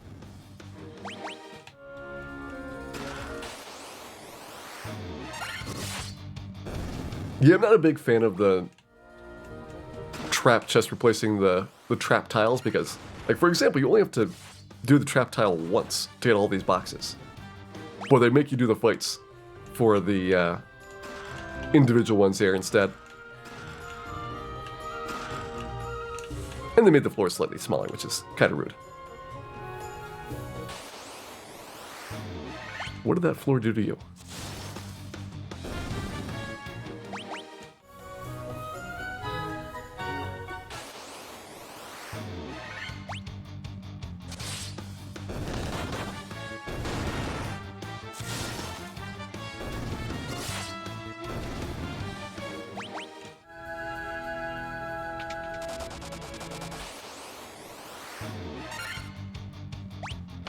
Pretty good enough Peds, but... You know, I would never say bad things about a little bit expedience.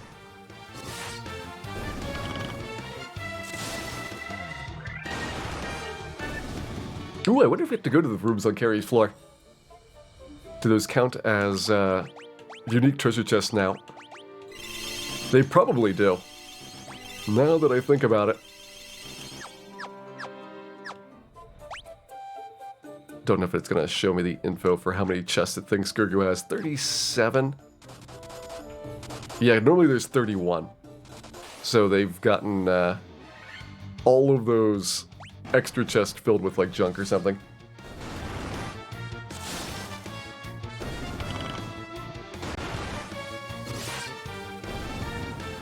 Do we get the duplicate chest in Marsh Cave? Yep. We've gotten every chest in dungeon so far.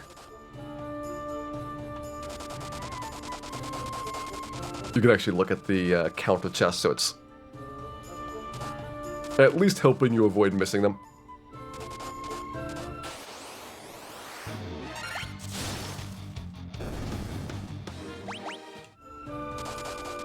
Lava being good is counterintuitive, but lava is delicious. Delicious, delicious marinara sauce and lava are nearly indistinguishable.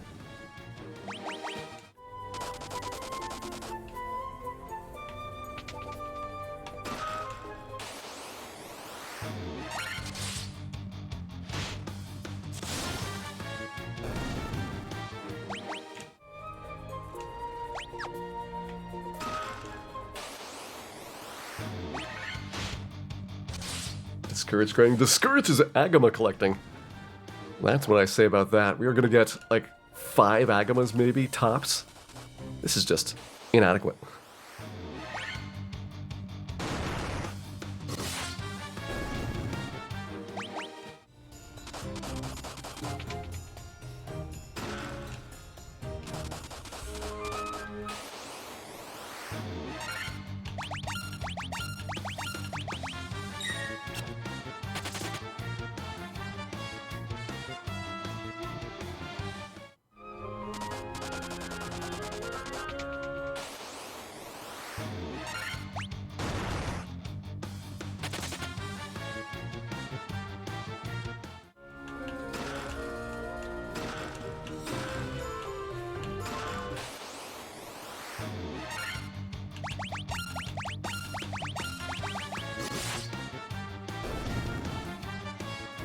And diagonal walking, yep.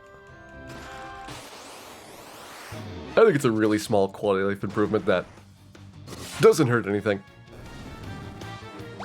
It's not like you can break how you move around with diagonal walking in any part of the world.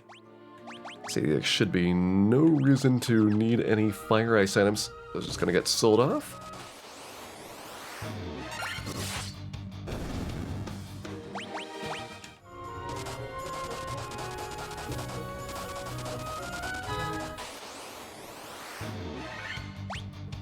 First star giant.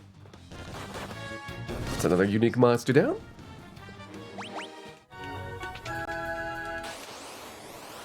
I've been told we have to go to the title screen to see our bestiary progress. I haven't been looking. We'll check out how we're doing once I think we've gotten a very large chunk done. Probably like right before going to Temple of Fiends.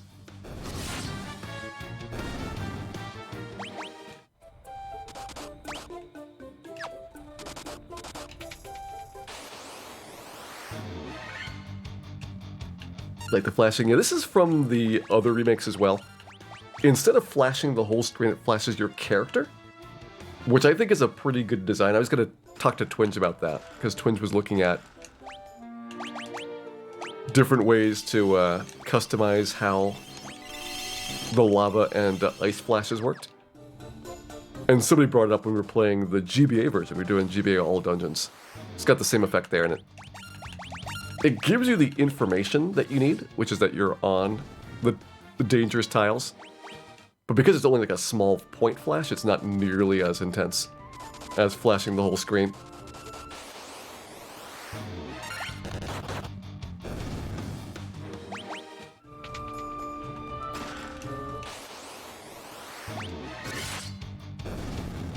Two Agamas.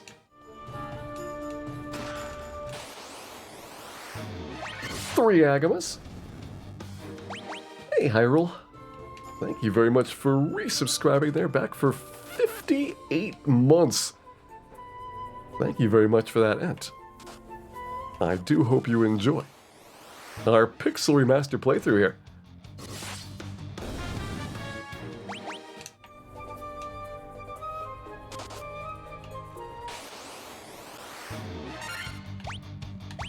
Can NES hardware do the flashes? I'm pretty sure it can, because that's just flashing the character sprite. And you could definitely cycle the palettes on those sprites.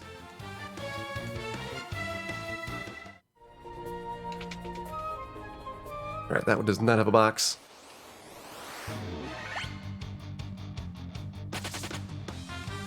Let me first make sure that I am correct that there should be multiple boxes down here. Yeah, there's the regular box we have, then 3 more. Bonus Agamas.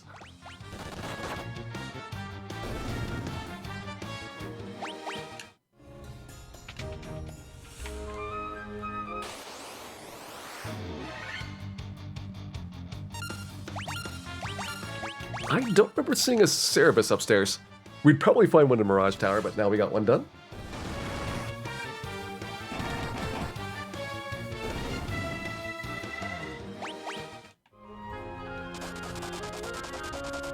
The Catch the Tunes, yeah, the soundtrack on this game is so good.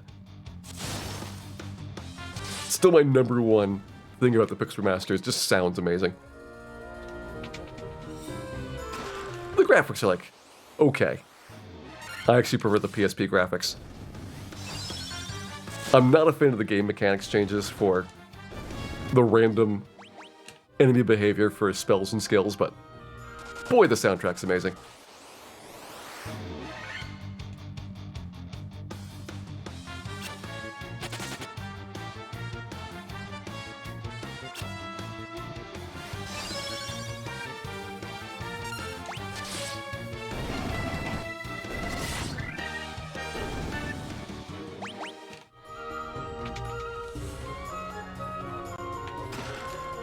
Okay, so there should be one more southeast corner, probably.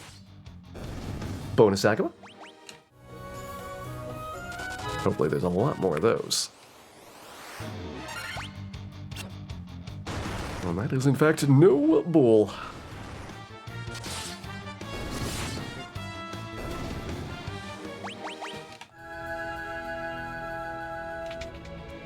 Yep, there we go.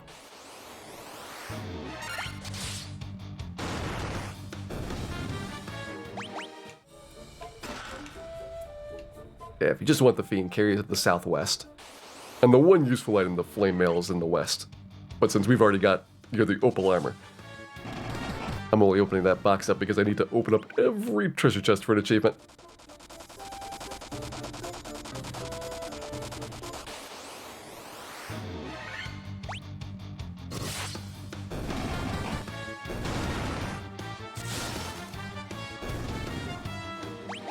What's the deal with Agamas? Well, in NES speedruns, in order to get a big chunk of the levels of the game, you walk back and forth between 2 trapped locations that have Agamas on them. And so you've got like 20-25 minutes of just fighting Agamas, and there's not much to talk about besides the Agamas. So a lot of lore has been formed over the years. And while some of the other, perhaps inferior versions of Final Fantasy use monsters like the Eye, or in this version you don't have the ability to grind things because you can only fight trap tiles once, the Agamas are still special to us.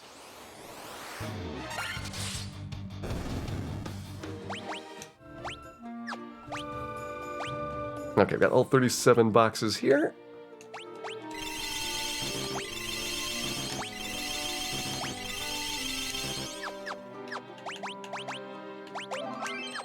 And we're about to get the second of our 4 fiends over here. Get ready for some awesome boss music time.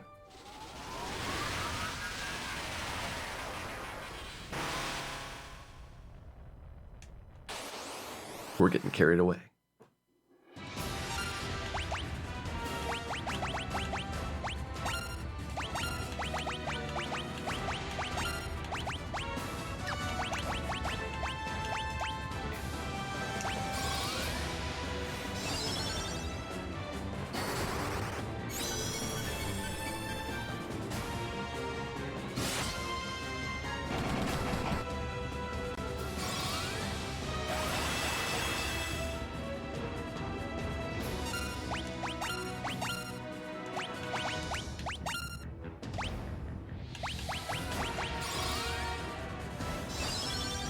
Yeah, Lich is kind of a downgrade, but Carrie's really good in this.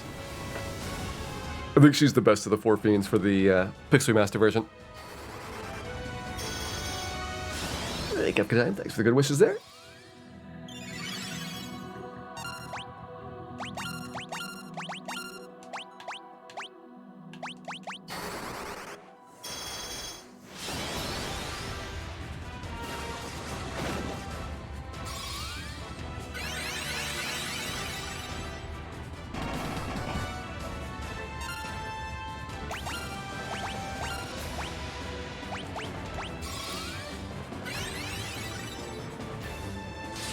Alright, confirmed Cure Force still heals status elements in this version. Just curious. And Carrie is dead. Good fight.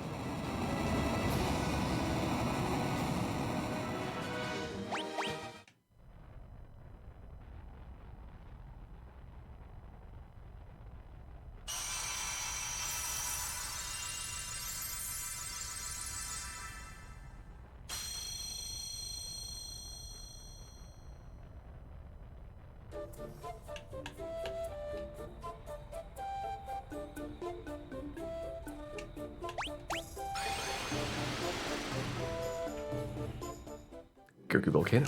Done.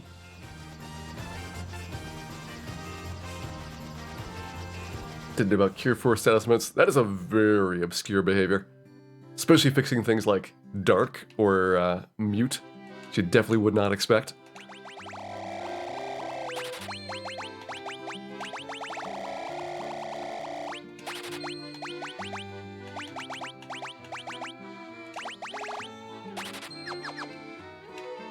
I probably should be getting 8th tier spells, but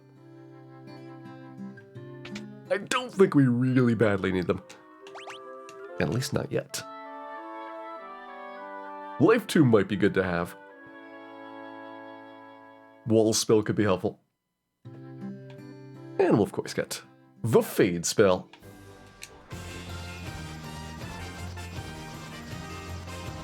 But first we'll get a nice, relaxing stroll.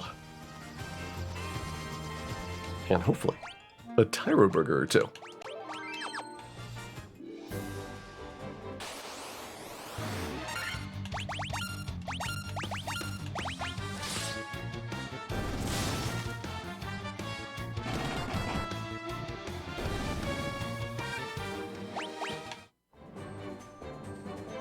Yeah, Cure 4 is immensely valuable for being the only way to fix paralysis, but like you would virtually never see that circumstance happen in a regular playthrough. Just having Cure 4 means that you're probably powerful enough that the game is going to be kind of trivial.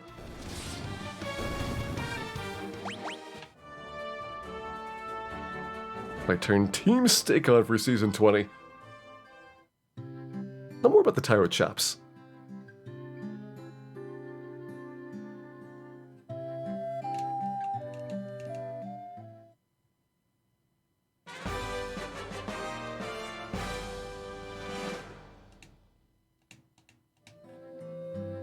There's our chime.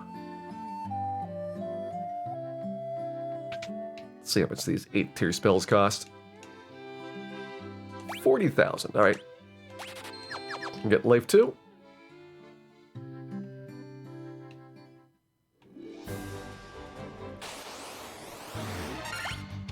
Chicken wings. All right. Didn't have wyvern before. Haven't seen worms still, but that's more likely to be in Mirage Tower. We got Zombo, we got Furwolf, got Troll. That's an annoying amount of enemies. I would like to file a protest. Are there any out-of-bounds bats? No, Owner Squid, and that is why.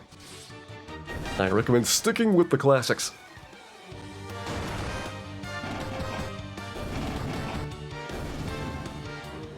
They just don't make them like they used to.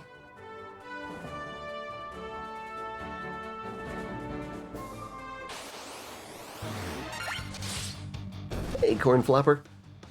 Thank you very much for resubscribing back for 7 months. Great to have you here tonight, and I hope you're doing well.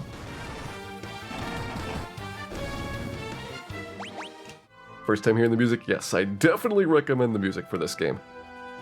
This is just an amazing soundtrack. Pretty much all the Pixel Remasters have great music. Rankala.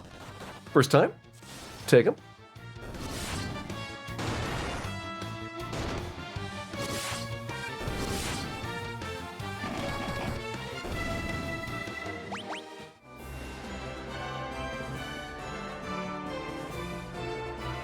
Looking for Tyro. If we get lucky, we will get a T-Rex.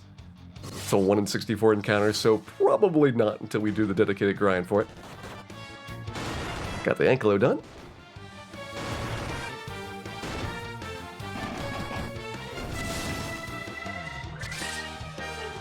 Have a great night, Evan.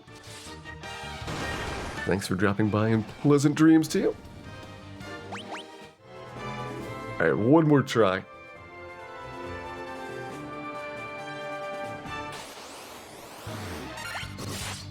Tyro meat. Let's go.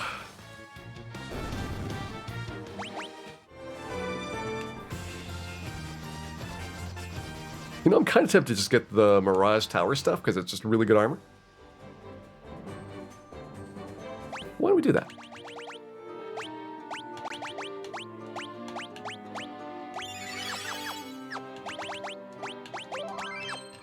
It's 19 boxes down here. Might as well grab it now. First Batman?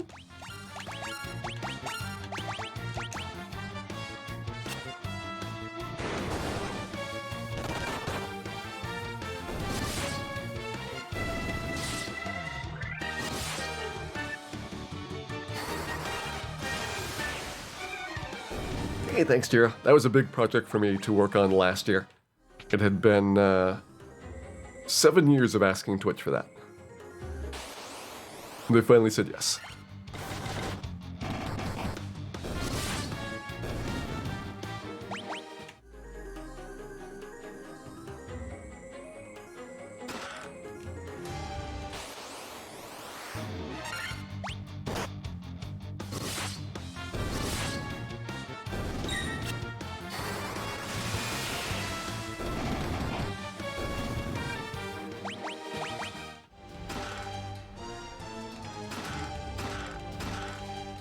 Uh-oh, we got the Vorpal sword.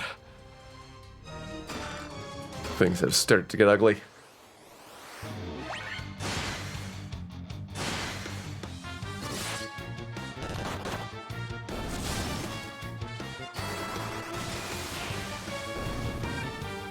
Solo Thief was, sadly, not put off for 7 years. I wish, though.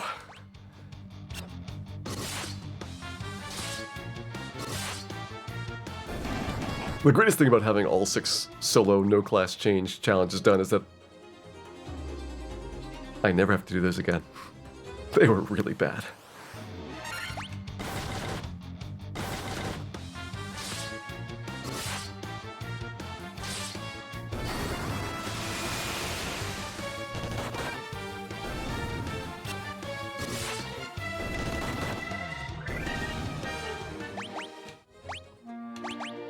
Is the Vorpal Sword still bad?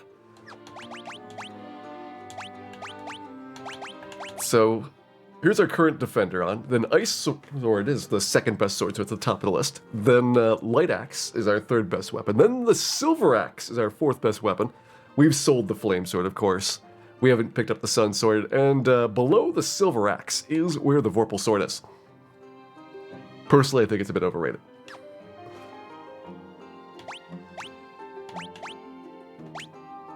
Switch over to Aegis Shield.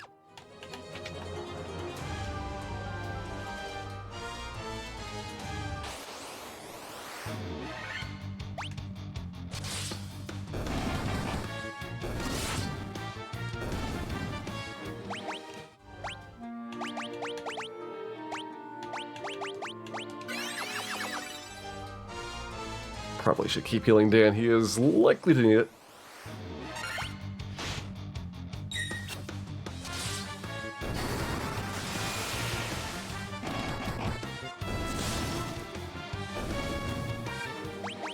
Surprised how much the Black Belt struggles initially. Yeah, until they're level 10, they're really bad. And for the randomizer, you weren't noticing it because you just get so much experience so quickly. But when you get experience really slowly, especially after like the first 3 or 4 levels are done and it's glacial pace. Oh boy, the Black Belt. The Black Belt struggles. But by the end of the game, they're the most powerful character class. Like, not even close. Black Belt just destroys everything in one hit.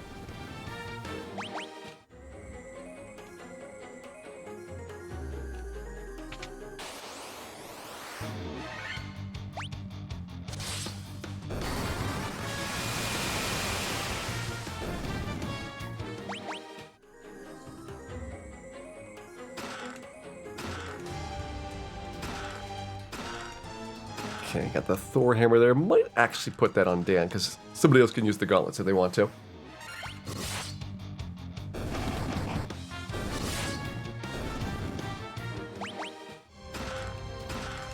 Sun Sword on the Red Mage. There's my Dragon Mail. So you got that upgrade. You're taking that. You're taking that. Alright, so we got Mirage Tower cleaned out for chests. Don't think it's worth going after like the white shirt and black shirt and things quite yet. Instead, we're going to the Sea Shrine. Actually, we're gonna go buy the 8th tier spells a guy. I could probably afford those now. Yeah. Then we'll go to the Sea Shrine.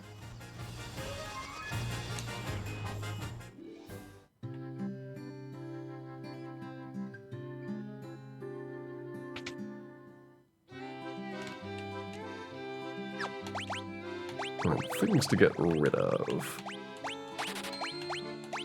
No need for ice swords. Don't need the opal armor. Or the opal shield. Forgot to confuse carry. Ah. Oh well. The wizard staff was still there for moral support.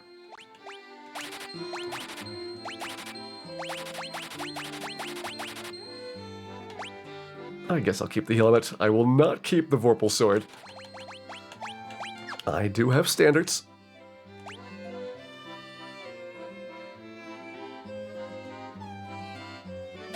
Yeah, I'll get the opal. Or the gold bracelet for right now for Dan.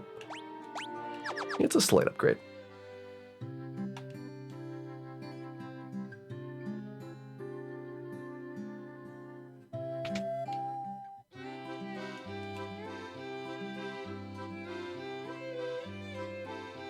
Would we ever use the X for a spell? I don't think so.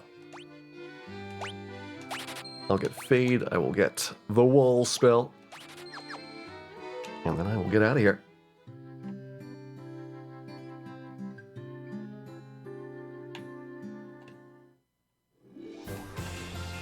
Now we can go see the rest of the Sea Shrine. So I think we're going to park here on this version.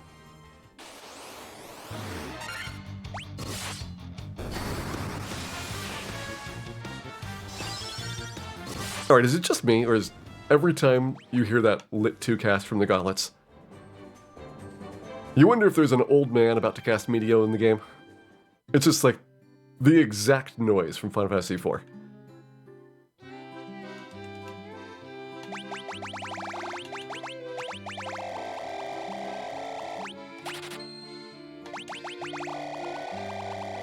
Okay, max down those on those. Get the rest after we come back. I think we've purchased everything except for consumables now. Maybe I'll get some spells for the night. Maybe not.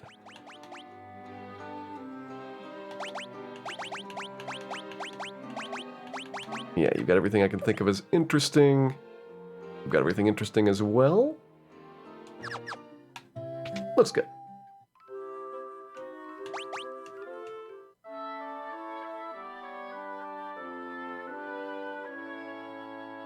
Yeah, that Lit 2 is definitely from Final Fantasy IV.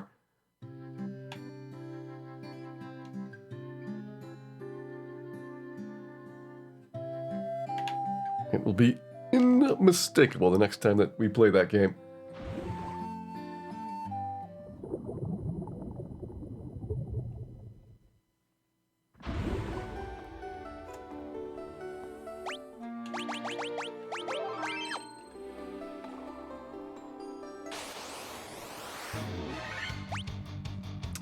First sea troll and lobster. I'll take them. Still need the snacks. Getting close to done on Sea Shrine though. Snacks and Odd-Eye. Have not had an Odd-Eye yet.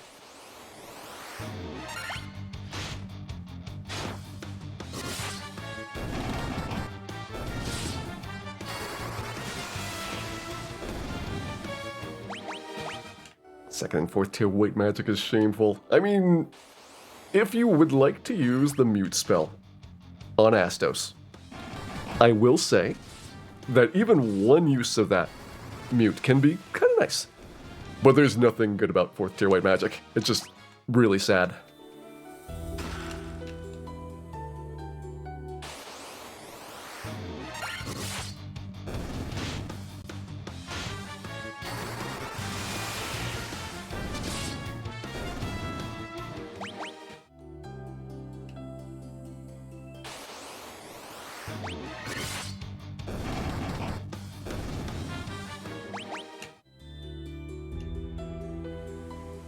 Hey, Axiom. Sometimes Dan fails to fail. You never can tell with him.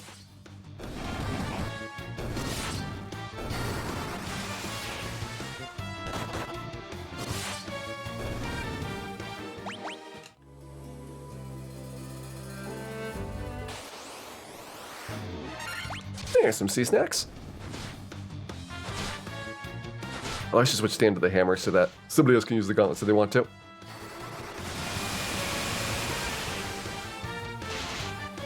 We also do kind of have to get Dan to level 50. Part of the achievement requirements. All characters level 50.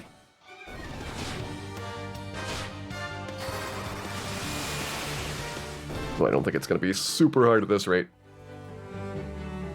Levels just kind of fly through.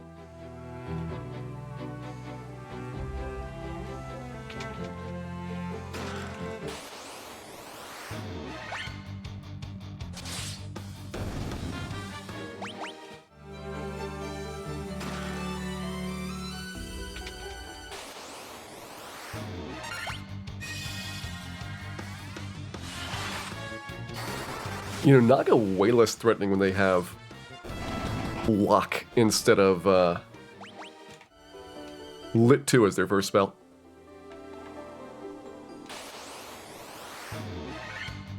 That's right, put the hammer on.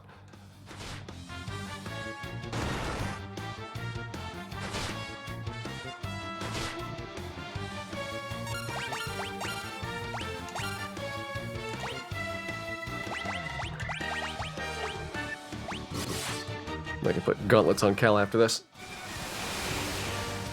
We want double Lit 2s, we can get them.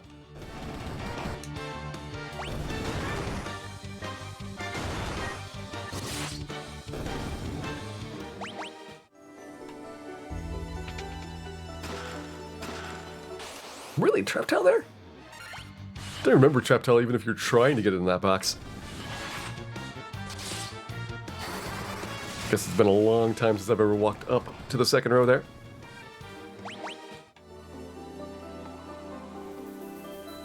Let's go grab the Power Glove. It is so bad and yet so very good at the same time.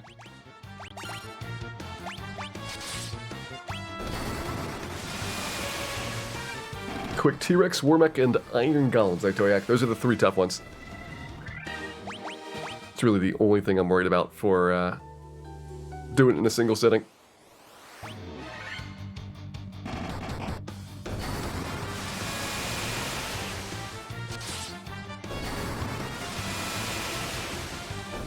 All three of those are 1 in 64 encounters.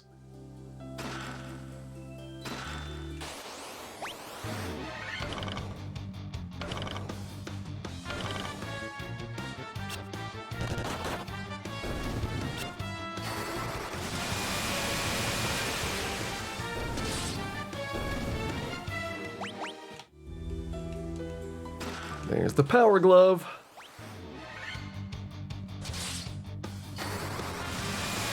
It's so bad that they don't have more than one Power Glove, because I love that thing.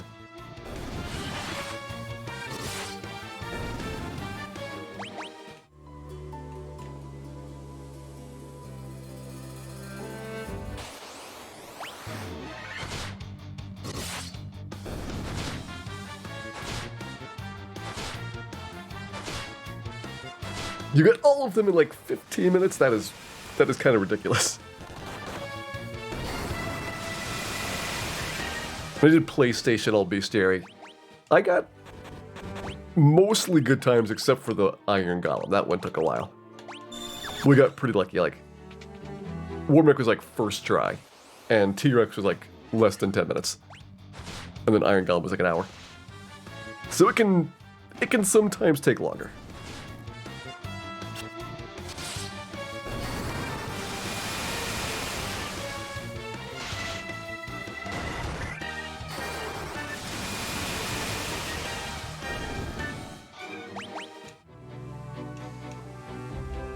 Great Sea Shrine Pile of Pain right there for our other light axe.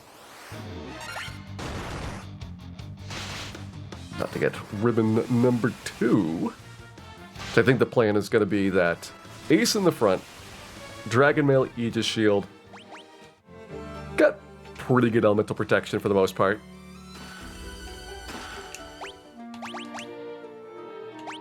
And then Calendan needs some ribbon assistance.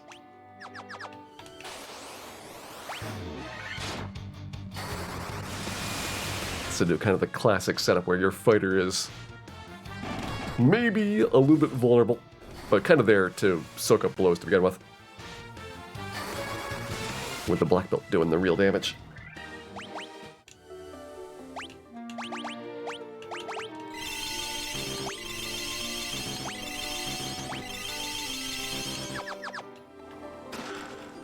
Alright, that should be everything in the Sea Shrine cleaned out. I have missed a chest in the Sea Shrine. Really?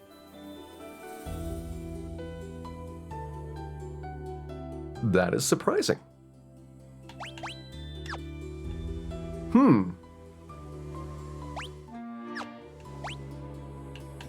It is not on this floor.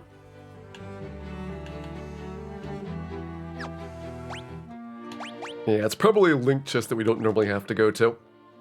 Let me go kill Kraken, and then I can warp backwards and see if we can spot a chest. There's no chest on Kraken's floor. Most likely there is a linked chest that normally we don't have to think about in the game. But because all the linked chests have been given some really meaningless prize, you still have to open up the box for it to count.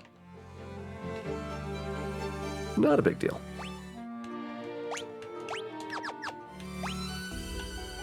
Yeah, I'm pretty sure there's no chests here. I guess we can poke our head in a room and see. I think once you go into any room, it reveals all the interior contents.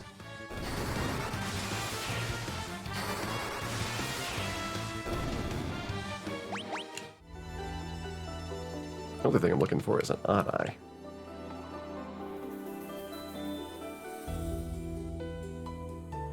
Yeah, looks like no boxes here.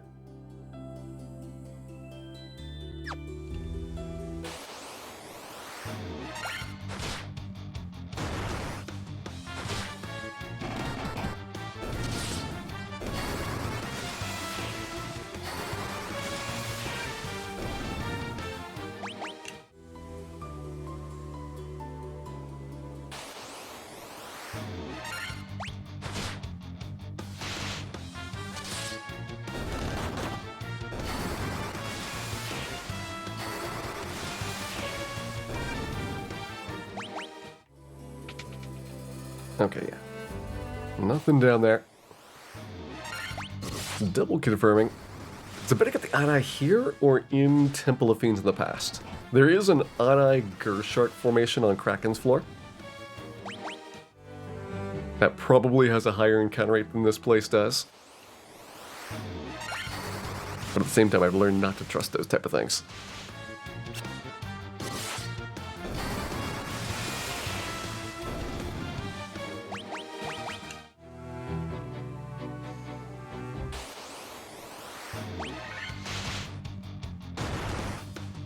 Yeah, we'll farm out on an Odd-Eye before we leave. That's an enemy I don't want to let getting away. Probably should do a Soria at some point. Alternative is Soria on Lich's floor, rather than the one on the overworld, but I think they're both pretty rare encounters.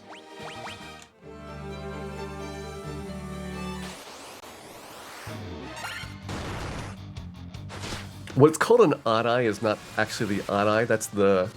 well, they call it Big Eye, which is the wrong name. Here we want the Big Eye, which is the real Big Eye.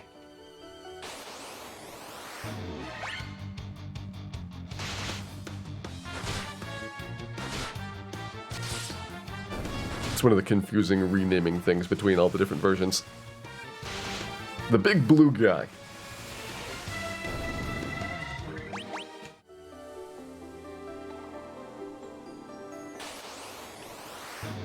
There he is. And there he goes. Check.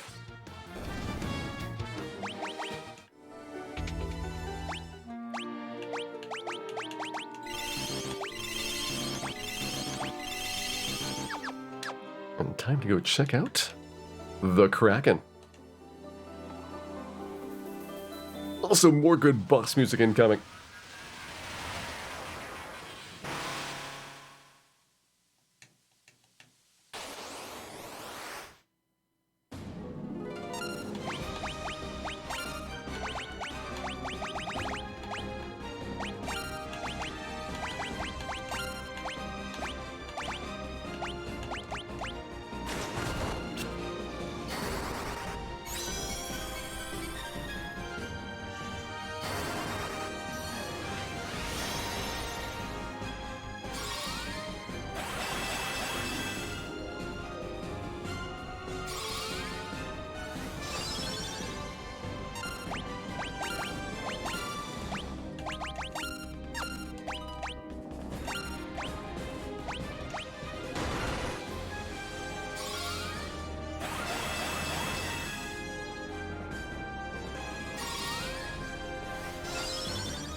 Fighter 200% clear with double sunglasses.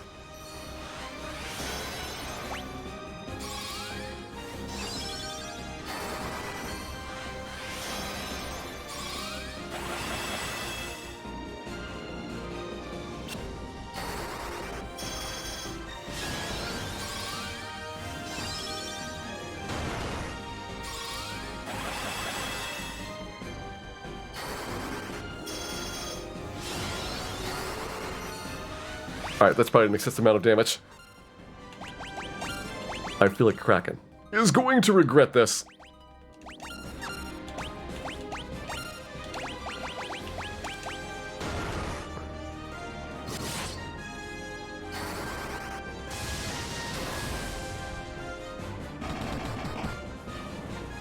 Yeah, that hurt a lot. That hurt him deeply. And that is how the Kraken crumbled.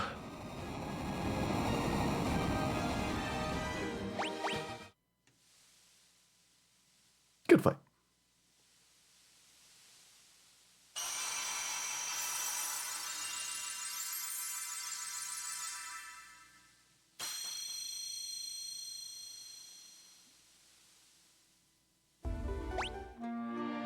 Alright, so we got 3 crystals lit. Now we gotta find where that treasure chest was.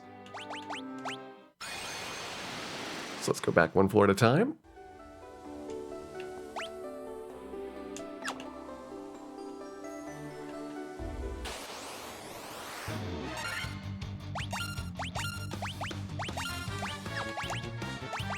Let's see if there's any boxes here that are linked chests that we don't normally pick up.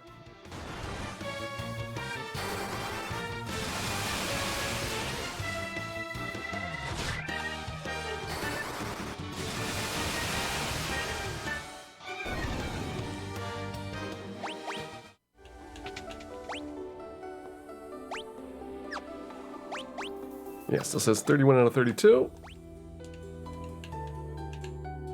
Guess that is zoomed out.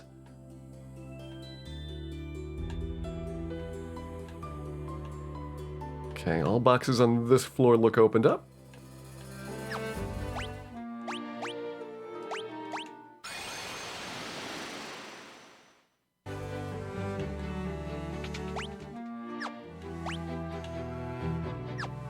Those boxes look opened up.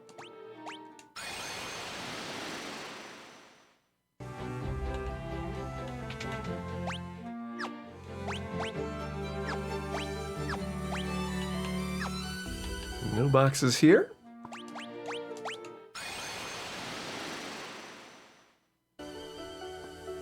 Mystic Quest is very charming. It's a great speedrun game because as a speedrun you're very underpowered and low-leveled, so it is much better balanced challenge-wise than a casual playthrough where you are kind of encouraged to go and do like the battlefields for an hour. Grab all of the equipment upgrades and things. Like, the balance is just so much better if you're like at like the bleeding edge of what's possible.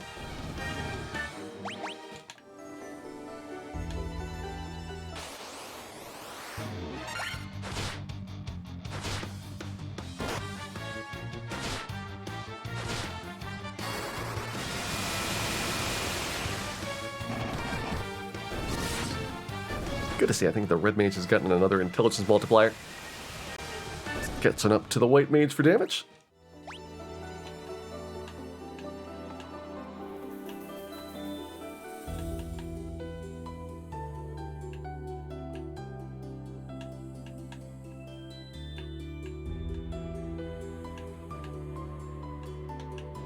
Oh, neat. It actually shows you the fact that the floors are kind of stacked together.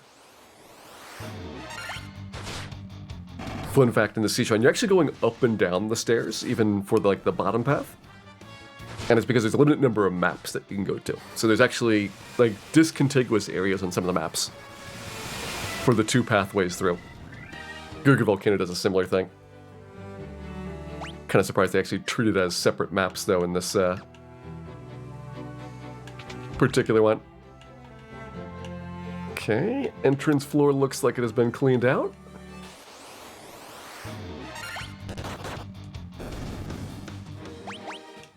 I mean, did we miss something on the walk up to the mermaids?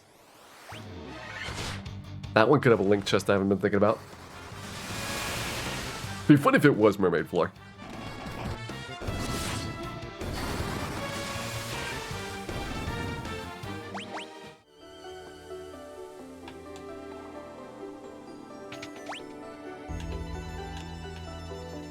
Okay, opal armor, key chest, light axe, mage staff, money.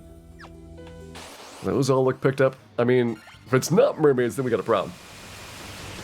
To figure out where it is. And we checked all the floors.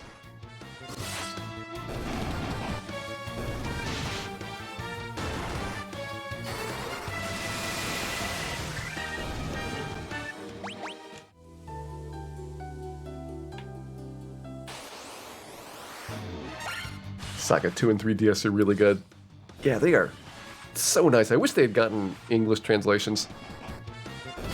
Because not only are they like graphically overhauled, but they have so much extra content, especially 3. Like, there's like completely new mechanics for how 3 works. Both games have really wild last boss battles. But they're Japanese DS exclusives, so like really hard to get good ways to play them.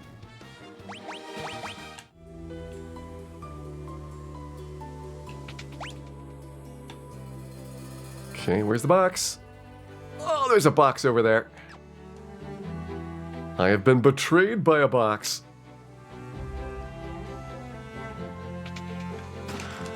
Sea Shrine's done. 32 out of 32.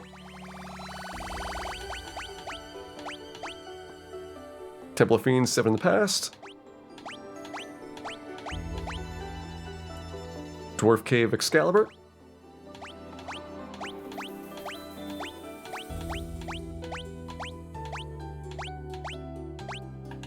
And we don't have Sky Castle listed here yet because we haven't been there. But looks like everywhere else is done.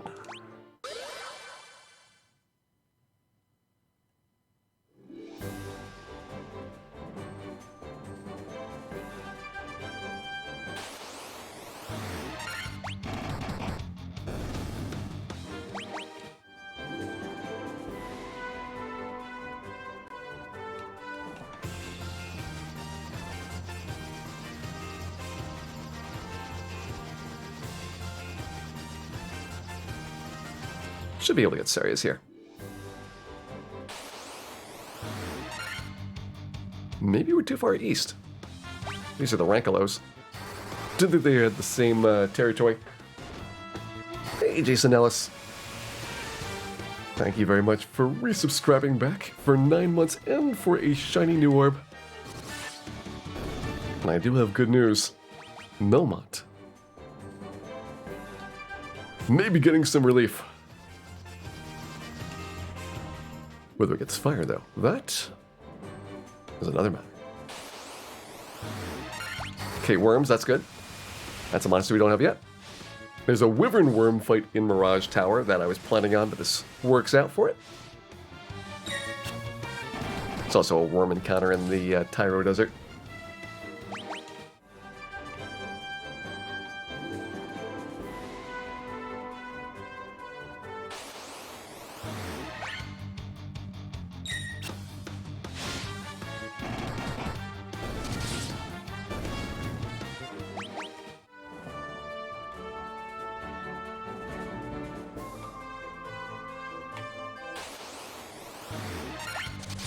More of those Rankelos. It just concerns me because I'm not expecting the Rankelo to be in the same zone as the Soria. And normally this is the Soria area. But the zone lines could have changed.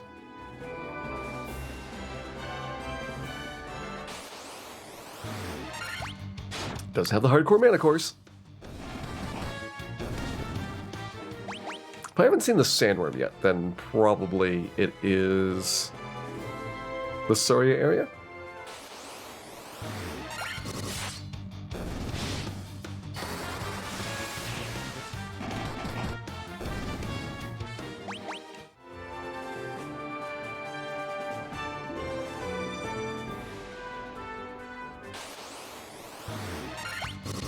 It's got the Ochos. Yeah, it feels right.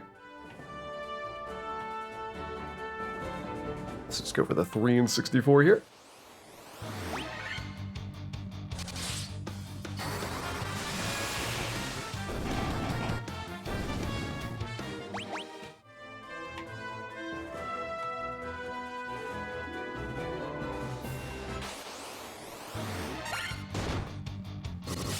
Yeah, it's kind of sad how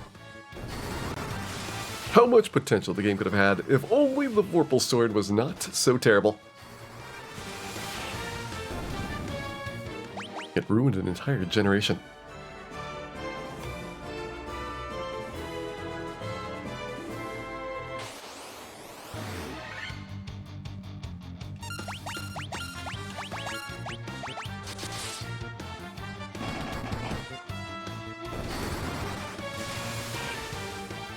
That's what you're using Thunder. That is the Thor Hammer. Thor Hammer and Zeus Gauntlet both cast Lit too.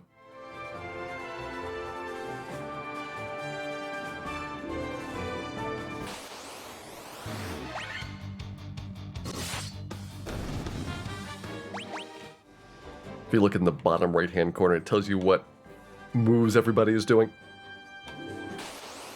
Even though that will display something different when they actually use the item.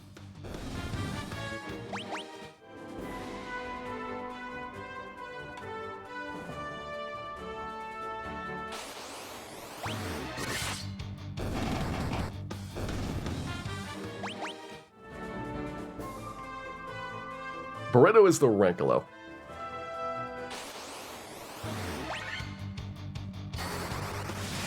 You can also tell because they are red.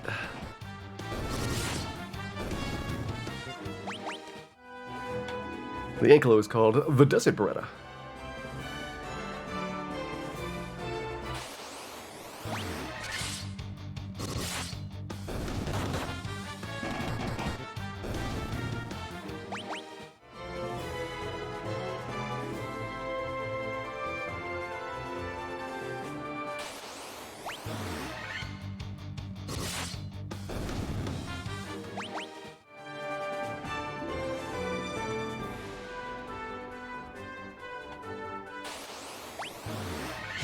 I'm getting increasingly tempted to try and find the Soria on Lich's floor.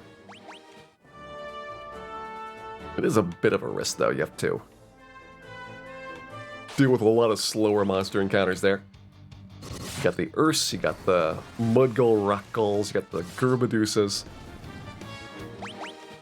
These are a lot smaller fights, so you can just kind of punch and sword your way through them. Those tend to be like 3 and 4 packs in Temple of Fiends.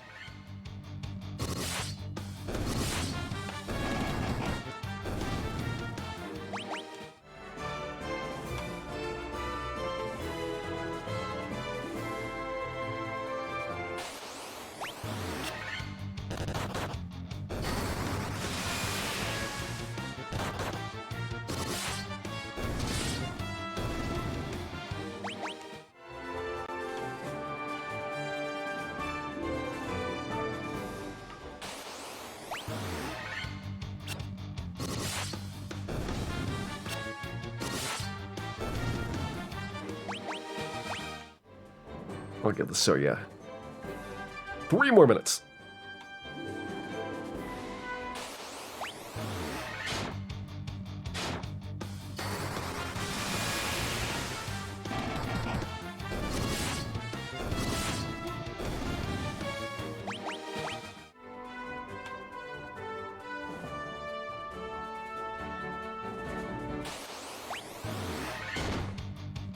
Triple Rankolo. That's getting kind of beefy. Again, we're doing a lot of damage now. We used to struggle against those Rankolos, and they are going down a lot faster than before.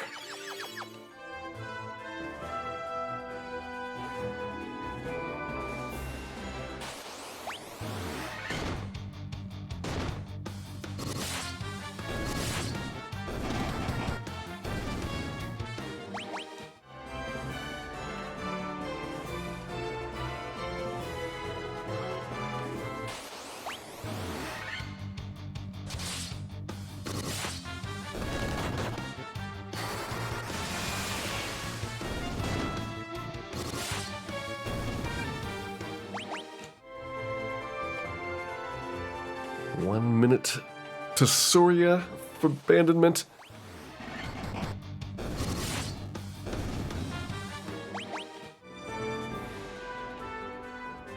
I can't believe in our time of need, the Sorias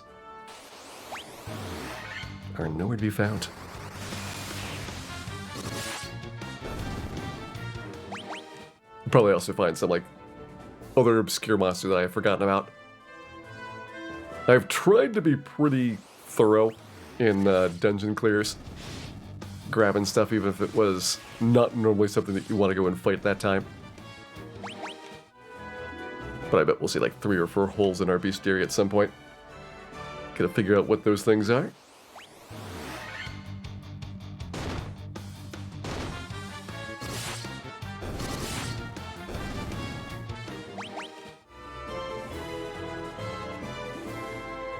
Okay, last chance for Surya.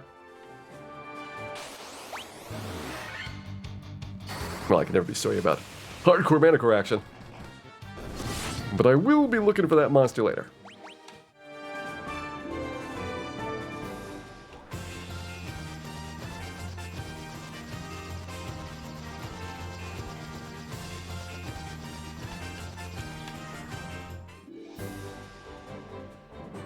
Where else can we find him? Temple of Fiends of the Past on Lich's floor.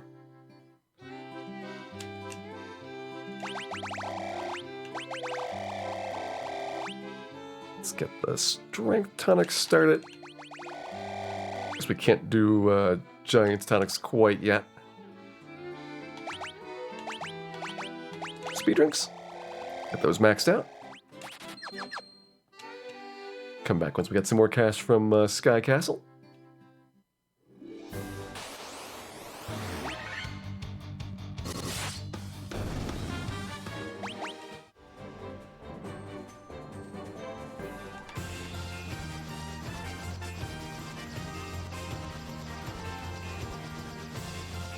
Yeah, Gurpeed we found relatively quickly. That one's actually not that bad of a fight to get. Well, if you're trying to get it in Ice Cave, it could be a little bit tougher.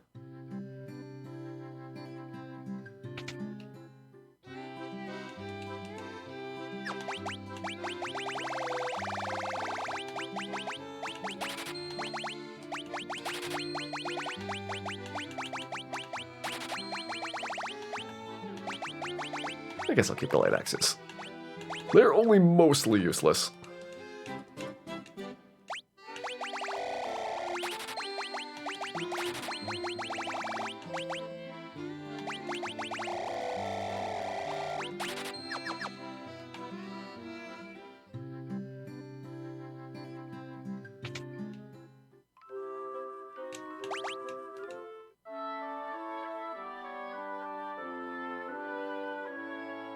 Good snoozing. Alright, are we doing T-Rex before Sky Castle or after Sky Castle? I think we do T-Rex before Sky Castle. Let's get one of our 1 in 64s out of the way.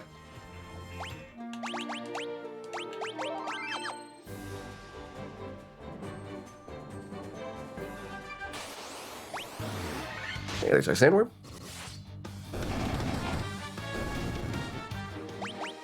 First one of those.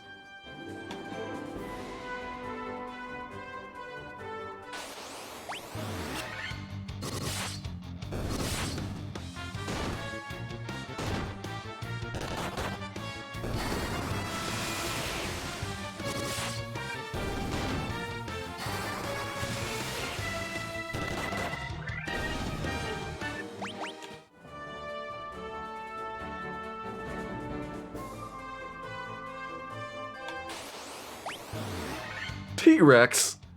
Third try. All right. That's pretty good. 1 in 64 is done.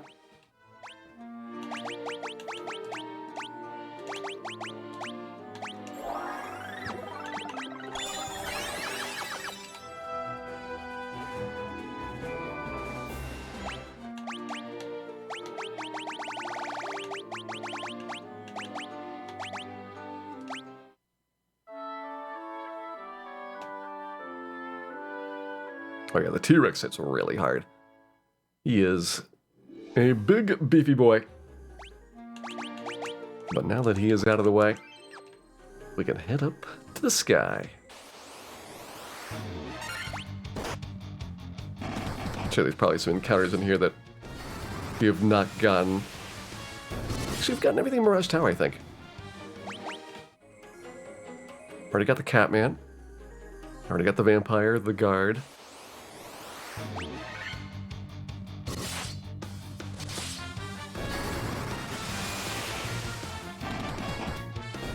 Wyvern Worm. Whole Wizmummy Trap Tile, the Cerebus. Chimera. Yeah, Mirage Tower should be done for encounters. I said done!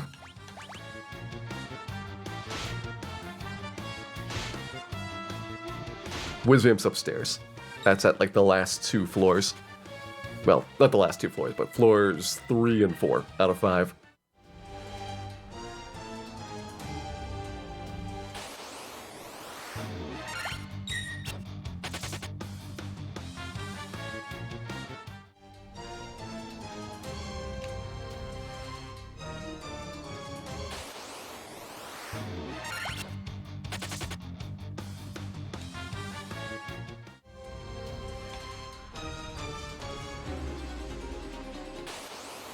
Ooh, we got our first blue D coming up. That'll be a fun one.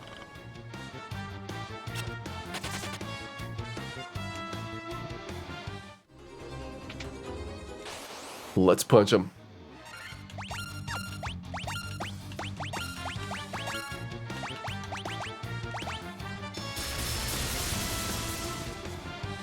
Mildly rude. And thoroughly tenderized. Good blue D fight.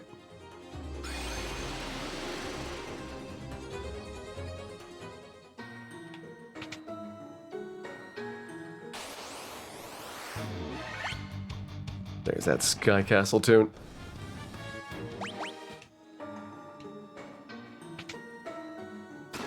Alright, I've got Adventurous Wayfarer achievement, which I'm assuming means I've gotten to all of the areas of the game. Evil Man just ran away. That is concerning. Don't know if that counts as a kill. Hopefully it does.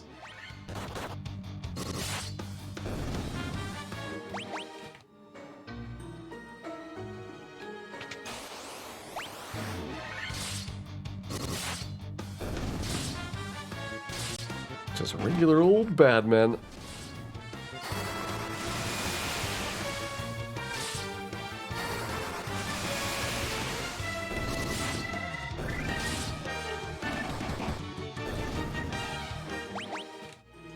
Yep, this is where Evil Man Nightmare is most commonly found.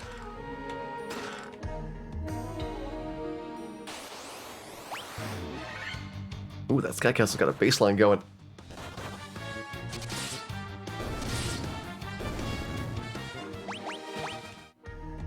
Listen to that song.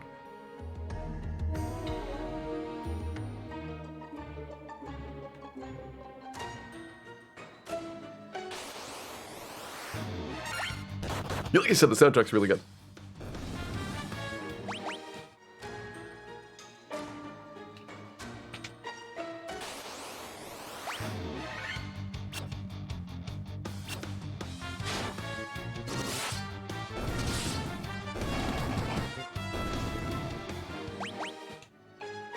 Yeah, GBA is very limited for what it can do sound-wise, thanks to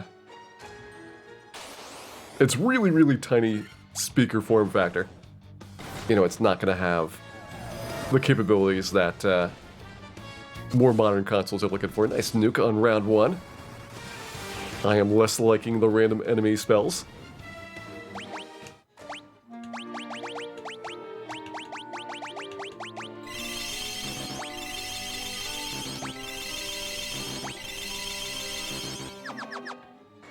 But yeah, one of the big things about GBA is that for a lot of games, the way developers dealt with the really tiny speaker was to like artificially pump the bass up, which means the sound is muddy. And even if you're playing on good speakers, it's still going to have the same composed sound that you got for the handheld version. Just not really going to get around that.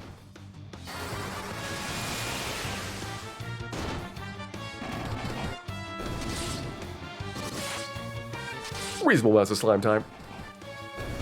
I'm too lazy to set them on fire, so we're just doing this instead.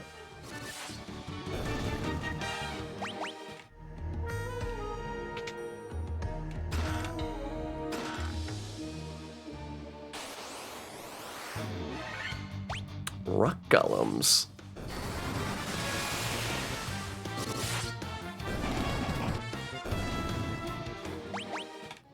Oh, there's definitely some GBA games that sound amazing, Stom.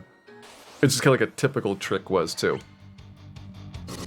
artificially crank the bass up a whole bunch to compensate for the lack of bass output in the speaker. And then you have to try and filter that back out so that it sounds better when you're doing like a capture on like a GameCube or something.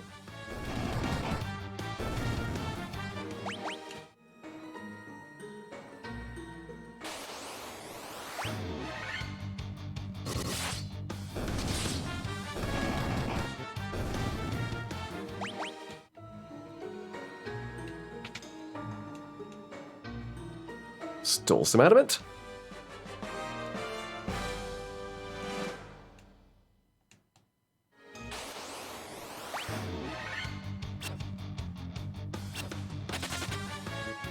Yeah, you better run away, evil man.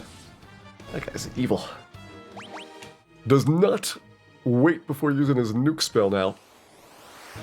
Didn't even think about that slight problem. Normally in the NES version, he has to do extra first, and it's so easy to kill the Evil Man of Nightmare by this point in the game that unless you get ambushed, and then there's like a 1 in 4 chance he uses a spell. And he has to use a 1 in 4 chance spell next turn as well before you can kill him. Like, it's really, really improbable to ever see that nuke go off. But here it's like, nope.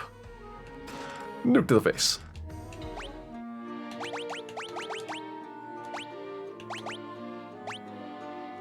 I guess we don't even need to equip the white shirt, just have it in our inventory, because I'll put a ribbon on Dan. Then he's got the elemental coverage already.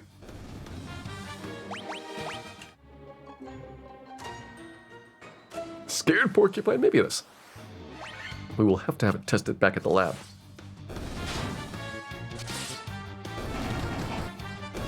Yep, Evil Man's got nuke. That's why if you ever get imps with nuke in the randomizer, that's where it's from. The boss enemies do not share their skills with the regular plebeian enemies. So, you know, it's not like Chaos's or Lich's nuke or something.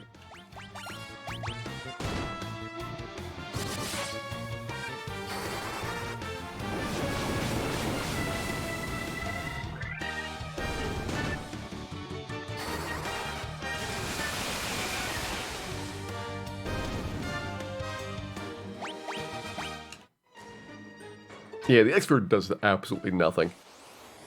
The only thing in that formation that has an element would be the nightmare snorting, but since dark doesn't work, getting hit by dark is not really a problem.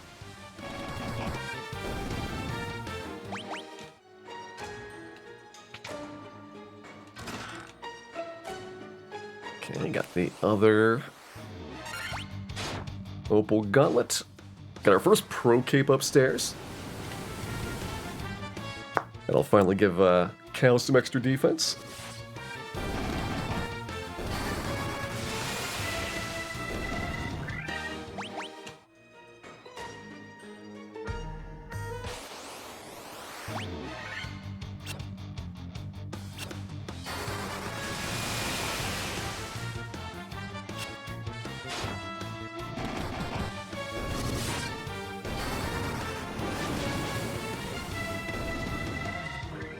Okay, black belt up to ridiculous amounts of punching now. Starting to embarrass the enemies. Save some of that for the bosses.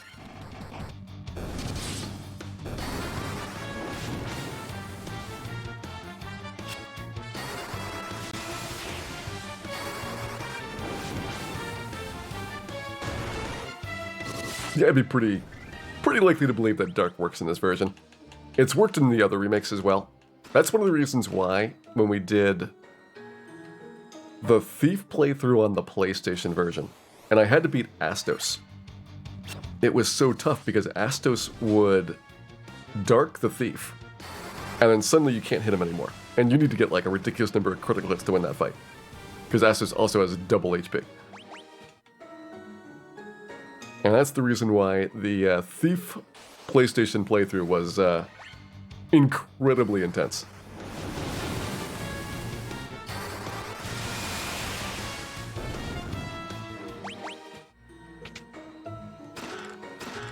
There's our pro cape found. Yeah, we're gonna give that to Cal first.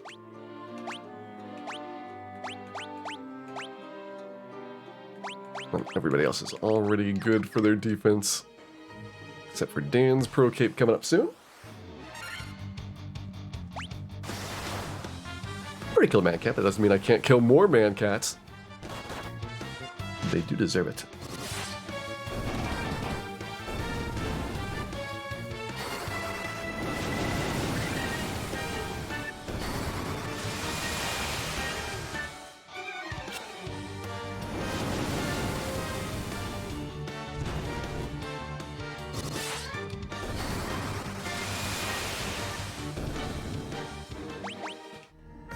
You like the space view better? Yeah, it's not nearly as fun when it's just low altitude castle instead of the flying space fortress.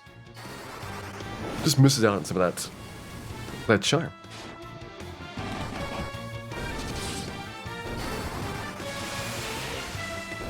But they've had it like this way for all of the remakes.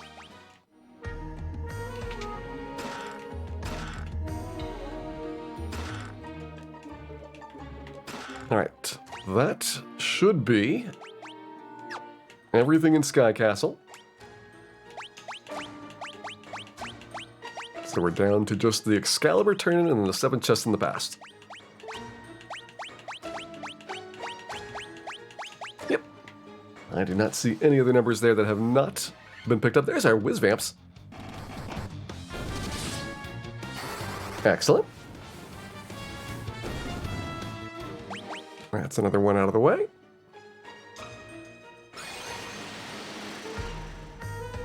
Can't think of anybody that we've missed in here now. Air Elementals. We missed Air Elementals. Look, we missed Air Elementals. We've probably gotten plenty of those on the next floor anyway.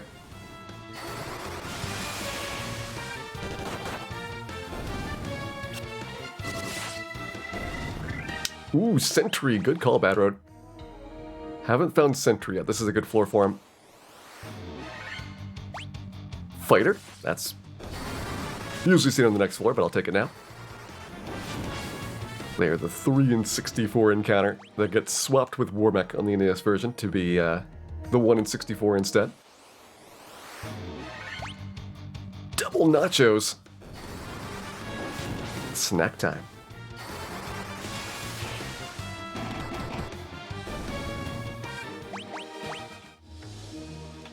Alright, I'm going to stay here until we get the sentry. 2 fighters? Really?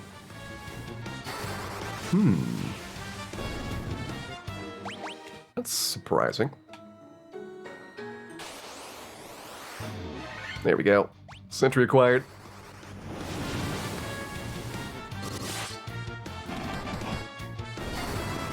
Yeah, I usually recommend up and right for people, but you can pick any 2 directions you like, as long as you go 2 vertically, 2 horizontally. And as long as we get a Warmech here, I will be happy.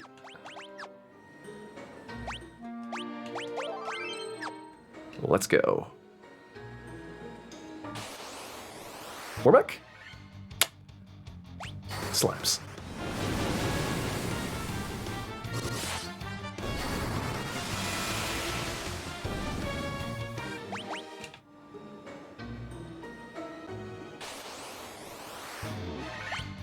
Nachos? I should probably kill Tiamat first. Especially in this version where you don't have to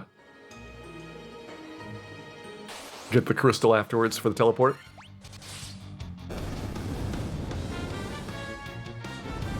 Rude Hydras?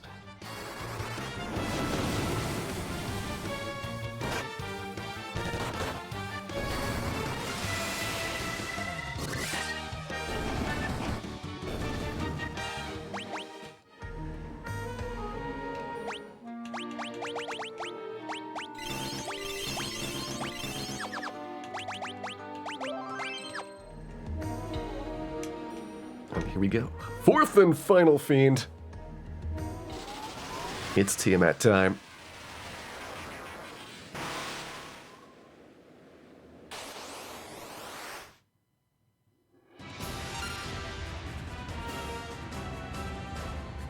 I think Tiamat and Carrie did a lot better than Lich and Kraken at their portraits.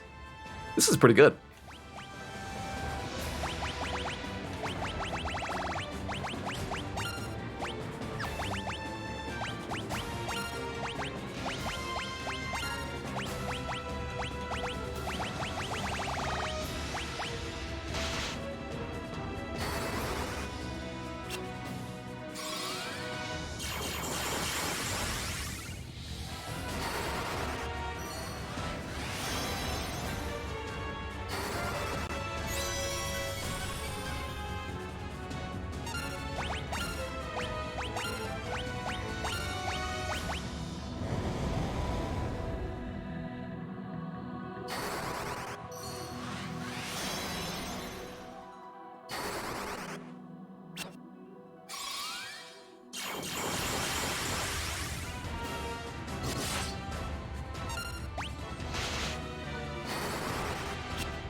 Oh, Cal's got temper.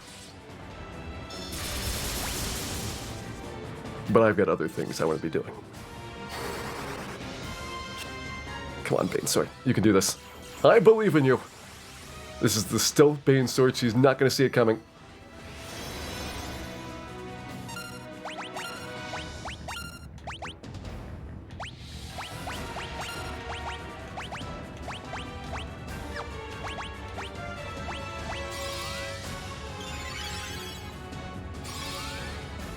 Perfect disguise. Alright, RuneSeeker, have a great night. Pleasant dreams to you. I thought that would have been the one.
Couldn't trick her. She didn't fall for the runaway ploy. Alright, this Bane Sword just might be defective, but we have to believe in it. We have to believe.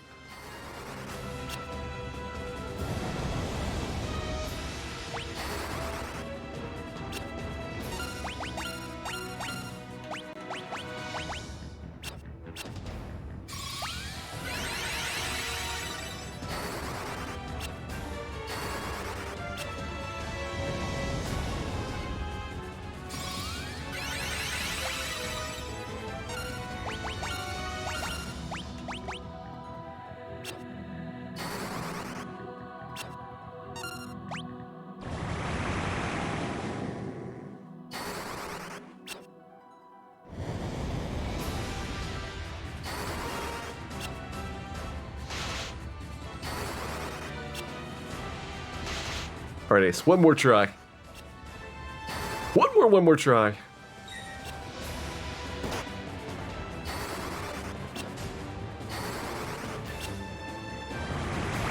I'm starting to believe that this Bane Sword may have betrayed us. That truly is a sad thing.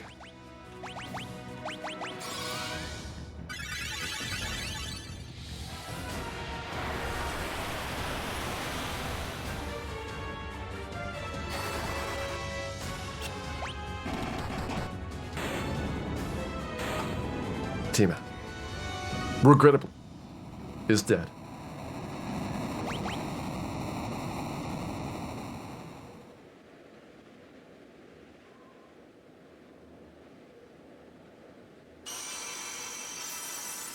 This moment of silence before the Bane Sword, which has failed us for the last time. Alright, back to Team Ed. And back to the Warmech fight.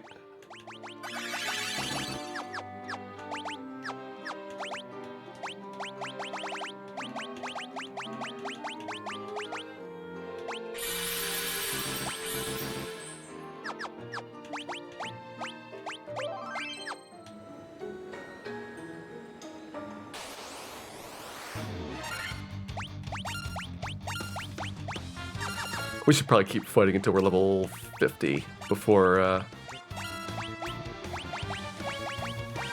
worrying about running away from things.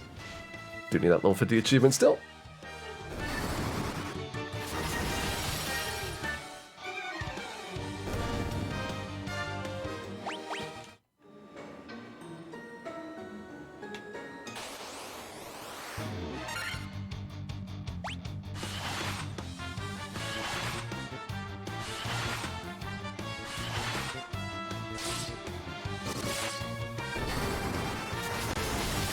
Yep, you get one slot for each tier with an ether. Which most of the time you're casting like the same tier repeatedly. So really you're using up like a large number of ethers to refill. Like getting more like 4th tier slots does not appreciably help us in these situations.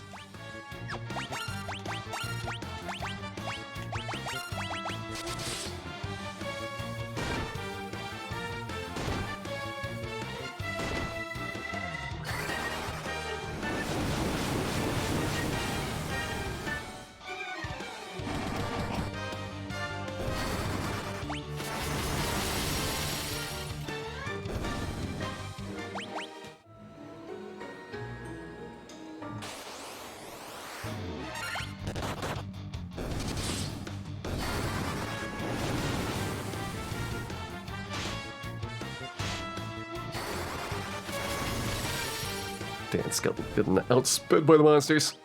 Someday he'll have the agility to not go 29th in the round. Fighter, there's the 3 and 64.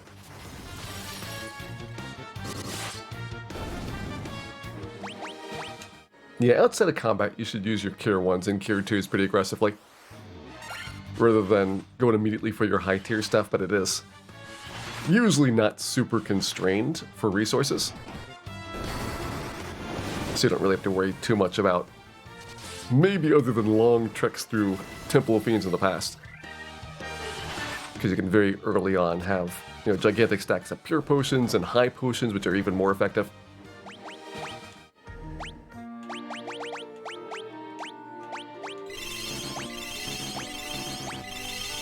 Let's see, up to level 42?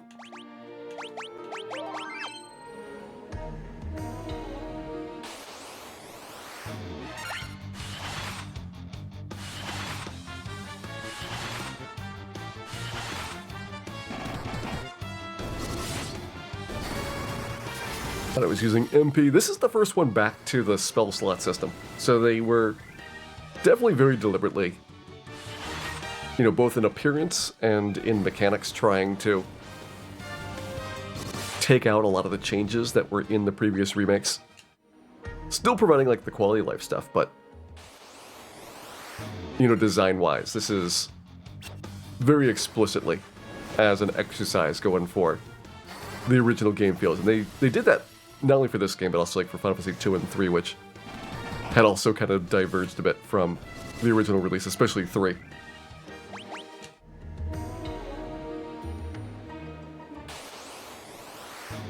So it is a bit refreshing in that regard.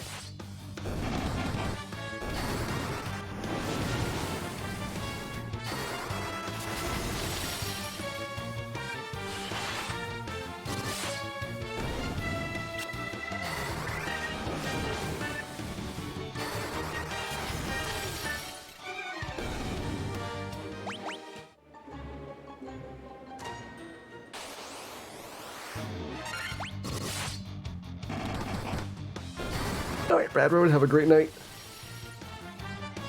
Thanks for staying up and pleasant dreams to you.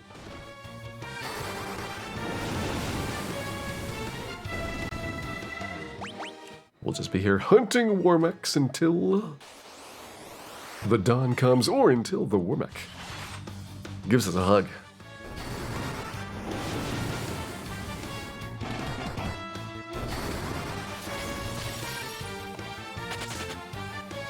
Gurnaga running away.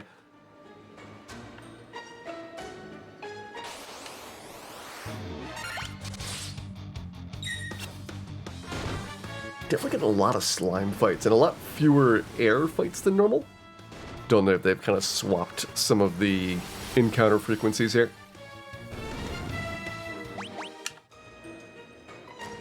Do think slime's probably a better fight to have. Worth a decent bit more of XP, and you can AoE him pretty easily.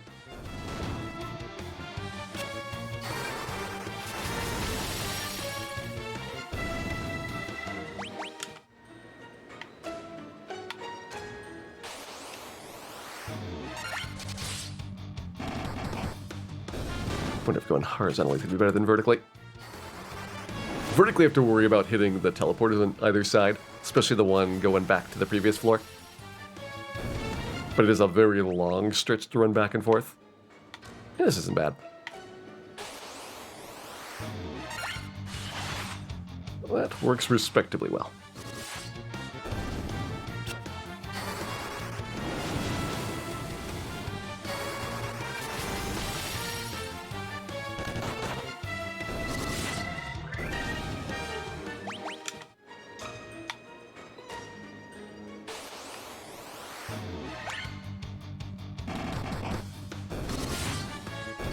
Excellent, black belt into even more ridiculous damage territory. That's the sign of a really good black belt. Can get Warmech on this room. It's by floor for encounters. There's no difference on any part of this floor for what fights you're going to get.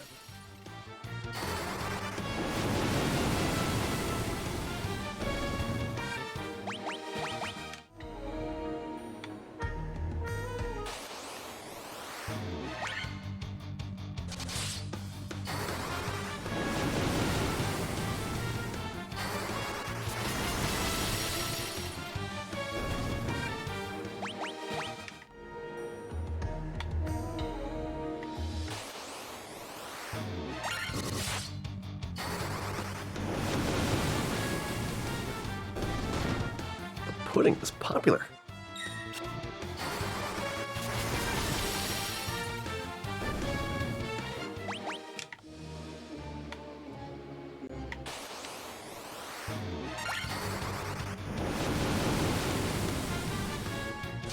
This has got to be different encounter rates. Like, there's no way you're getting like 7 or 8 slime fights on the NES version. Which again, I'm kind of okay with, because the air fights here are like just not nearly as good.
Second 3 and 64 fighter fight.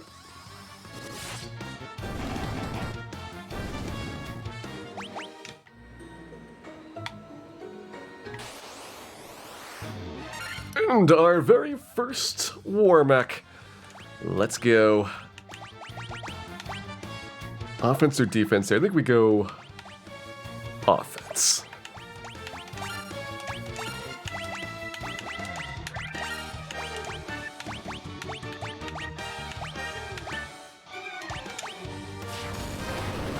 Good start with the nuke.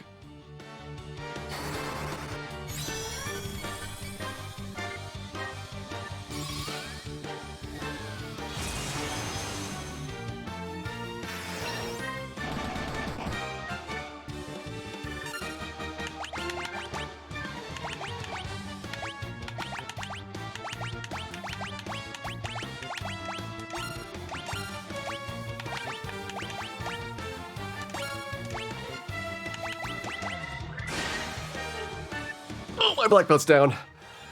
Rude. Very rude. Very rude indeed.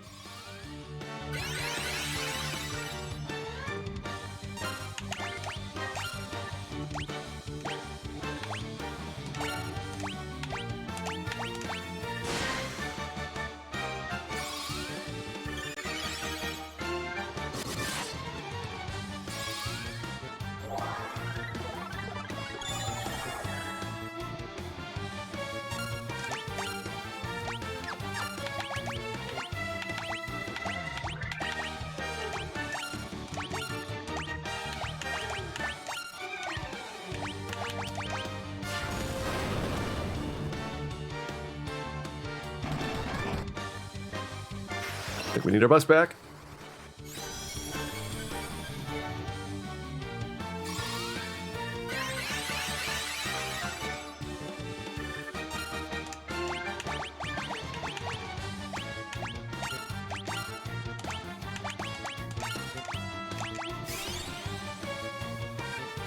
Rise over 400 health.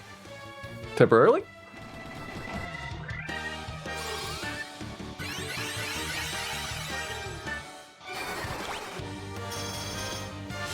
Let's go. Warmech's trying to run away. Get him. Got him.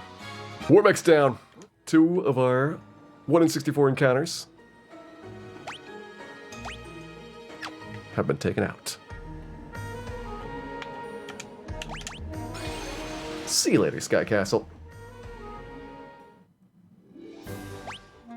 Alright, so we didn't get the Saria, but we did get T-Rex and Warmech, so we're pretty good there.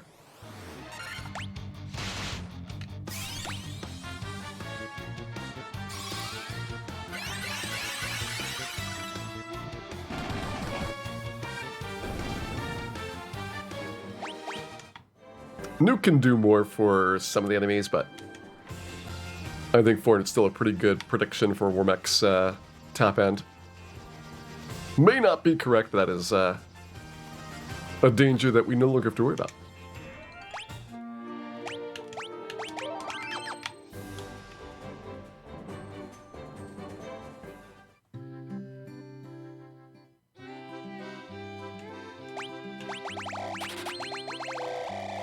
Go ahead and max out these. Probably not going to use most of them, or any of them, but you know what? We will have them in case of emergencies.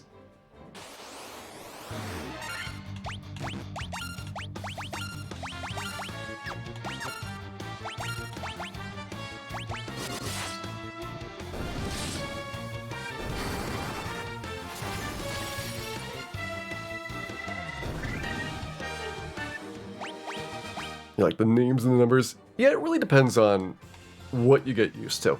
And NES was all numbers. There was kind of a hybrid thing with the PlayStation version where they spelled the names out. So like instead of lit, it's Thunder. But they kept the numbers, so it's like Thunder 1 and Thunder 2 and so on. Like really kind of in between, and then they went to the Japanese names, which is the suffix system.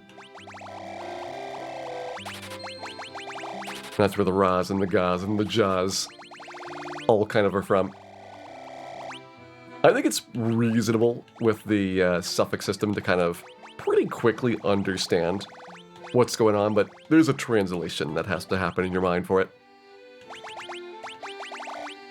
Should I have 2 extra pro rings? Yeah, I think I should. Keep the healing helmet. We're definitely keeping the Giant's Glove. I'll keep the Bane Sword. It does have a lot of sentimental value. Diamond Shield. Yeah, we don't need any of the opal stuff anymore. Definitely don't need any katanas.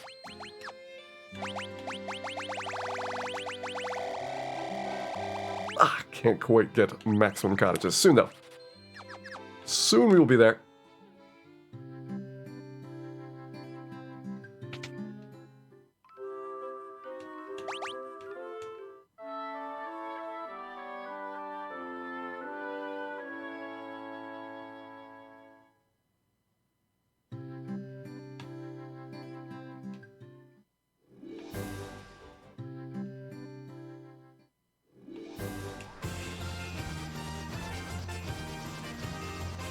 Yeah, the original Japanese names, if you play on like the Famicom version, are like that from the beginning. There are some weird ones, like you get used to like Dia for harm and things like that, but for the most part, the system is from the beginning like that. Same thing with the Dragon Quest games. There's a whole bunch of naming conventions for Dragon Quest games that it wasn't until like Dragon Quest 8. Or was Dragon Warrior 7 where they started doing it? Might have done some in the Dragon Warrior 7 ones. But like it was many, many versions for the US audience to get the same type of naming.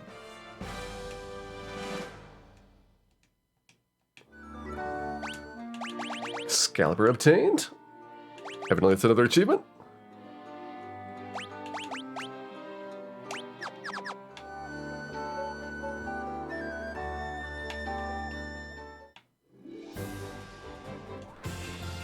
We are going down to the temple. What do I want to do here? So we don't have level 50 yet. We also don't have at least one monster, which is the Saria that I know of. I'm probably missing others that I have not thought of while traveling around. Have to go out to the main menu. But let me try and grab stuff down here. It's kind of out of the way to get some of the items on Carrie's floor anyway, so we might do part of Temple of Fiends, exit out, and then see how we're doing. In-game Beastier can only be accessed on the main menu, evidently, in all these hours. So I have to save and exit the game to see the Beastier collection that we've got. Well, not purple worms, but worth murdering. So we got purple worms here, we got chimeras here. Of course, Iron Golem, that's going to be the really tough one.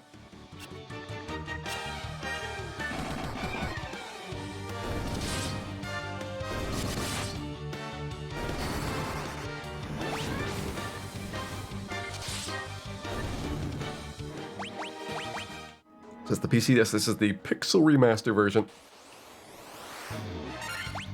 Getting all the achievements in one sitting.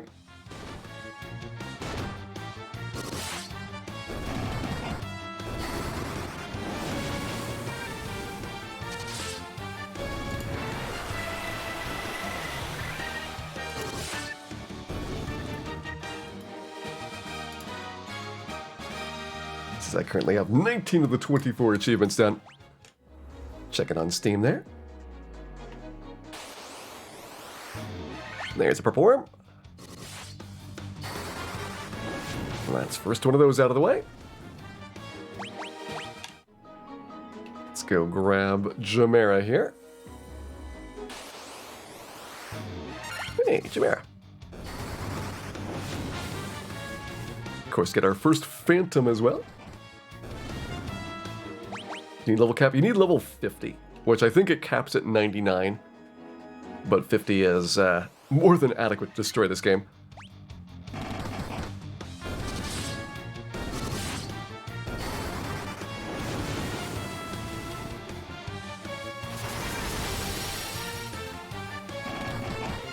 I don't think I've ever seen Wizzvamp use Ice 3 before. I guess it's Ice 2. Lazara? Yeah. They always start with A fire on the NES version, so you never gonna see anything past that.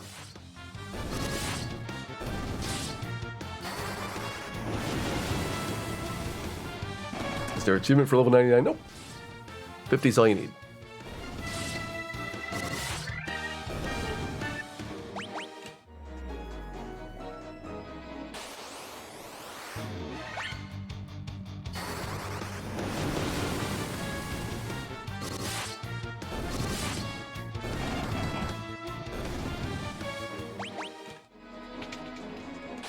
It's the Phantom.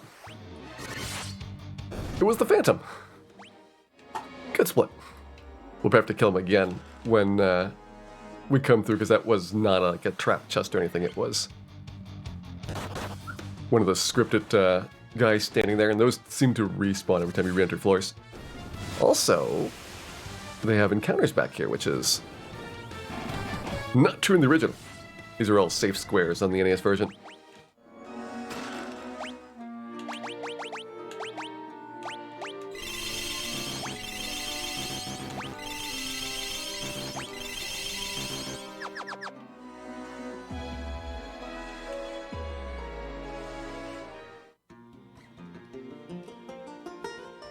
They're a loop playing animation.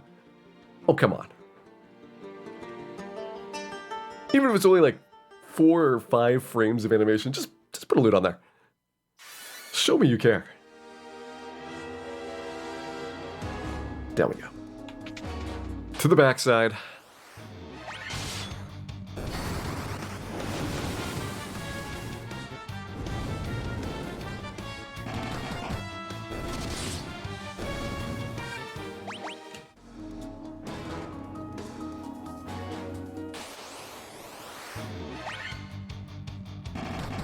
It is really good music, though. I will give them a lot of props for the soundtrack. Like, this Temple of Fiends theme is solid.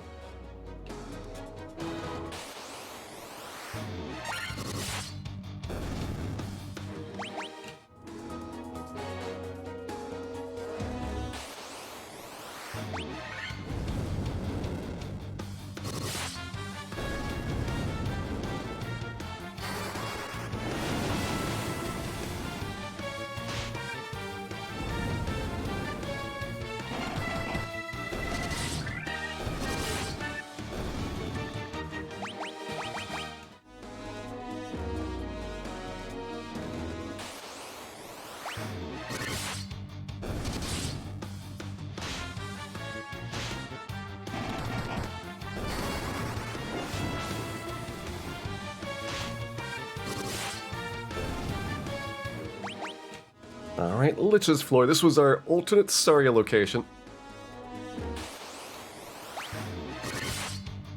So we're not going to leave until we find a Saria here.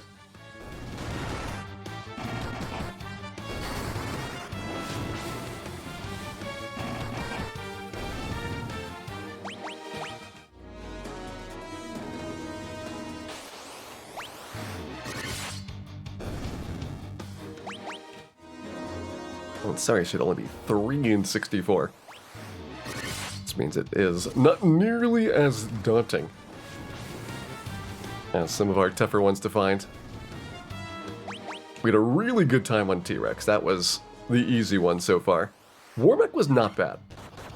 I feel like Warmech was somewhere less than 64 tries. Maybe not a lot less, but it felt like it was better than average for how fast we found it. And we still have the Iron Golem to go at the bottom.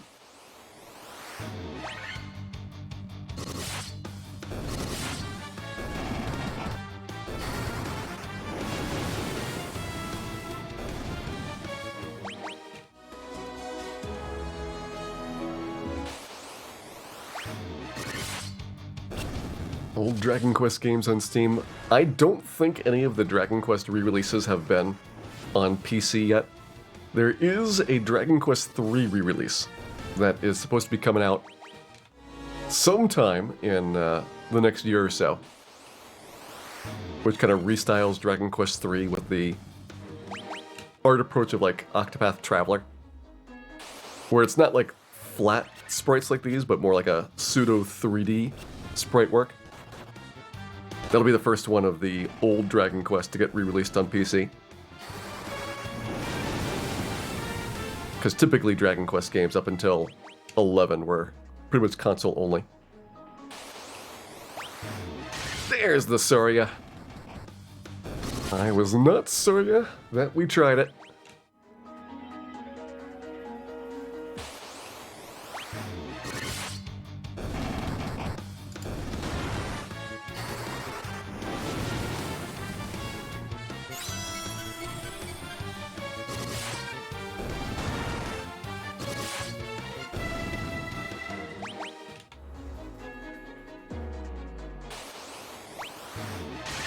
Alright, here's the plan. I'm going to grab the items on Carrie's floor. I'm going to exit out. We're going to check the main menu, Bestiary, to see if we've missed anything outside of Temple of Fiends. I think that we should see some things that are not found for, of course, Chaos, for Iron Golem.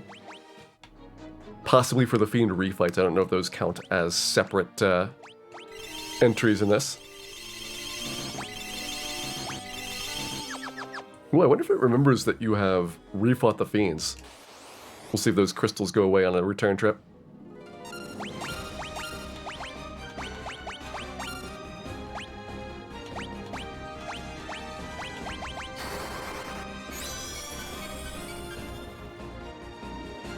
If those Fiends stay dead, then we might as well just, like, grab the Mazmoon. Do, like, everything and then check Bestiary. Because you can rip through Temple of Fiends really fast.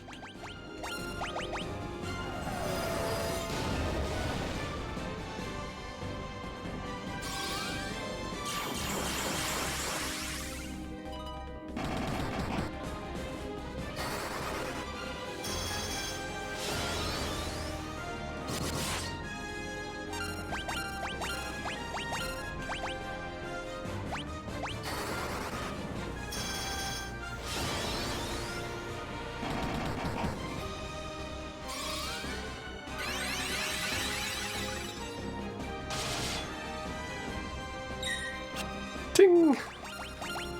He tried. He tried so hard. And in the end, all it got him was being punched. Lich is down.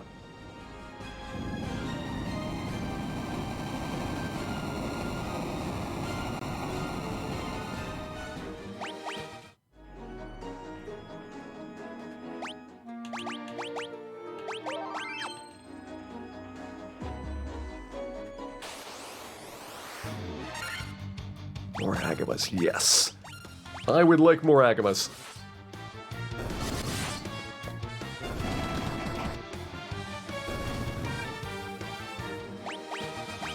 Sorry, we still need level 50. We are only 45 on most of our characters. I think doing the Iron Golem hunt should get us to level 50 pretty easily.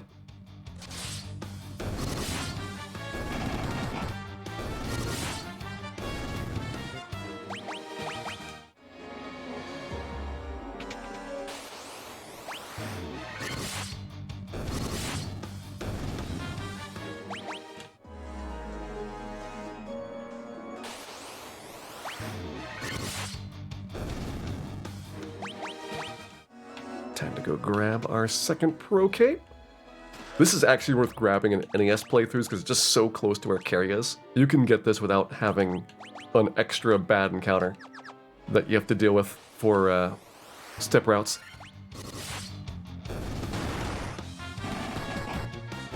So I kind of recommend doing it for like marathon safe play.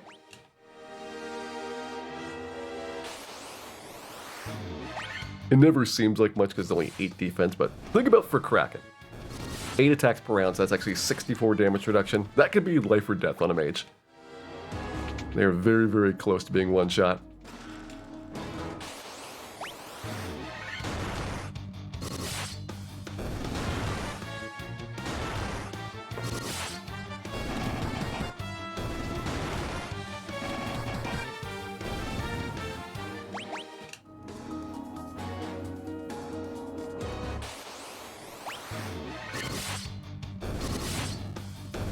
Sold most of your DS and 3DS games. I've been trying to finish off like the last couple of DS and 3DS games that I think I want to have.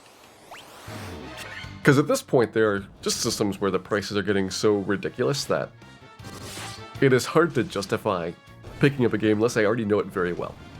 So it's getting to be like fewer and fewer things that you try on a whim. And more like, I know exactly these games. And maybe for whatever reason I didn't get them when they came out, but I know I want to have it. And outside like that very small list, like I'm no longer really going after like old games for the most part.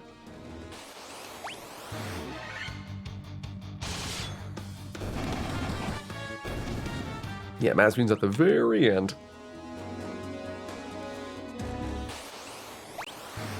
Unfortunately, before that, there is a second katana, in case you are so foolish as to have more than one thief. They had pity on you.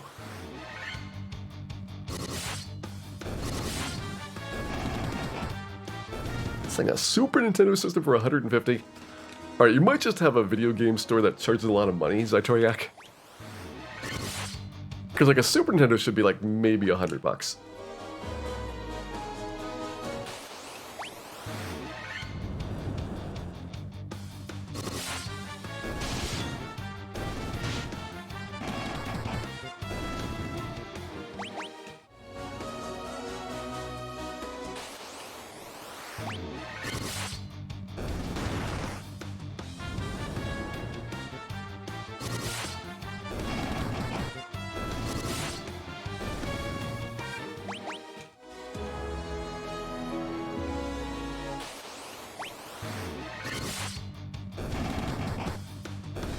Regular NES for 100, little on the high side. Like an NES top loader for 100 probably would be a fair price. A front loader NES I would be like hard to say like over like $75.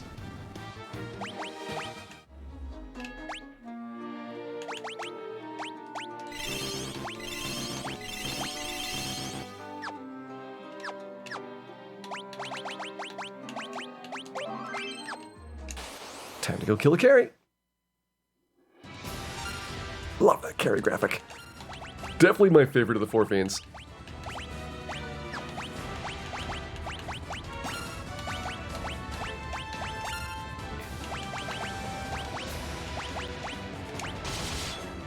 Hey, Demon X.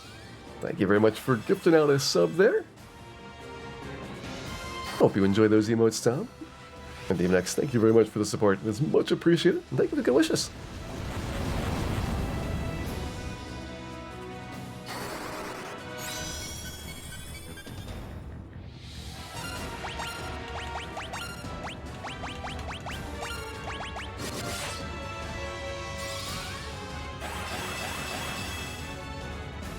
$275 for an modded NES. So once you get to like the RGB modded stuff, that is like a really major premium. So that's like not super surprising.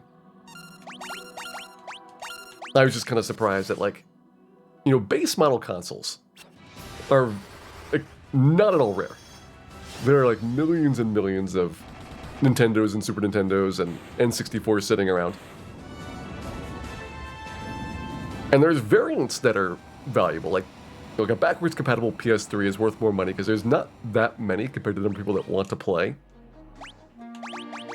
the backwards compatibility feature. Like Sony just didn't produce a lot before they removed that feature from the console. But usually like the stock models of things really should not be like super expensive for most old systems.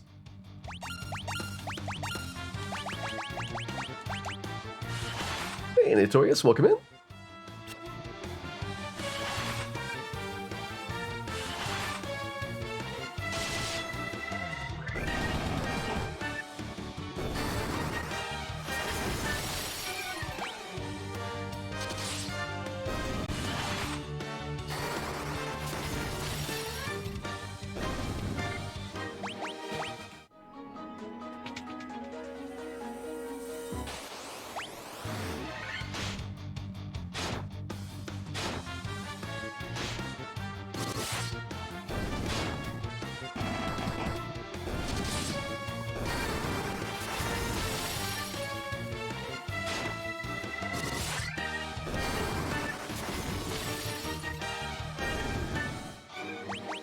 So we already got the odd eye, so don't have to go after that. But if we want to, we have them.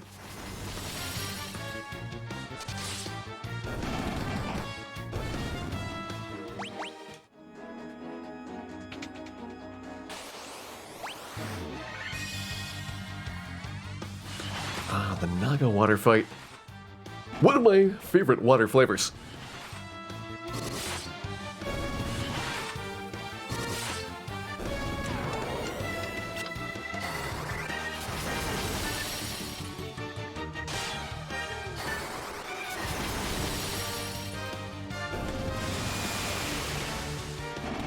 Silent Lit 2, not really all that threatening.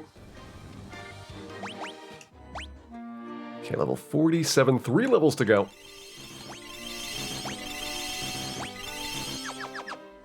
But first, there is a Kraken to go through. Let me move Kraken further down the hallway. That's no fun. I liked when he was a surprise. You got Lich right by the stairs, Carrie's right by the stairs, and then Kraken, it's like, oh. I hope you already healed up. Here it's kind of boring.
It's murdering time.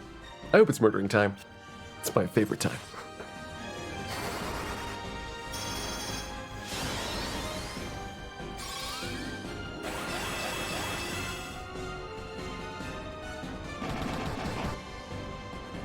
Yeah, it's murdering time. I think we got this Kraken down.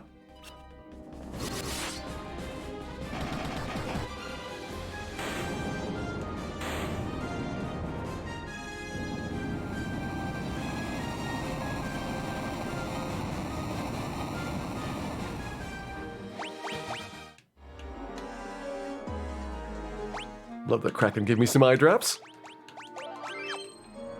Probably not going to need those, but it's appreciated. We'll also see if we can get an appearance by an Iron Golem. It is unlikely. We'll give it some time. Still need to check the bestiary, which we have to exit the dungeon for.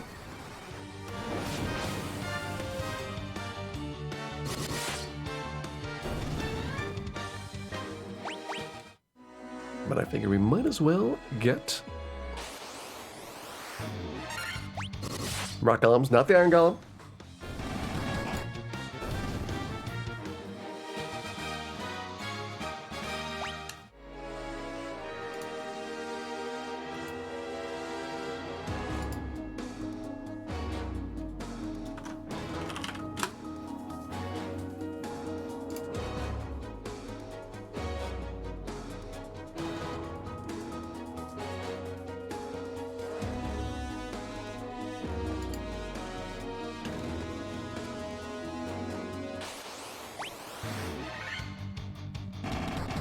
Get more bonus evil men.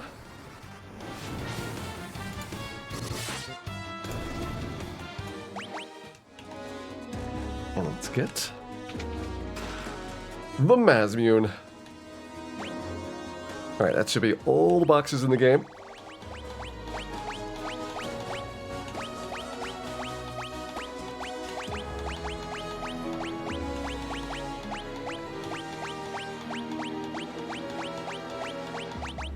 Good.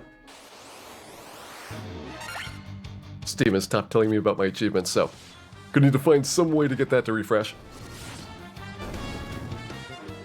We do have all the chests open. Oh, there it is. Legendary Treasure Hunter, 100%.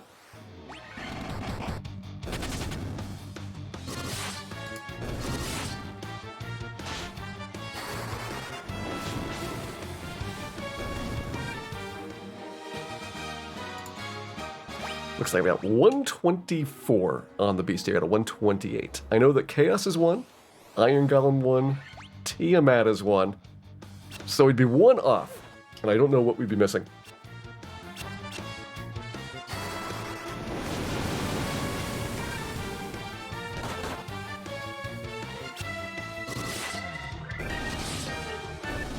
Assuming that that number is correct. Didn't get a Ghasty! I think you got it, Shaka.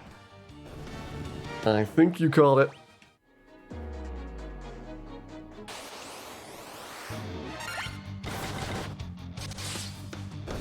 Totally forgot we did not have one in Waterfall, and we didn't see one going across the top floor.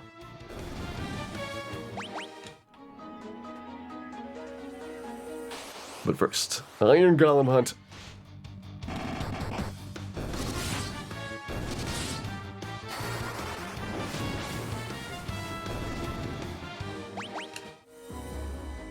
Oh, the plan's always been to exit out. Iron Golems! Nice. That's the last one in 64 tough one. So now we need levels.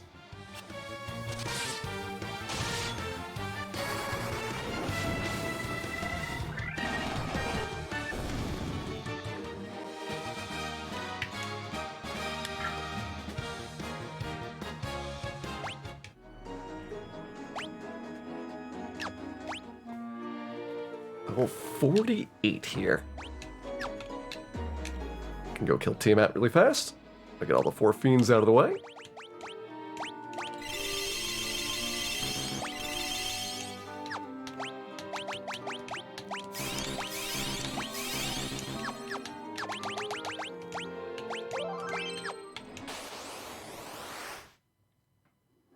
Tiamat also looks really good. Not quite as good as Carry, but I'm gonna say really good upgrade.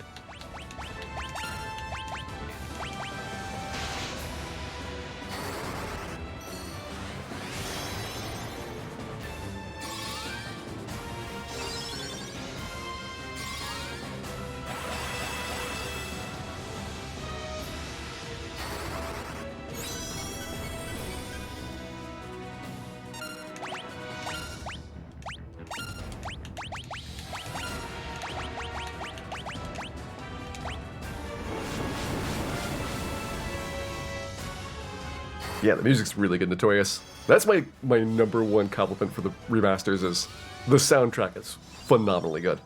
There are no bad songs in this track for the whole time through this game.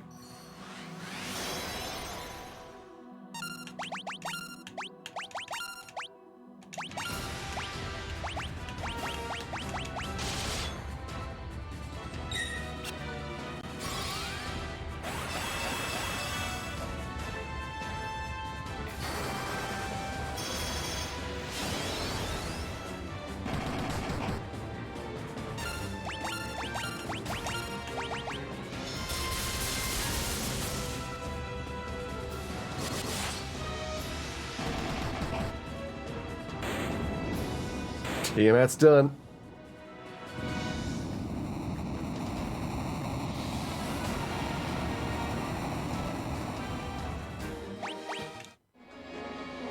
All right, 2 levels to go. We're gonna restock supplies here. We're gonna find a Ghasty. And then we're gonna go kill Chaos.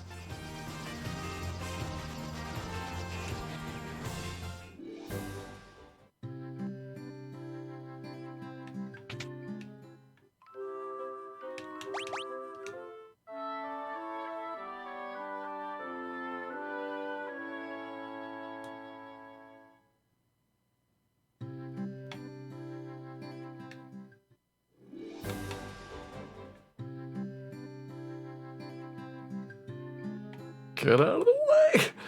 That guy is so annoying. Definitely in need of some murdering.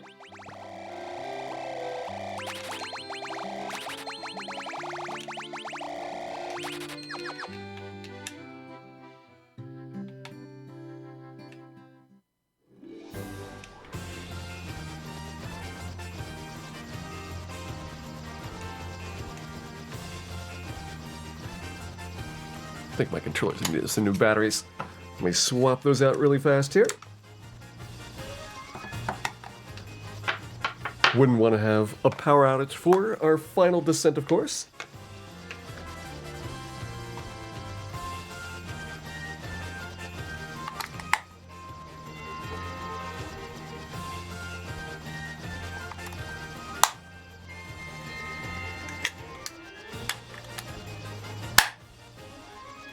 It's one of the things I do really like about the Xbox controllers is they don't have some proprietary internal battery.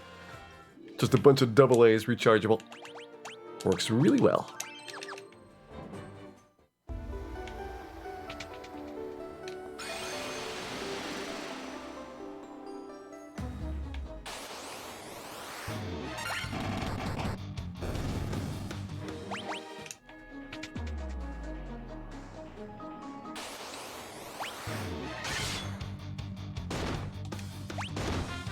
Maybe shouldn't try to punch the slimes. Simply Jeff.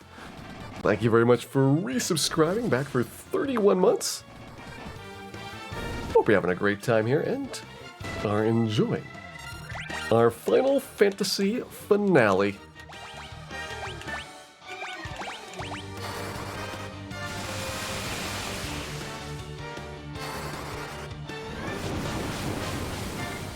Which kind of Xbox controller? It is the Xbox One. Not the Super Elite one, but the regular one for Xbone. I don't like the paddles of like the Elite controllers, and the fact that they are like much more complicated for their design. There's just something really nice about the regular ones that I've enjoyed for a long time.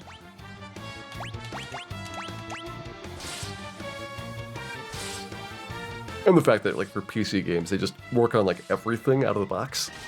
And you don't need like any special drivers or programs. I do like the feel of like PS4 controllers, but the compatibility is not nearly as good.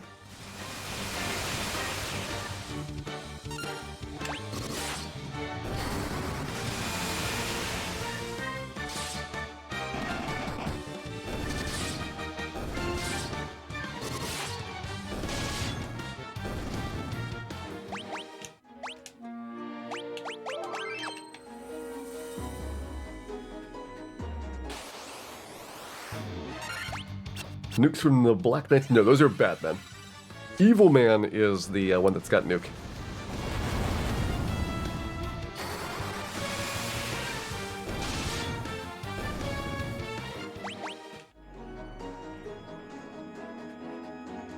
Where's the Gasty? I'm looking for him. There they are. Gasty acquired.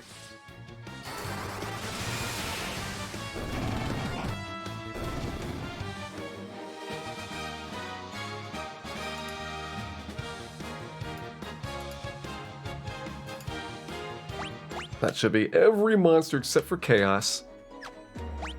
Let's see, our level's almost at 50. I don't know if this is the best floor to do this on, but... grab another fight here before going down.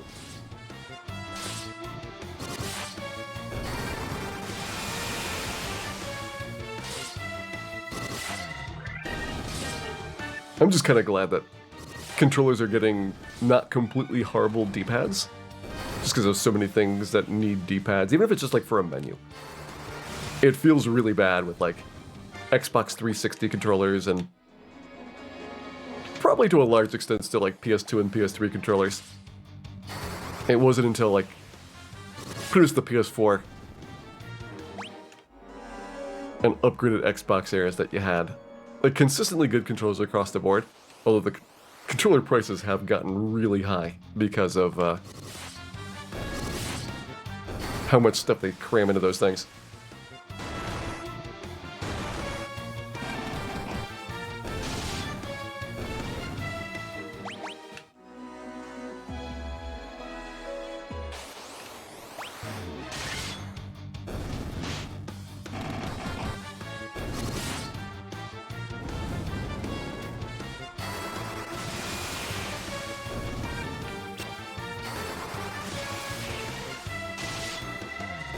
Yeah, I think these floor 2 fights a little bit better for our levels.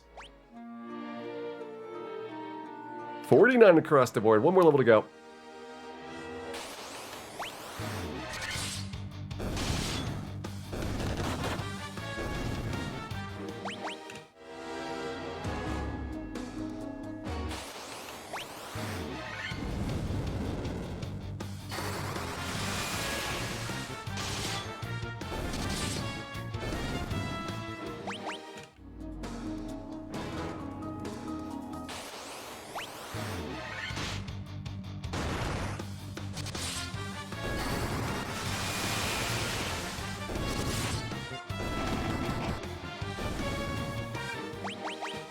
Hey, got a nice shield.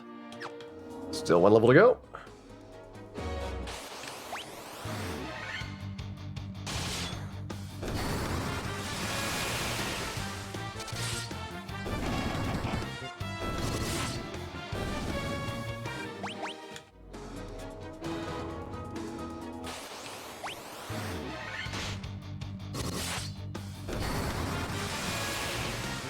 Yeah, I think the best controller often comes down to, like, the individual games. There are certainly times when you've got, like, 2 joystick control schemes. You know, for moving and looking independently, like, that feels really good on a PlayStation controller. Xbox got, I think, a little bit better feel for really heavy face button inputs. But at this point, like, both of the controllers are extremely good.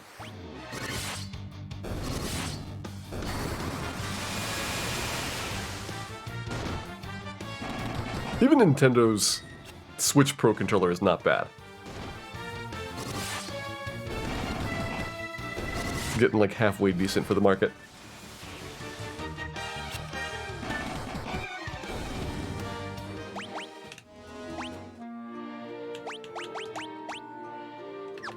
Less than 1,000 experience to go.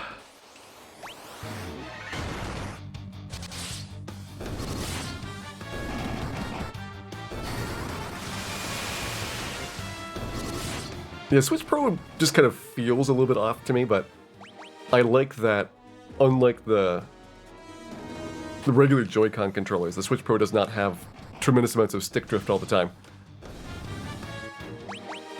And it's supposed to actually stay working for many years.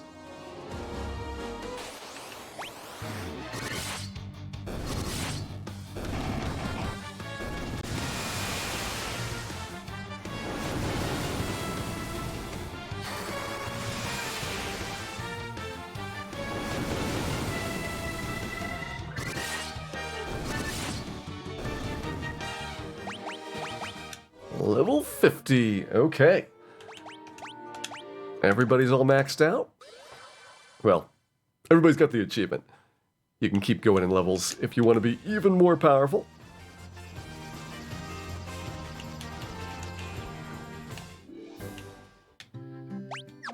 Make sure that we didn't use any of our items up. Looks like we're good there.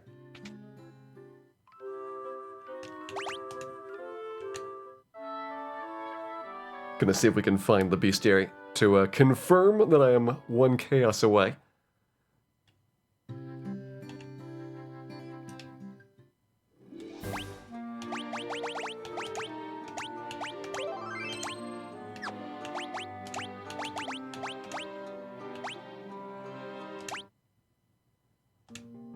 All right, so options,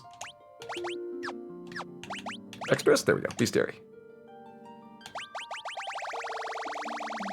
Not seeing any question marks here so far.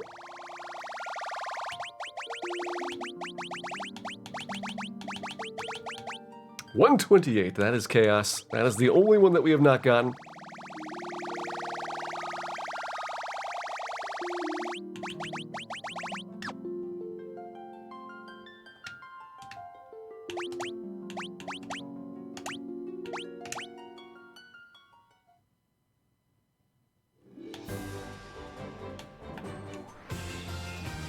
Let's go.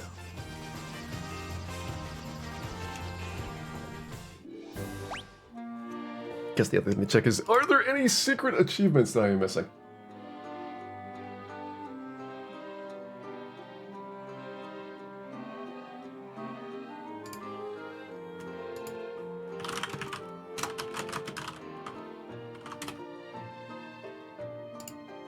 Somebody's got to have a list of these things. Okay, so Garland. Alright, only secret achievement is Chaos, which I don't know why they have to hide this from you.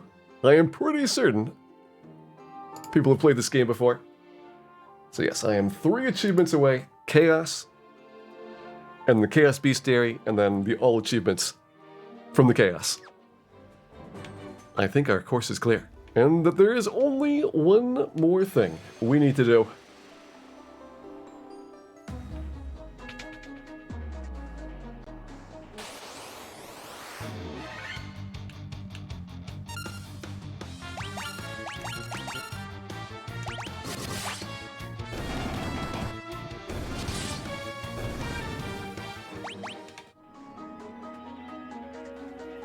Might need to kill Garland if we can find him. He's probably around here somewhere.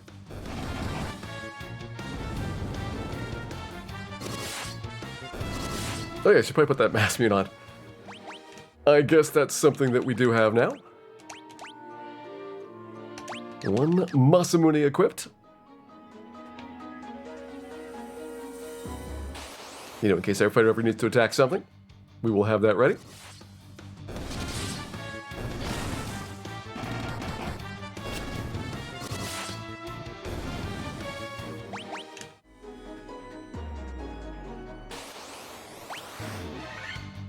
Alright, Captain Vittles.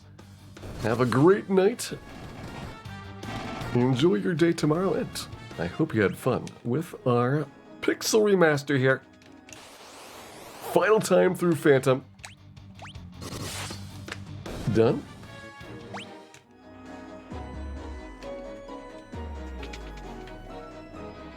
On to the backside.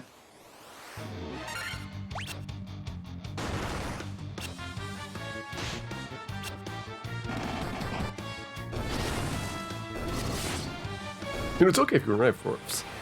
I would not think less of you.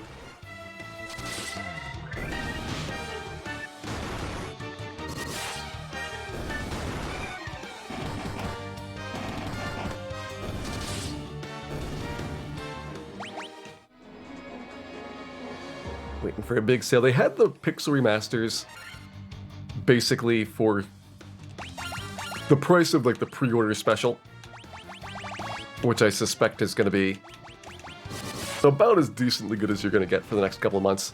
I would not be surprised, though, that if this year's Christmas sale gets them down to a new low.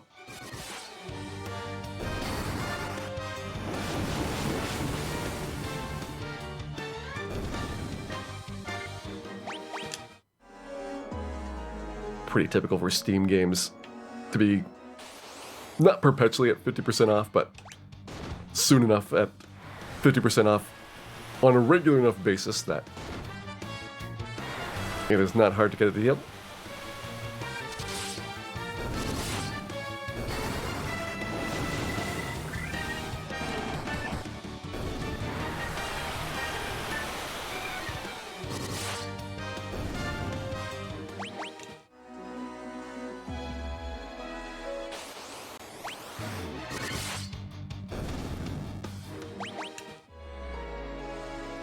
Final Fantasy 7 Pixel Remaster. They actually have like a Final Fantasy 7 Pixel Remaster.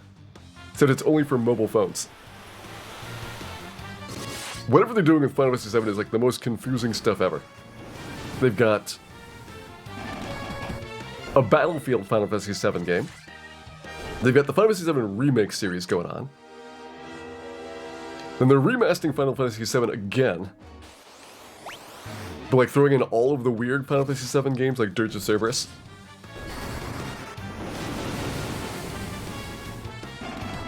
It is completely confusing.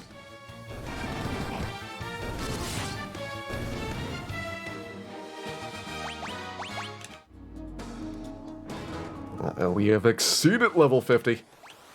We might be too powerful.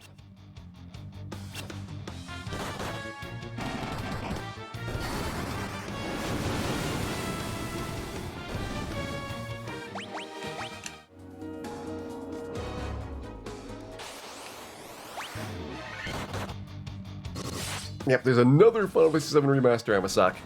but it's only for mobile phones. And it's basically Final Fantasy VII redone, but with like the similar-ish kind of art style as like the original release, but like update it, and then incorporating like Advent children and things. Like, don't ask me any more questions because it is weird.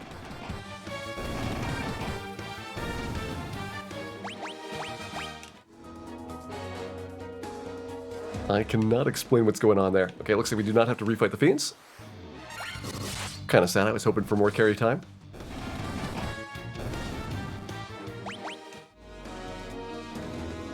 I will say that carry was spectacularly good. And these agabus were spectacularly delicious.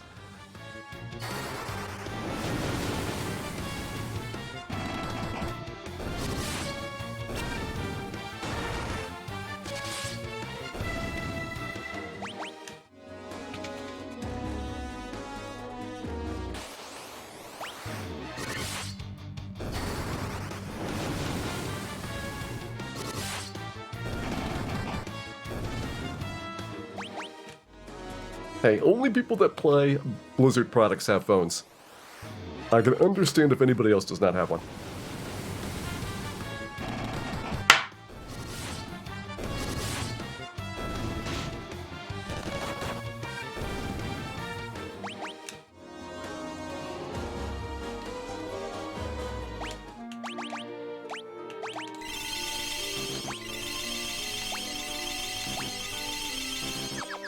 Down to Kraken's floor.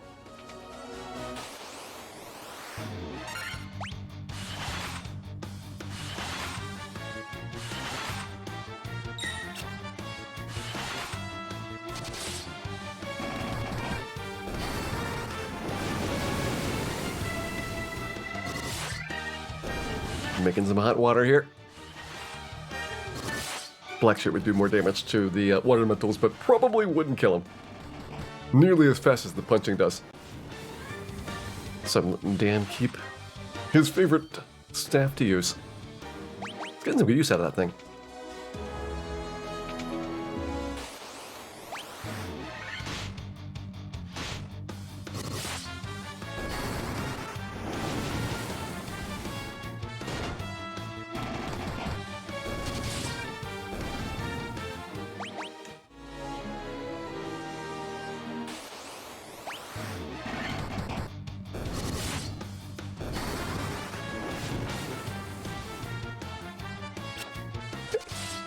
We got flashed. Avert your sensitive eyes.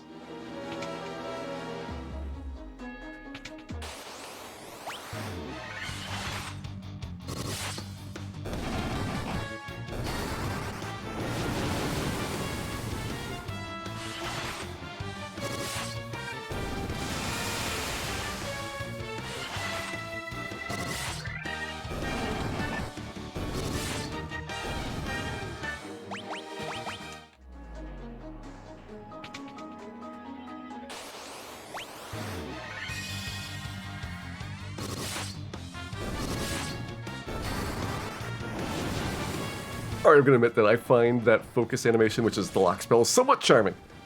But only somewhat. I would never actually use it myself.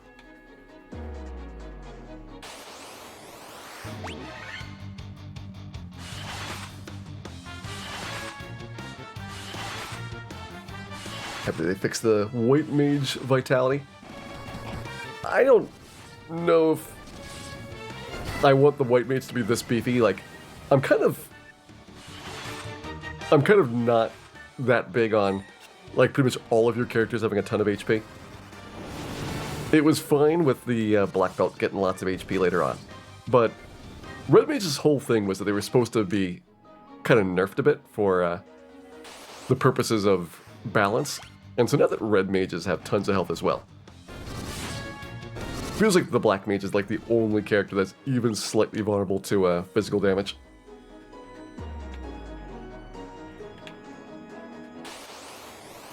Encounters on Chaos's floor. Betrayal.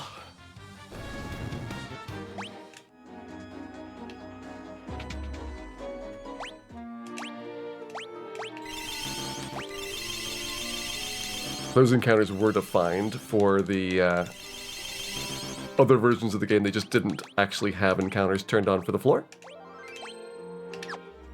Okay. Here we go. Final battle.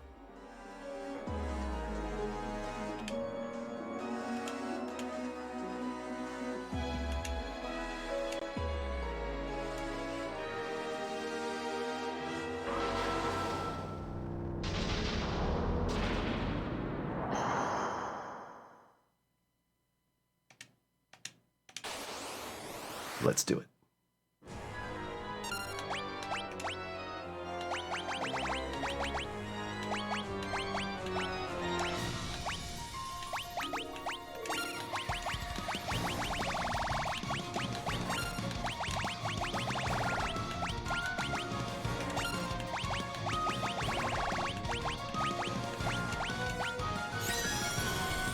Okay, starting off with fast, that's not great for us.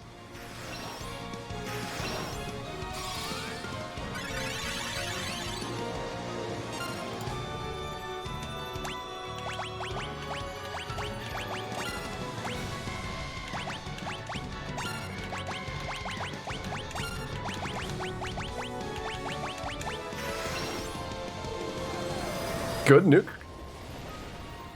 Round 2 is a solid start.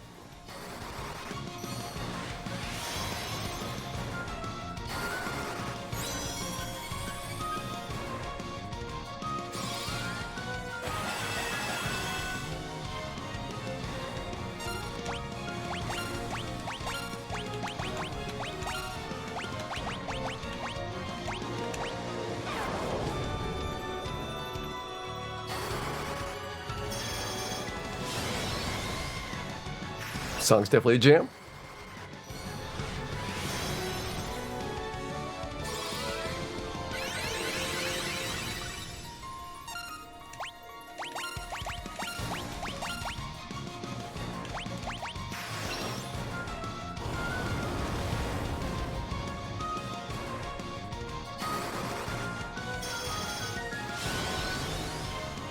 That doesn't seem like Bill.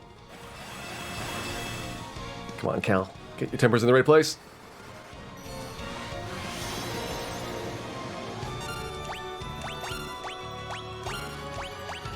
There we go.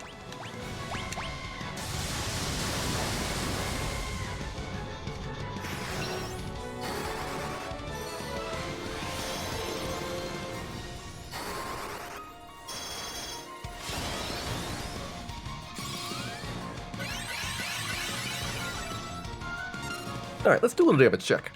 See how we are doing.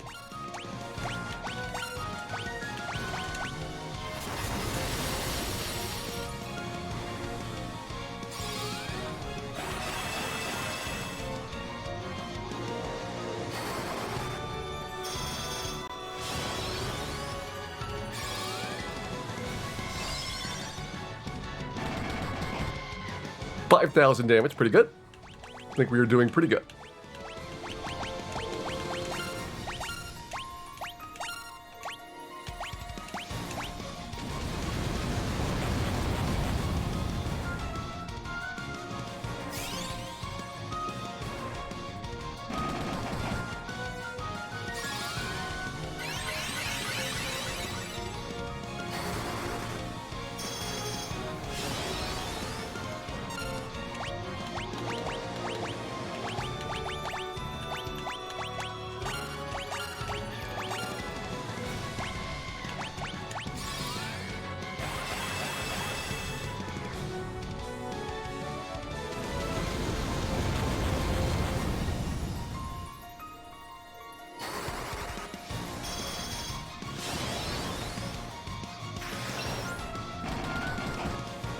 $7,500 damage. The anger intensifies. Chaos pretty angry too. Does not like Dan for some reason.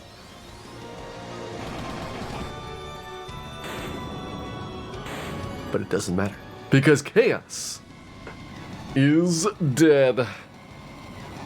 6 hours.